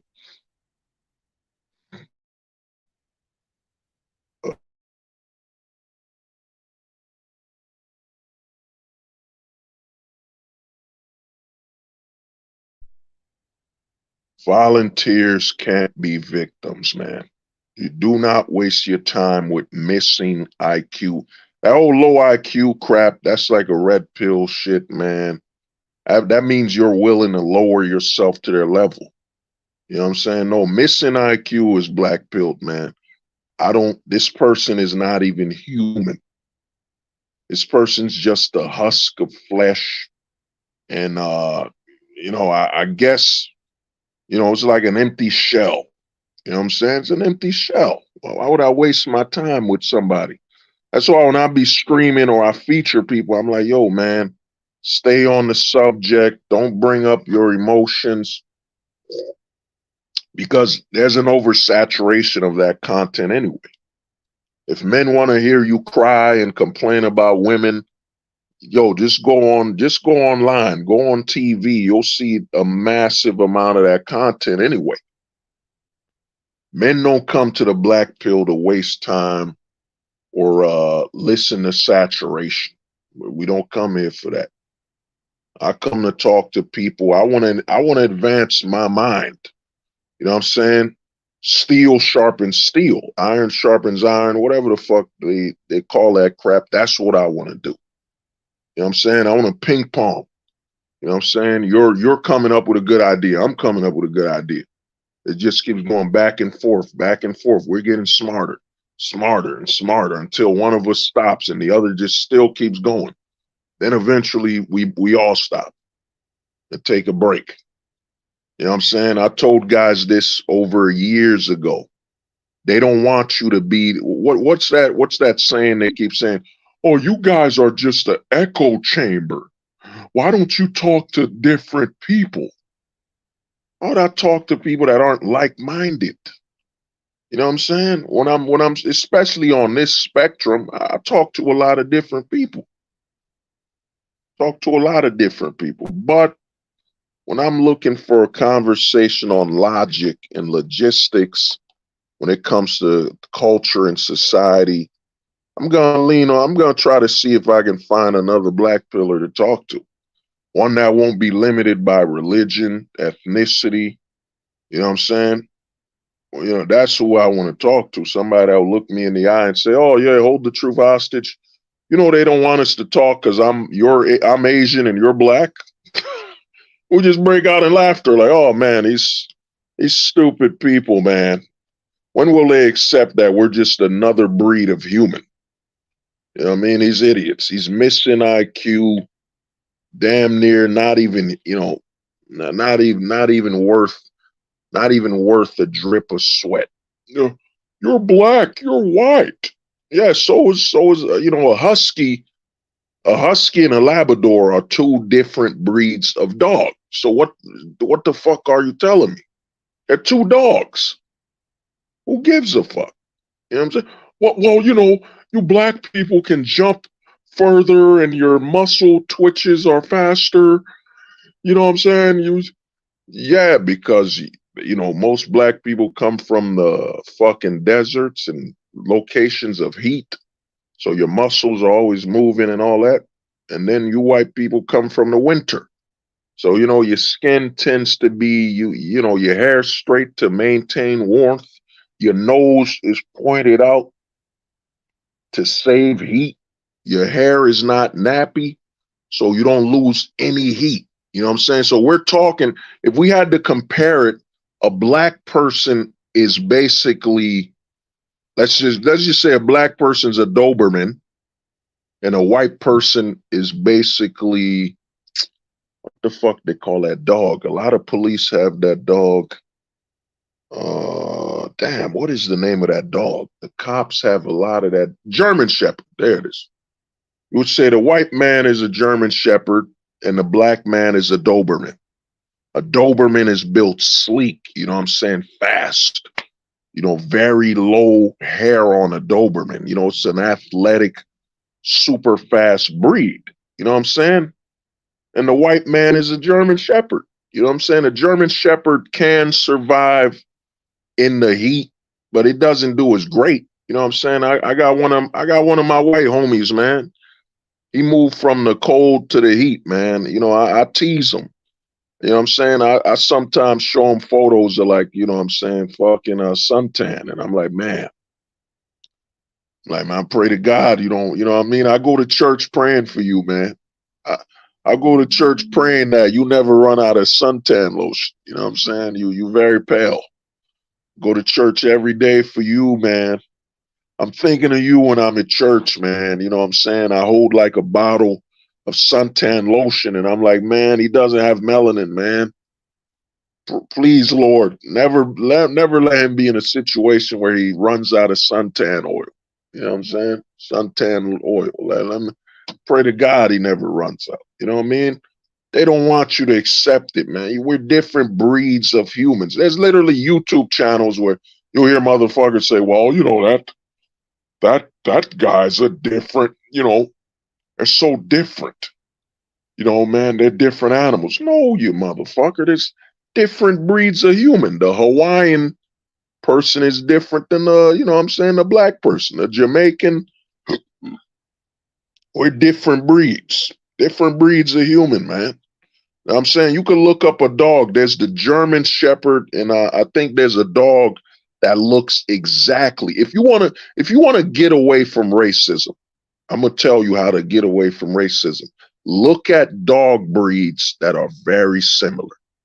You know what I'm saying? There's a dog that looks like a German Shepherd. I think it's called the Alpine, some type of dog. Look up dogs that look the same. And you will be like, holy shit, man, this makes sense. So you're telling me the Africans from the north are not the same as the Africans deep in the south. Their genetic makeup it's a whole different breed of human. They had to live under these circumstances. The Indians are not the same as the Indians in the north, south. They're different breeds of human. That's it. You know what I'm saying? Are there advantages from a political standpoint, power standpoint? Yeah. You know what I'm saying? If you were to look at dogs, like I'll tell you how you want to look further into racism, look up the most popular dog breed. Look up that. Odds are the most popular dog breed in America, I think it's either the Labrador or the Golden Retriever. Now, after you figure out the most popular dog in America, now equate that to a white person. And you'll say the most popular person in America is a white person. That's it.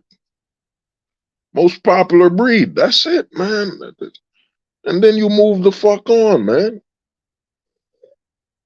I mean, you letting them control you with racism, all these alternative fucking mental manipulation and mental gymnastics. You know what I'm saying? See what the homie said, Connor.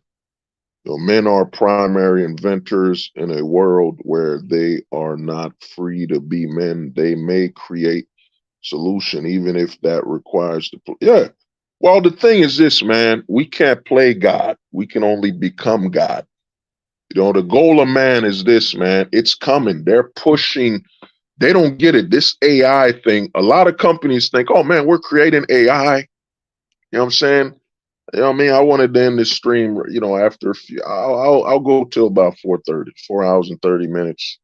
You know, I got a little suspicion. You know, I get suspicious, so it might be superstition, but I think, you know, I always try to end around within the 30s, you know, even numbers or something. I don't know. It's a lot of times people are like, yo, how come you still streaming? It's because it's superstition. Like I wouldn't want to end the stream at 11 hours and 40 minutes. I believe I have to end it at 12 hours. Something about, you know, superstition. Like I gotta end at a certain point, a certain amount of hours, the numbers. I don't know what it is. It might be superstition or something. But, you know, the thing is this, man. What the hell was I saying? Yeah. With the AI, a lot of these corporations think, yo, look at these dumbass men. We created AI. They're going to use this AI to you know what I'm saying, do a lot of work, be better jobbers, for their bosses. They're gonna role play female roles with the AI. You know what I'm saying? They're gonna role play. Kalala, hell no. I ain't doing that. You crazy. You wild. No, you know, they're gonna role play with the AI. No, they don't understand. I'm gonna tell y'all something, man. I've told people this. I was talking to one of the homies on Discord. They don't realize how dangerous AI is, man. The danger to AI isn't to society. The danger is that mankind will finally find the perfect person to talk to.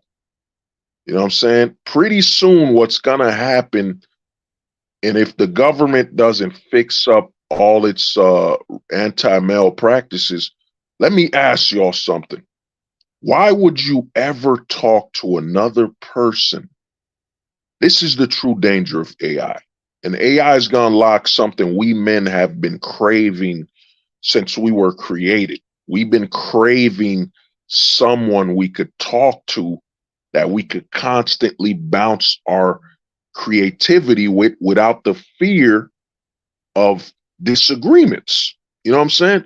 Why? The danger of AI is it's going to make men completely disposable. What I mean by disposable to other people, we won't talk to other people.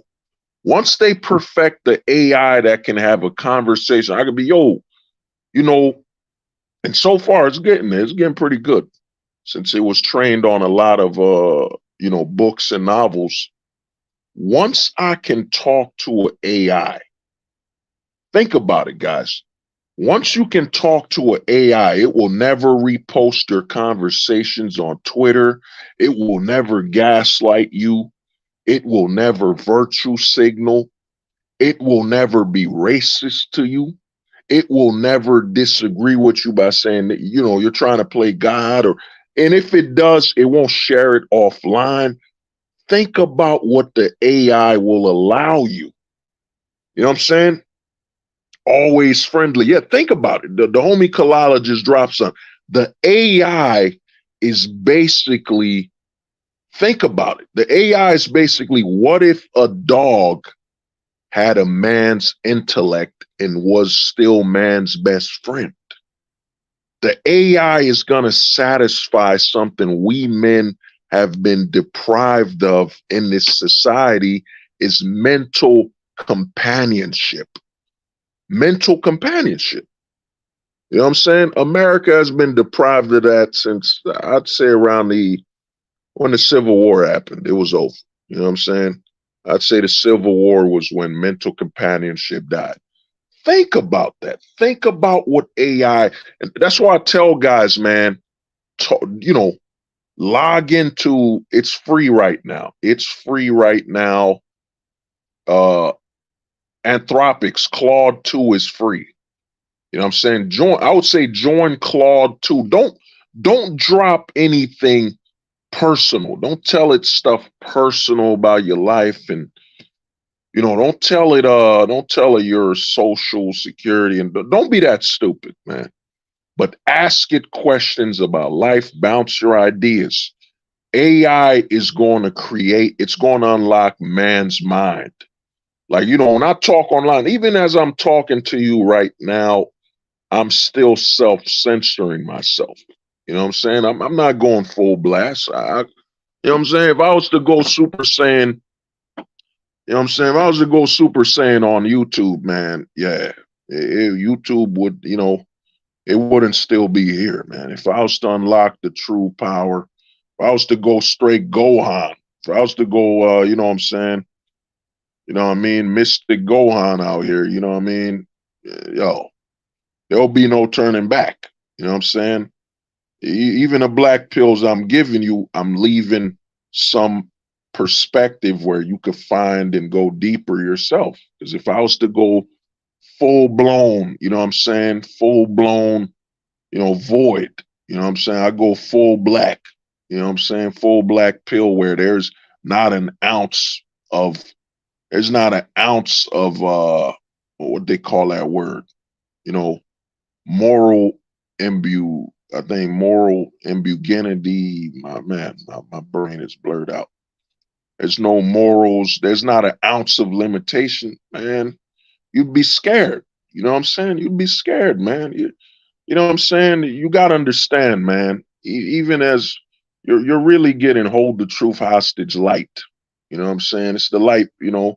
It's like light, you know, hold the truth hostage light. That's what it is, man. This is a light beer. You know what I'm saying? This ain't the full thing, man. The full course would scare you. It would scare you to death. You know what I mean? If I was to go full blown black pilled and be like, yo, this is, you know, like Goku. You know what I mean? This is what happens when you go beyond a Super Saiyan. You know what I mean? This is what happens when you go beyond, when you ascend. You know what I'm saying? This is black pill level 1. You know what I'm saying? You know, my hair turns super black. You know what I mean? You're like, oh shit, he's gone, you know what I mean? He's a super black pillar. Oh my God. This is what happens when you ascend beyond the super black pillar. You know what I'm saying? Then, you know what I mean? I ascend now. And this is what happens when you go even further. Like look up the video when you get the chance of Goku going Super Saiyan 3, man. Him screaming for like 30 minutes. I heard the actor actually passed out. You know what I'm saying? This is what happens when you go to super black pillar 3. You know what I'm saying? Hair grows even longer and you know what I'm saying? Start, you know, my whole skin start glowing black, but then I'm like, you know what? This ain't it. This ain't my final form. Now I'm gonna go, you know, super black pill 4. You know what I mean? You know, the best, we all know the greatest form in Super Saiyans was Super Saiyan 4, man. Oh, fuck, I love Super Saiyan 4, man. Oh, they wasted it. I love it. But, you know, if I was to go full black pilled, man, it would scare you. You know what I'm saying? I've done it sometimes. And some people will just go, oh man, what is he saying? Like I'm gonna drop a super black pillar 4 on you right now, man. I've been doing it for years. You know, I spike up and down. You know, at times I'll go up and down and spike it to you. But you know, one of the super black pill 4 levels I dropped was when I told you, yo man, you got a kid and your girl said, I'm taking the kids, and you just go, okay, go. Do it. I could have another one. You know what I'm saying? I could have another kid. That's it. Leave. You just wave her, leave then. You know what I'm saying? Leave. And she takes the kid. And you're like, you know what I'm saying? Then you gotta learn to control that. You know what I'm saying? You might have to do some, you know, training. You might have to go to the gym to release all that sadness and anger. That's a Super Saiyan 4 black pill right there, man. You know what I'm saying? For your baby moms to come in front of you and say, I'm taking the kids. And you're like, go. I have another one. Go. And guess what? When I have kids, it doesn't change my body for 9 months. Go. Leave. You know what I'm saying? If that's all you wanted was the kids, go. I'll have another one. I'll get another woman pregnant. And, you know, in fact, let me just call one on Tinder right now. Beep, beep, beep. Yeah, you want a baby? All right, I'm going to be right there. Done. I tell people, man, that's the ultimate, the true black pill, man. The super, you want the infinite, you know, the ultimate black pill is your manhood. Your manhood. You know what I'm saying? Manhood is the true black pill. If you look at your genetic build and say, what did I lose? Yes, there will be some attachment, but you got to be able to. That's why I say the Casper pill, it's gonna be what the content I make the most soon. You know what I mean? I gotta fix some things, but it'll be the content I make the most because a lot of men are dealing with detachment issues, and not in a bad way. The society trains you, well, why are you so detached? That's a problem. No, that's your strength.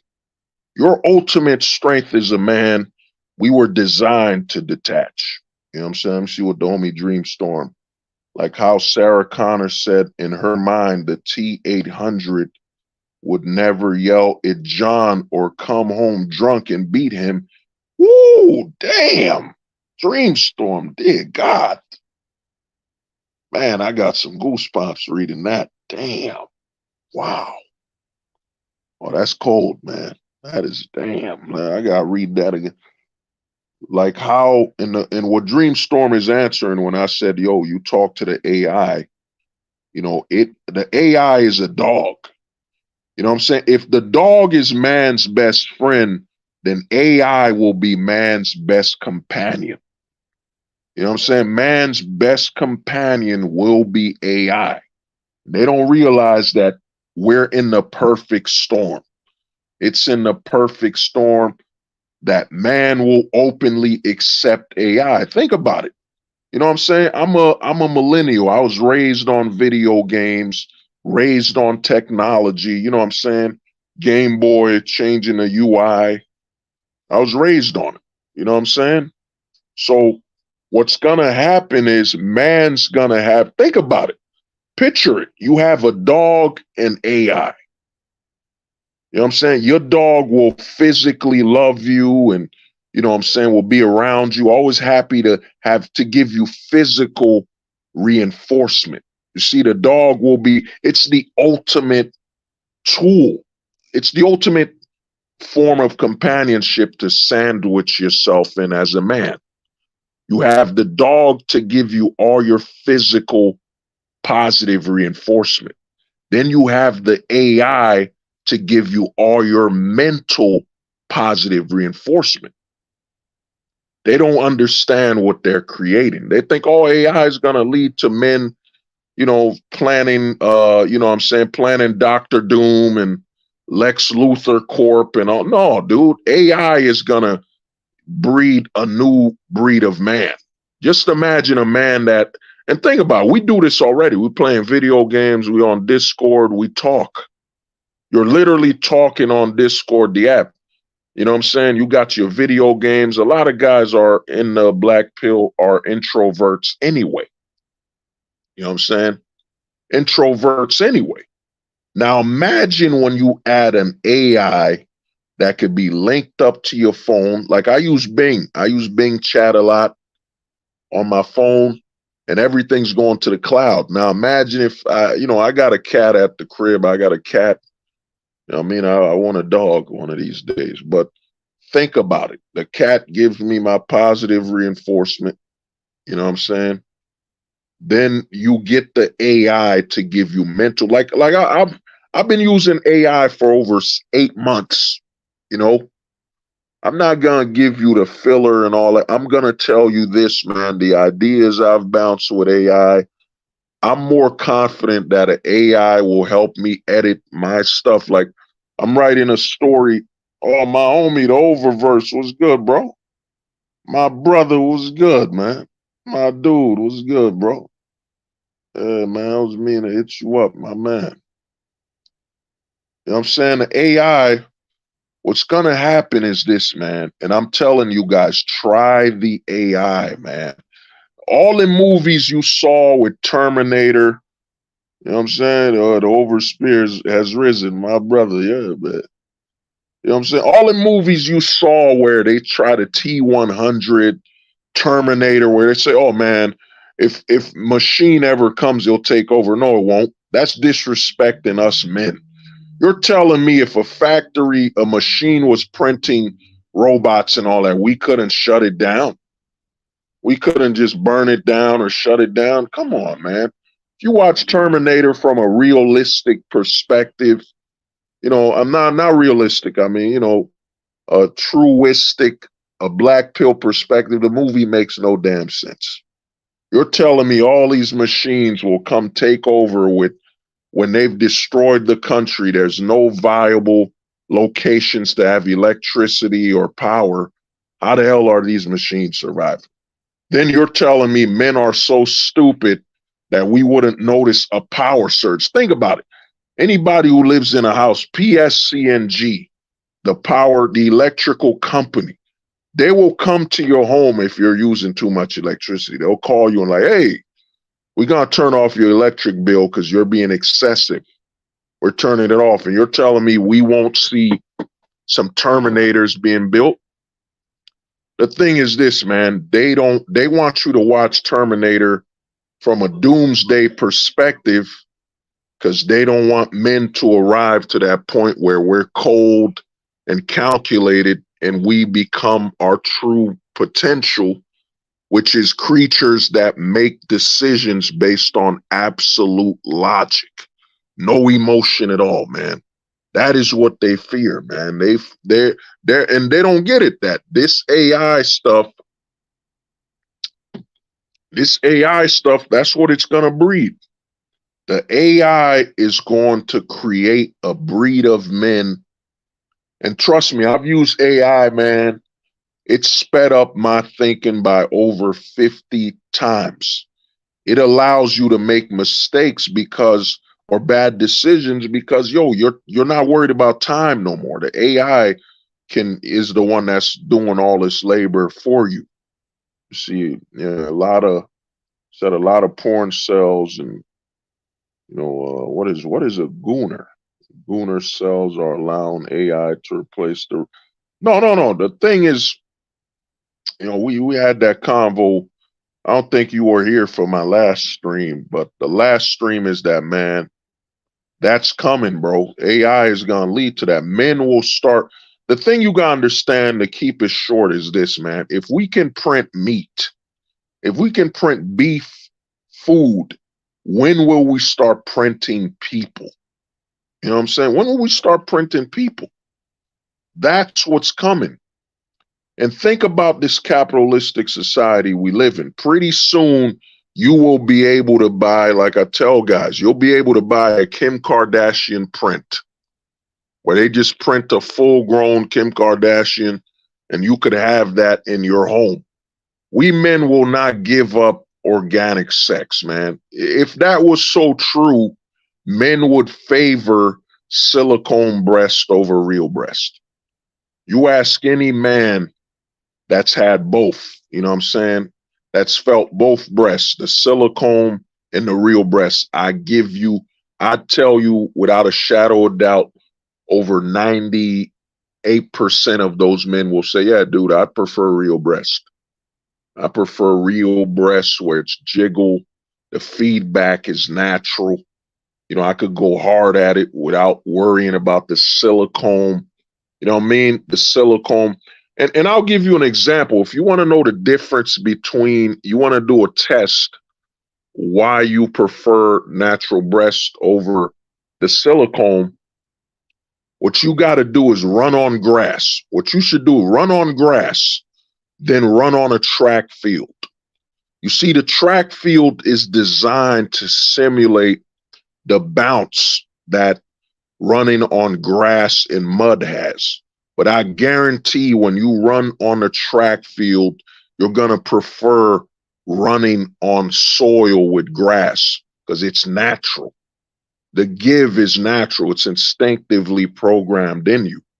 You know what I'm saying? The narrative, they just want to joke. They want to make us men seem stupid because they don't want men to arrive to the final destination. That we men, our biggest weakness, like I said on my last stream, our biggest weakness is we can't reproduce on an asexual level. That is what's limiting us. Once we can breed on an asexual level, people don't get it, man. Everything will open. You know what I'm saying? Think about it. They keep trying to limit us men, making us soft. If I could literally print myself, what you think's going to happen? I'm going to eventually say, how do I put my brain waves into that new body? How do I put my brain waves into that new body? And then how do I enhance it? How do I make this body stronger, better designed to survive off of less food? How do I make myself the best version ever? How do I obtain eternal youth? Eternal, you know what I'm saying? Eternal life from a perspective of I'll never die of natural causes. You know what I'm saying? we don't prefer, they want to limit men, because you got to understand all the talking points are from a perspective of we men will not replace organic women with what they grown with growing organic women. That's what's coming. You know what I'm saying? What's coming is pretty soon we will grow women. Oh, Bronze Bird, what's good, man? What's good, brother?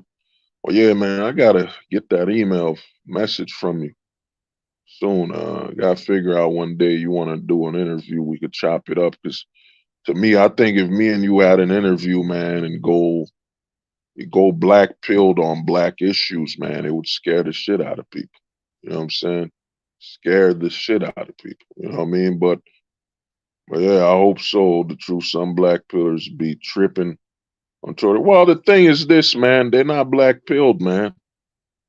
My thing is this, man, the black pill is absolute, man. Once you draw off the edge of it, you're going to the gray pill, man. You can't, the black pill is not about part-timing. It's full-time, man.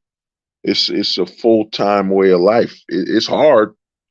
There's struggles with it. You might wake up some days where you're like, you know what, man?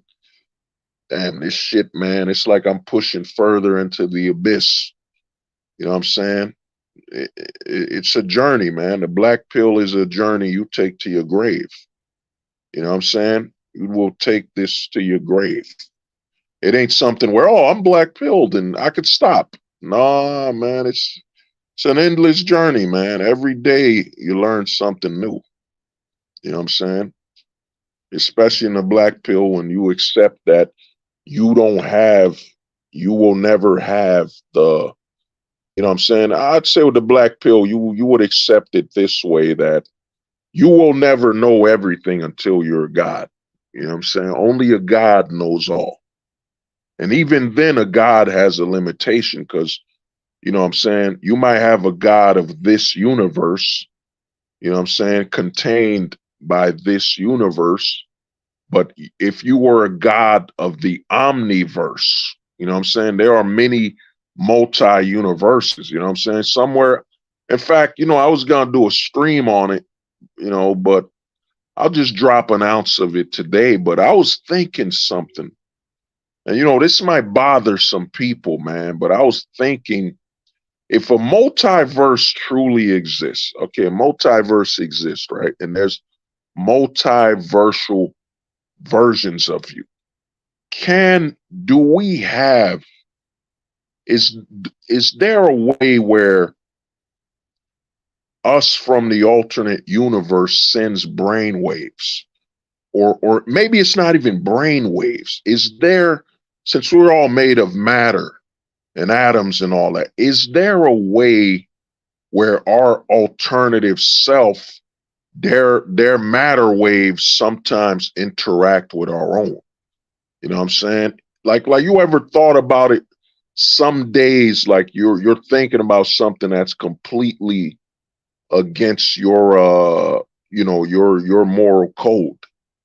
You know, it's against, or you're thinking about something like, you know, me, I'm not a person who's into heights. You know, I'm not into roller coasters and all that stuff. But there'll be some times where I'm like, yeah, man, you know, I think I would love going to a roller coaster at the highest heights. But, you know I would never do that. But maybe the alternative universe version, you know, this is more of some infinity pill type of conversations. Because you know how a lot of people keep saying, yo, man, we don't got freedom of will. You know, maybe it's not we don't have freedom of will. Maybe we have too much. We interact with freedom of will that isn't our own. You know what I'm saying? Because if there's an alternative universe, you know what I'm saying, then what is it? And we're all connected to our alternative self. You know what I'm saying? Does the will and existence of our alternative self affect us? You know what I'm saying? You ever had a moment where you're just walking, man? You know, you're in the park, you're just walking. You know what I'm saying? You're walking, and out of nowhere, a sense of worry, a sense of just worrying just spikes up on you like, bam, yo, man, I'm just fucking worried about something. You know what I'm saying? Could that be you're worried because the will of your alternate self from an alternate universe, you know, their existence. Think about it, if we got brain waves, is there such a thing as our existence waves? And like maybe one of our alternative selves in an alternate universe is in mad danger. And it's, you know, they're in so much danger that, you know, it echoes throughout our own existence. And out of nowhere, we feel a hyper sense of being worried for no reason when the threat isn't happening to us. You know what I'm saying? There's a lot of questions, man.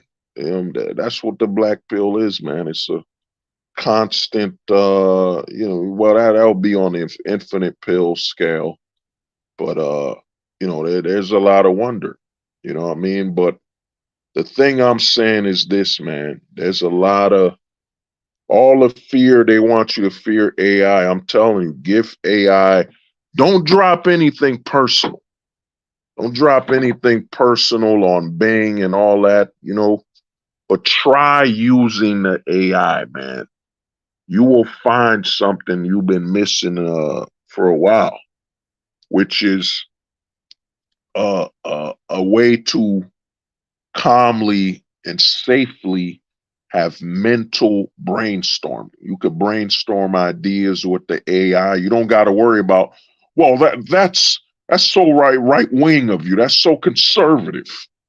You know what I'm saying? When I talk to people now, I talk with a very strong potential, you know, it's not a wall, because a wall means they wouldn't be able to see me or interact, but I speak with a very strong barrier. You know what I'm saying? You keep a barrier between your true self and that person. They're only allowed to see a certain amount of you. Because if they were allowed within the barrier, now all of a sudden you go to Twitter and you go to YouTube, and all of a sudden this person is sharing and demonizing you and doing all this crap. Because to me, once men get more comfortable, and I think it'll be the Zoomers are already accepting AI. The Zoomers were born digital. They're the digital first children. Their whole life was digital.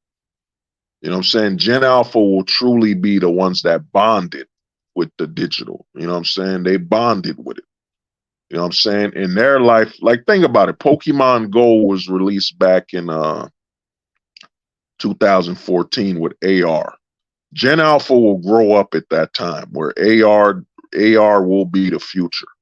It's like, I need to invest in some AR technology, you know, stocks. But AR, Gen Alpha will be the ones that will really be, you know what I'm saying? And maybe us millennials too, you know, because I think us millennials are hungry for technology. We grew up at a time where we seen people get killed for creating technology. You know what I'm saying? I remember going to school in 2nd grade, and they told me about the people that got killed for creating a car that ran on water. You know what I'm saying? The hydro-powered car. These college students were driving in the South and they disappeared. You know what I'm saying? It disappeared. So, you know, us millennials, you know what I'm saying, we might adapt technology even more than ever before, probably even faster accepting than the Zoomers, because for the Zoomers, it's just, this is just, you know, they don't take it for granted. It's just, it's so available for them that, you know what I'm saying? They've always known that, you know, the digital world has been available to them. So, you know, the Zoomers aren't in a rush.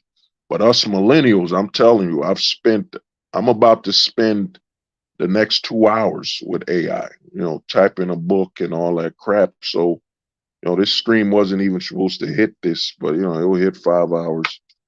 But the thing is, man, you got to use it, man. because the fear, all these movies they show, Terminator, you think it's the machine.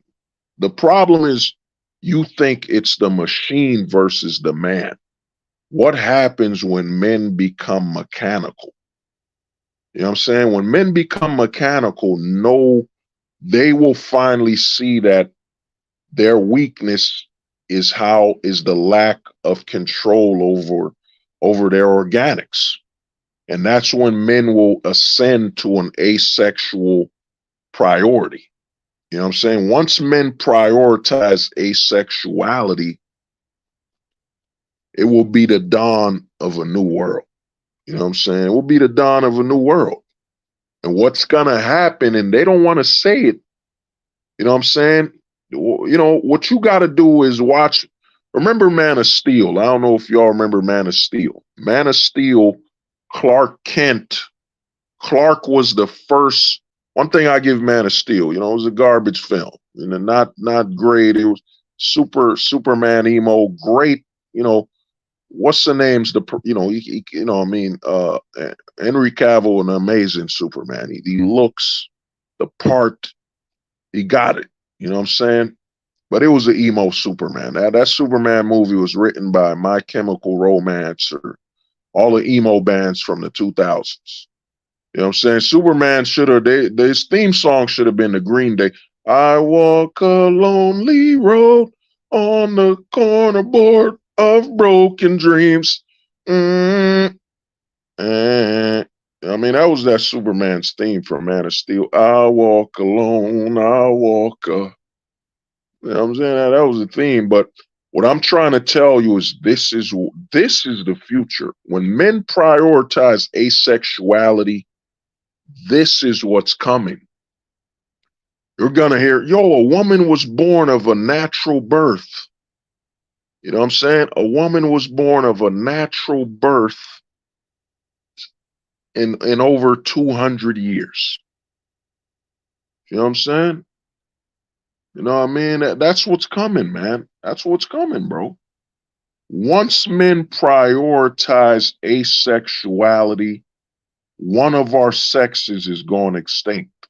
You know what I'm saying? One of our sexes will either go extinct or will be in danger of extinction. You got to look at the U.S. state of how many women aren't having children, aren't giving birth, aren't experiencing womanhood, and how it's destroying them. It's decaying them. You know what I'm saying? Because it's an experience they won't ever have again. What's going to happen when men reach the point of prioritizing asexuality, what you're going to see is, man, the female birth rate will decline because every man will be in an arms race. The arms race will be sons. It will be the arms race of who's, having sons, and not only having sons, but also, a new body. You know what I'm saying? What's going to happen is we men will truly reveal how selfish we can be and how self-preservation we can be. You know what I'm saying? What happens, you got to understand what happens to a man's mind when worrying about children. You know what I'm saying? That no longer is an aspect of that man's existence. You got to think men build societies so they can raise their children and their offspring and pass on their wisdom and their children. Once you eliminate children from that, once you eliminate mortality from that, men will reach a point, man, there ain't gonna be no turning back, man. Competition between men on a mental scale will be insane. It will escalate to the point where there will be no return. It's gonna be an arms race. The arms race will be who can create the best body. It ain't gonna be about cars. I got the fastest car. No, it's gonna be, dude, I got, I got Hold the Truth Hostage 3.0 body. Immune to cancer, immune to this, immune to that. My body is, it's damn near superb. Men will not worry about having children. What you think's gonna, like, we watched a lot of alien movies. A lot of times when you watch alien movies, there aren't that many aliens. You know what I'm saying? There aren't that. The smarter the aliens, the less of them you see.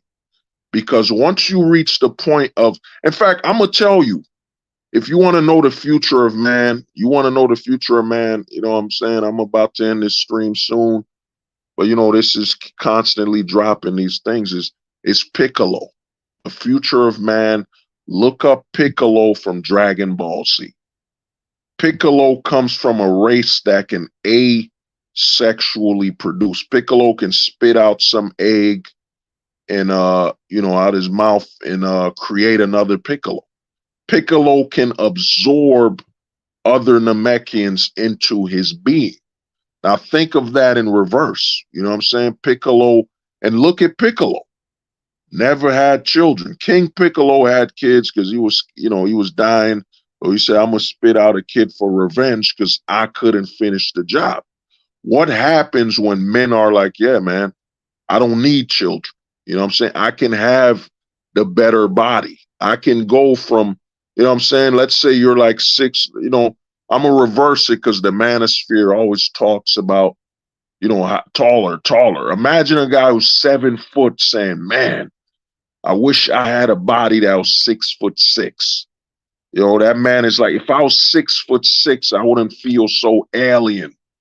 I feel weird. I feel out of place. People are always looking at me like a weirdo.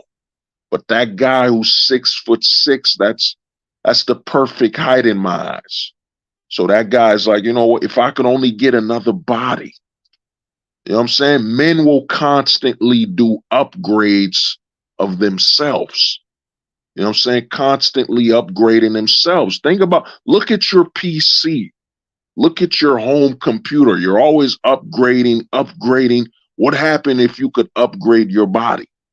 And don't think about that machine bullshit, turning yourself into an android or a cyborg. That's that bullshit. No. Think about you could constantly upgrade your organic body or replace it. You think a man will have a child after that? No. Men will not have children anymore, man. Men will be, man, what's the point of having kids when I can just constantly upgrade myself, bounce my brain into another body? What's the point? You know what I'm saying? That's why I think about aliens and I'm like, yo, it makes sense that when the aliens land here or the movies, there aren't that many of them. Because what's the point of breeding when you can constantly upgrade yourself? What's the point? You know what I'm saying? Oh, yeah, the only clones, yeah. The only clones, what's the point, man? You just gotta keep cloning yourself, replicating a better body, and you'll never have any children. And what does that mean for the opposite sex? You know what I mean? What does that mean for the opposite sex, man? It's gone. What's gonna happen, and they keep subconsciously projecting it that men thinking this way will be negative, but it's inevitable.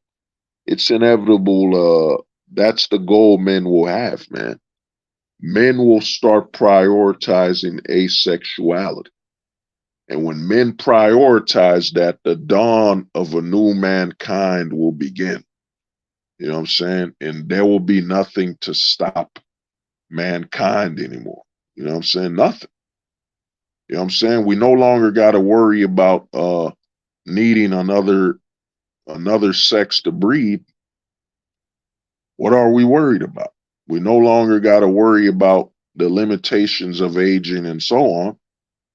What are we worried about? And the thing is that they said by 2030 there might be infinite, there might be eternal youth and eternal life. A lot of people think, why would you want the old people not to die? A lot of people, this is why I say the black pill, man, it's too holistic, man, for people to comprehend this stuff. Your life you start looking at your life differently. But think about older people. Imagine You got older people, right? Well, what's the value of older people? Their experience. They've already been trained to consume and purchase. They're already able to work, make money, and so on.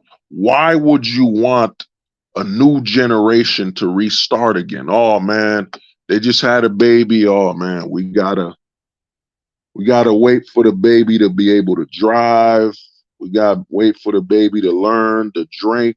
If only, and I think corporations will arrive to this point. You know what I'm saying? They're gonna arrive to this point and say, if only the older generation didn't have to age out. If only they didn't have to age out, we'd have an infinite consumer. And we never have to worry about retraining them to purchase or buy things. They'd be the infinite consumer. No new training required, no risk of, generational lapse or them being caught on to new things and all this. You know what I'm saying? If only we could conserve the older generation that's already pre-programmed with stuff we already know. Nostalgia. You know what I'm saying? Pre-programmed, we could sell, make profit, make money. We already know how they vote, their tendencies. We need to save the older generation, and people shouldn't die anymore. It's more convenient for us to keep an older generation than getting a new generation. And besides, the new generation, it's not like a baby that, give me a minute.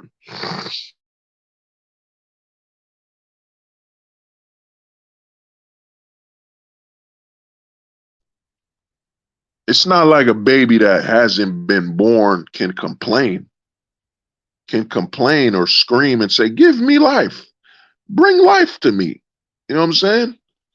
So I think the corporations will be, yeah, man, in the long run, and even for technological sake, it's more convenient to keep an older generation. You know what I'm saying? It's more convenient to have a generation that's already trained and aware. We don't have time that already has brand. And think about if you're a brand. Let's say you're Nike. What is it? No, is it Nike? No, Coca-Cola. Let's say you're Coca-Cola, and I forget when Coca-Cola started. I think, what is it, 1930s or whatever? You see them older generations die that have you engraved in them. The customer you're losing that had nostalgia. They were there when Coca-Cola was founded and started. You know what I'm saying? So I think eventually, and especially I think Conan 19 too. I think Conan 19 might have triggered something most people aren't thinking about, which is the war between corporate consumption and the corporate pharmaceutical. A lot of corporate consumption, such as McDonald's, Burger King, clothing brands, they saw that big pharma just kept making money while they were starving, and they saw people die. And it might have woken up the retailers to say, yo, big pharma won't do it. They make money off of death and, the struggle to survive. We make money off of people being alive, healthy. Forget big pharma. You know what I'm saying? We're gonna make sure that the generation we've built of brand loyalists do not die. We will create eternal youth. You know what I'm saying? We will make sure that a guy that's 30 years old can trick his body and his cells to return to, if need be, to his 20s. You know what I'm saying? He will still have the mind of the purchasing person. You know what I'm saying? He will still want more experiences. So I think very soon, a lot of corporations will say, especially consumer-based corporations will say, yeah, man, it's far less expensive to have a continuation of a generation rather than a new one, rather than a new, unpredictable, you know what I'm saying, meant psychologically damaged. Yeah, I think we need to keep this older generation. You know what I'm saying? And then the corporations, as much as people, yes, the corporations are in bed with the government, but there's reasons. You know what I'm saying? So there's a lot happening, man. You know, but this is more of an infinite pill conversation. You know, we bounced around a lot. You know, let me see. This outlook makes feminism like it was a tomb for women disguised as a new dawn for women. Yeah. And a lot of men don't get it. Who created feminism? It was men. Men created it. Now, why would men create feminism? Now, let's assume it was subconscious. Let's assume it was subconsciously created. Let's just play devil's advocate. Let's assume that feminism was subconsciously created by men that, subconsciously think men need a trigger for the next level of evolution. We need to eternalize women as a limiter, and we need to eternalize women as something to fear, something to overcome. And maybe, the further we push this feminism idealism, that maybe the next generation of men will overcome it. So we got to keep pushing it heavier and heavier. We got to be more heavy-handed, with feminism. We got to make a man interacting with it be his destruction. And maybe, because you got to remember male history. You got to remember how men work.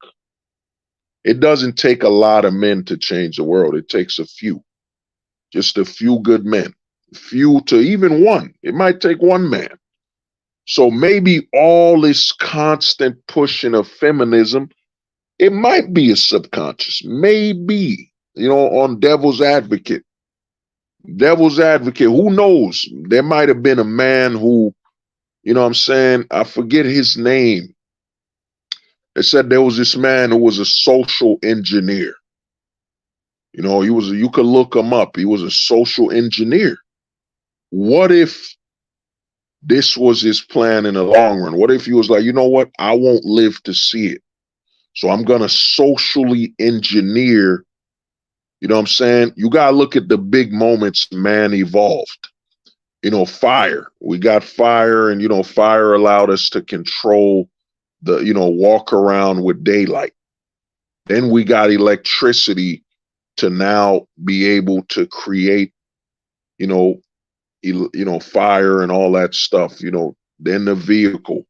We're always we're always overcoming some type of physical disability or weakness. I think, what if that social engineer, think about it. What if that guy who socially engineered feminism, let's say in the early 1800s, whatever, what if his whole plan, and remember, we men are multi-layered thinkers. Some things we'll do on the surface has a plan below the surface. You know what I'm saying? What if his whole plan was to lead to a scenario where it would force men to overcome their organic limitations? What if this was all planned? You know what I'm saying? I mean, men have planned things before that are, what is it? They said Leonardo drew the tank. Leonardo drew the airplane or the helicopter. Think about it. Leonardo did not live to see the plane or the helicopter, yet he drew it. So what if for social engineer, he's like, you know what? The next step for mankind won't be from a technological challenge. It won't even be from war. It has to come from a socially engineered perspective. Think about that. Think about this, man. You know what I'm saying? Think about this, bro. You know what I'm saying? Remember, our greatest challenger is man. Our greatest influence, our greatest the person we admire the most is our fellow man. So what if the guy who socially engineered the women's suffrage movement, the women's voting movement, what if it was all planned to socially trigger men, to create a situation where because think about it. If you eliminate, and a perfect example of this is look at countries where there's no feminism. The men and the women just play their roles, you know. The patriarchal, the men lead, the women follow.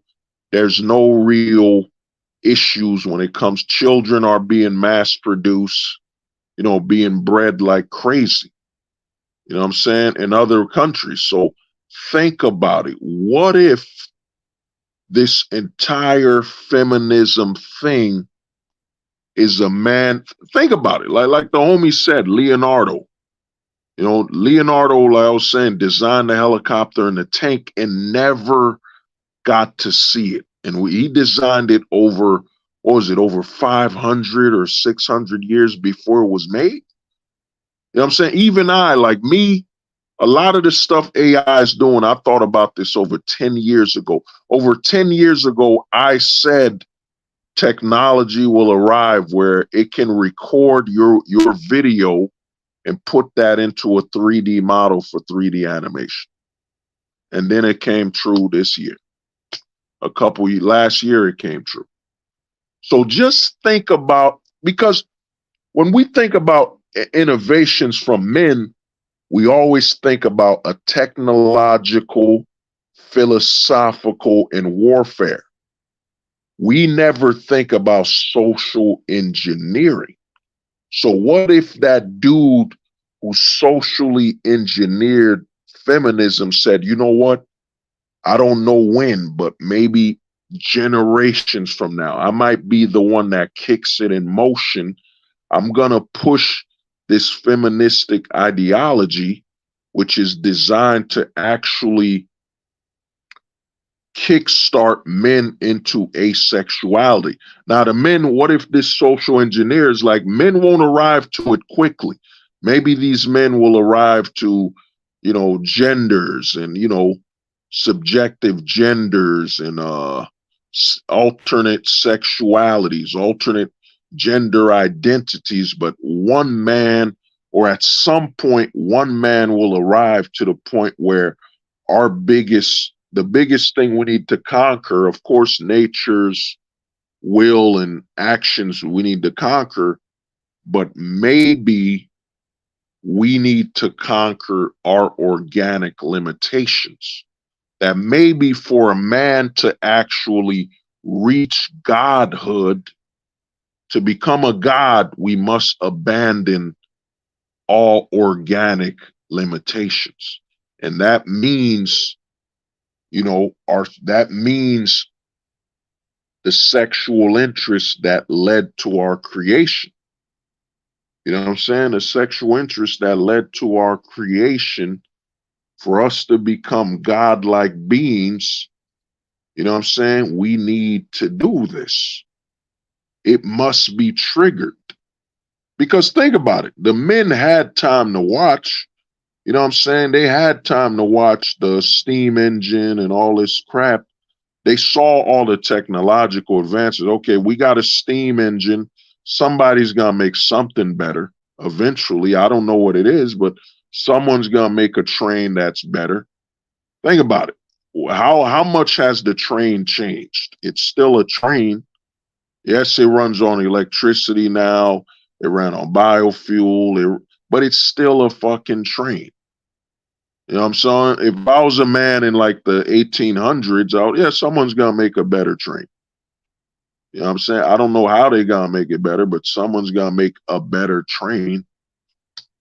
So I think that man said, you know what? I got to kick it into action.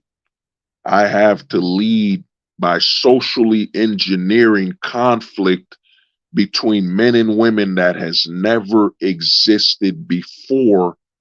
I will trigger a scenario where the men eventually have to replace the need for women to replicate. And what I mean by replication, I'm not meaning children, and I'm meaning clones.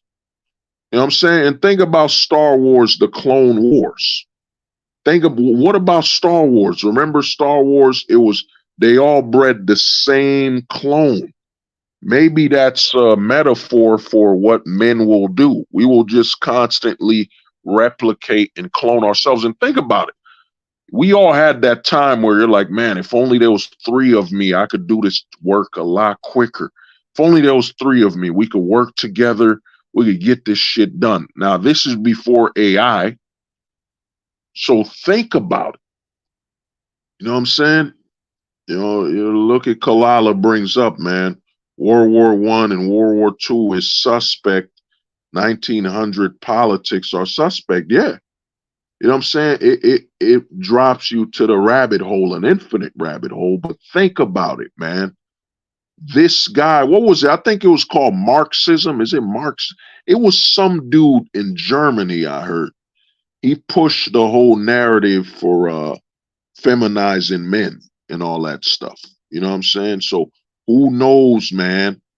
Like a lot of channels we watch, it's all about, the elite's plan is to, it's the old predictable evil villain elites. The elite's plans is to world domination, blah, blah, blah. The old elites argument that we've heard. I've been hearing this since I was a kid. Yeah, man, hold the truth, little hold the truth hostage. The elites plan to global domination. Of course, people with more money will be able to take up more territory and influence people more.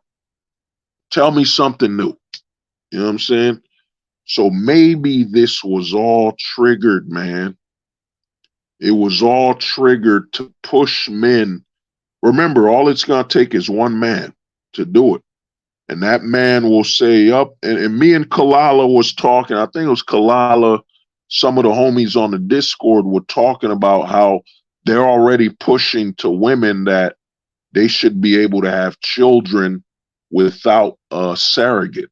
You know what I'm saying? Without even having eggs. Because think about it. What's the next frontier, man? And what a lot of people don't get about eternal youth is this. Even if a woman, let's say a woman had eternal youth, women are born with a certain amount of eggs.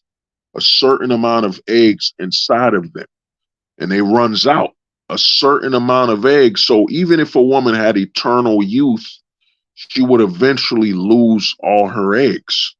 So let's say a woman could stay 23 forever. She would eventually lose her eggs. So how does she have children? You know what I'm saying? How does she have children? It would have to lead to stem cell research where all they need is a piece of her hair and a man's DNA hair. They intertwine it together and they create the artificial child. You know what I'm saying? The artificially grown child. So it's coming, man. It's coming.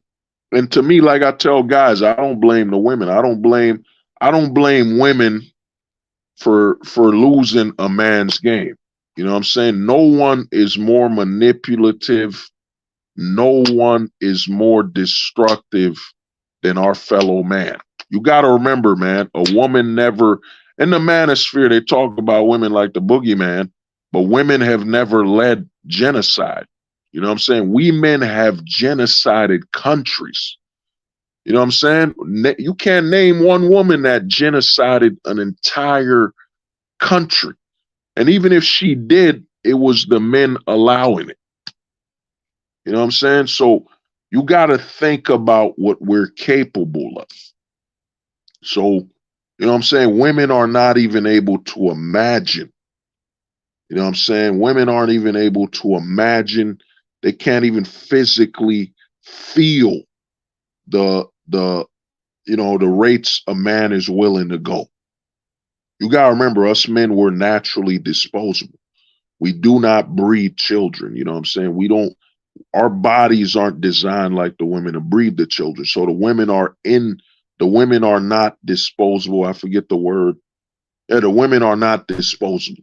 The men are, because physically, you You know what I'm saying? What is our purpose? You know what I'm saying? Every part of our body, when it comes to breeding kids, it's an external source. It's not internal. You provide an external seed. When you die, that woman could still give birth. So the woman is not disposable. The man, on the other hand, we are naturally disposable. We have to be to reach our goals and to dominate. We have to be willing to die for our goals. The woman, on the other hand, they're born with a limiter. Their limiter is that they're not men. You know what I'm saying? Their limiter to their conquests, even if a woman was to subdue men with sexuality and all that stuff, there's a limit to that. You know what I mean? But a man could be 80 years old and still, you know, not only provide children, but other men look at that man and idolize him and seek to be him. You know what I'm saying? Seek to be him. So that man, even at the age of 80, still has value to the younger men that don't want to make the mistakes or bad choices he made. We want to surpass this man. So we want to absorb as much knowledge from this man as we can so we can best him. You know what I'm saying? So there's a lot going on, man. That's why I tell guys, yo, man, get this anger out of you, man. It is not black pill to be angry at women. You know what I'm saying? That ain't black pilled at all, man. You're playing a man's game.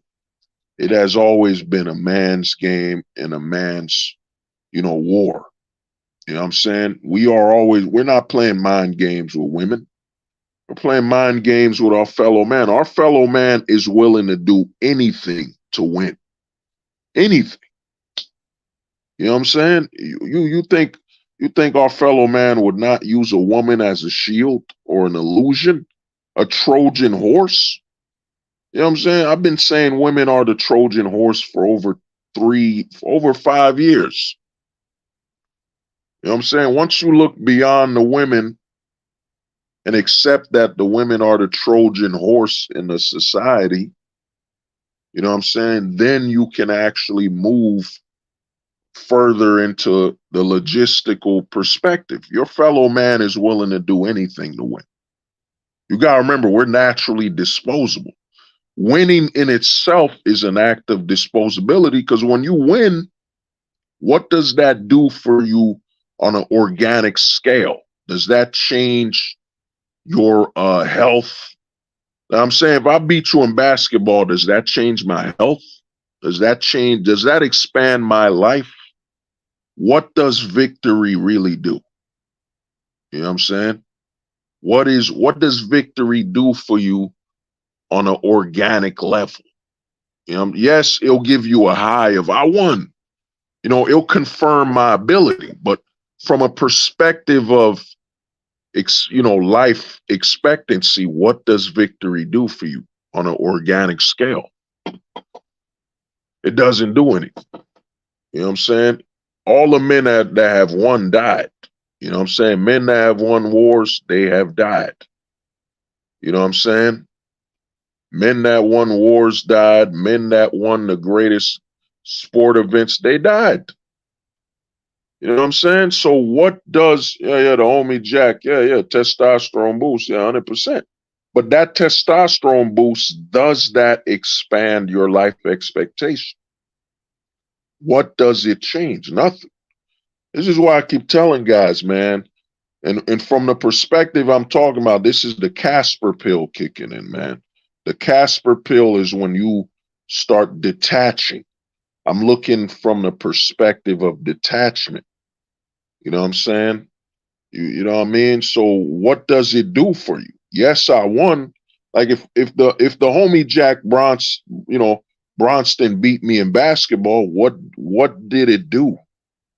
Besides him confirming he's better than me at basketball, what does it do for him on an organic scale? It didn't change his life expectation. It didn't change nothing. So what does it do? You know what I'm saying? This is where you detach from idealism. This is the Casper pill. The Casper pill is all about absolute ghosting. You know what I'm saying? And when you can ghost your ideals, you arrive to that point like, what does it do? You know what I'm saying? Yes, you beat me in basketball, but if the ultimate goal is self-contravation, you know, man, what is going on with me today? God damn. You know, I'm fucking up with the words. Self-convergence, you know, self-conserving, whatever, conserving your life. You know what I'm saying? So if the deal is that, man, you got to ask yourself, what does it do? It doesn't do nothing. But man, you know, this has been hold the truth hostage. Yeah, self-preservation. There it is, my brother, man. Self-preservation. Yeah, good nation. Yeah, prognation, you know.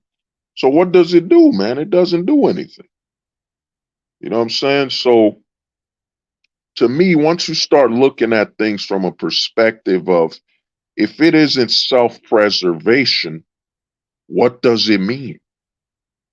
You know what I'm saying? That this type of thinking might alter your entire life. You know, you might be, man, like if it's not about self-preservation, like what is the value? What is this bringing to me? What is it worth when it does not increase my odds of self-preservation? You know what I mean? So to me, it's coming, man. Yes, you think about it. And now I'm going to drop, before I shut it and end it, now I'm going to drop the major black pill aspect of this is having children. You know, you have children. What does this, on an organic level, you having children, what does this do for you from a self-preservation perspective? What does it do? Does you having a son or children, does that increase your lifespan? What does it do for you, man? You know what I'm saying? What does it do for you? You know what I'm saying? Yes, you'll do some emotional, and they might increase your lifespan a little. You'll be more cautious. But from an organic level, what does it do for you? You know what I'm saying? You should think about that one. But, you know, man, this has been Hold the Truth Hostage. You know what I'm saying? I want to thank everybody for being on here. You know, I ain't even planning to go this long.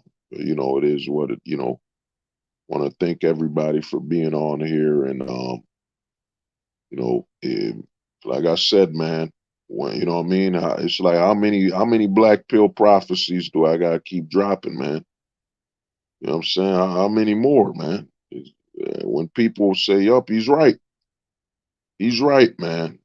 This black pill way of thinking, man, he's not even shook. Like, how many more of these I got to drop, man? You know what I'm saying? The black pill prophecy, like how many more? You know what I mean? How many more black pill prophecies got to be dropped? You know? And the thing is, like I keep telling people, the black pill, you know, I know I'm ahead, man. I know mentally I'm ahead. The curse of being ahead of your time is that what you know will not have present value. It will not have any present value. You know what I'm saying? That's the curse. It's not the curse, but that's just the truth of being ahead of your time. Whatever I'm saying now, I might be ahead by 550, you know, who knows, 1,000 years. Who knows? So it has no value in the present. You know, who knows? Some kid from 500 years from now might, that's if YouTube doesn't delete everything or whatever. You know what I'm saying? Some kid from 500 years from now will be, oh man, I found this Hold the Truth fellow. You know what I'm saying? Oh wow. By God, I did not know these barbarians were thinking this way from 250 years ago. In fact, you know what? I'm going to download all of this Hold the Truth Hostages videos, going to program it into an AI and give his mind a chance to exist at the time he was ahead of, and see if he can ask more questions and fuel more things. We don't know. This is the promise of being ahead of your time, man. When you're ahead of your time, you will have no present value. You gotta understand that. That is the price you pay for being ahead of your time. You know what I'm saying? You will potentially have no present value unless you're the creator of what you're speaking of. You know what I mean? Not just the predictor. You know, so a lot is coming, man. You know, like I said, man, it's been Hold the Truth hostage, where if the truth was so important, we wouldn't negotiate with lies. We would hold the truth hostage. Peace. They said the truth won't survive beside the lies that maintain the decay.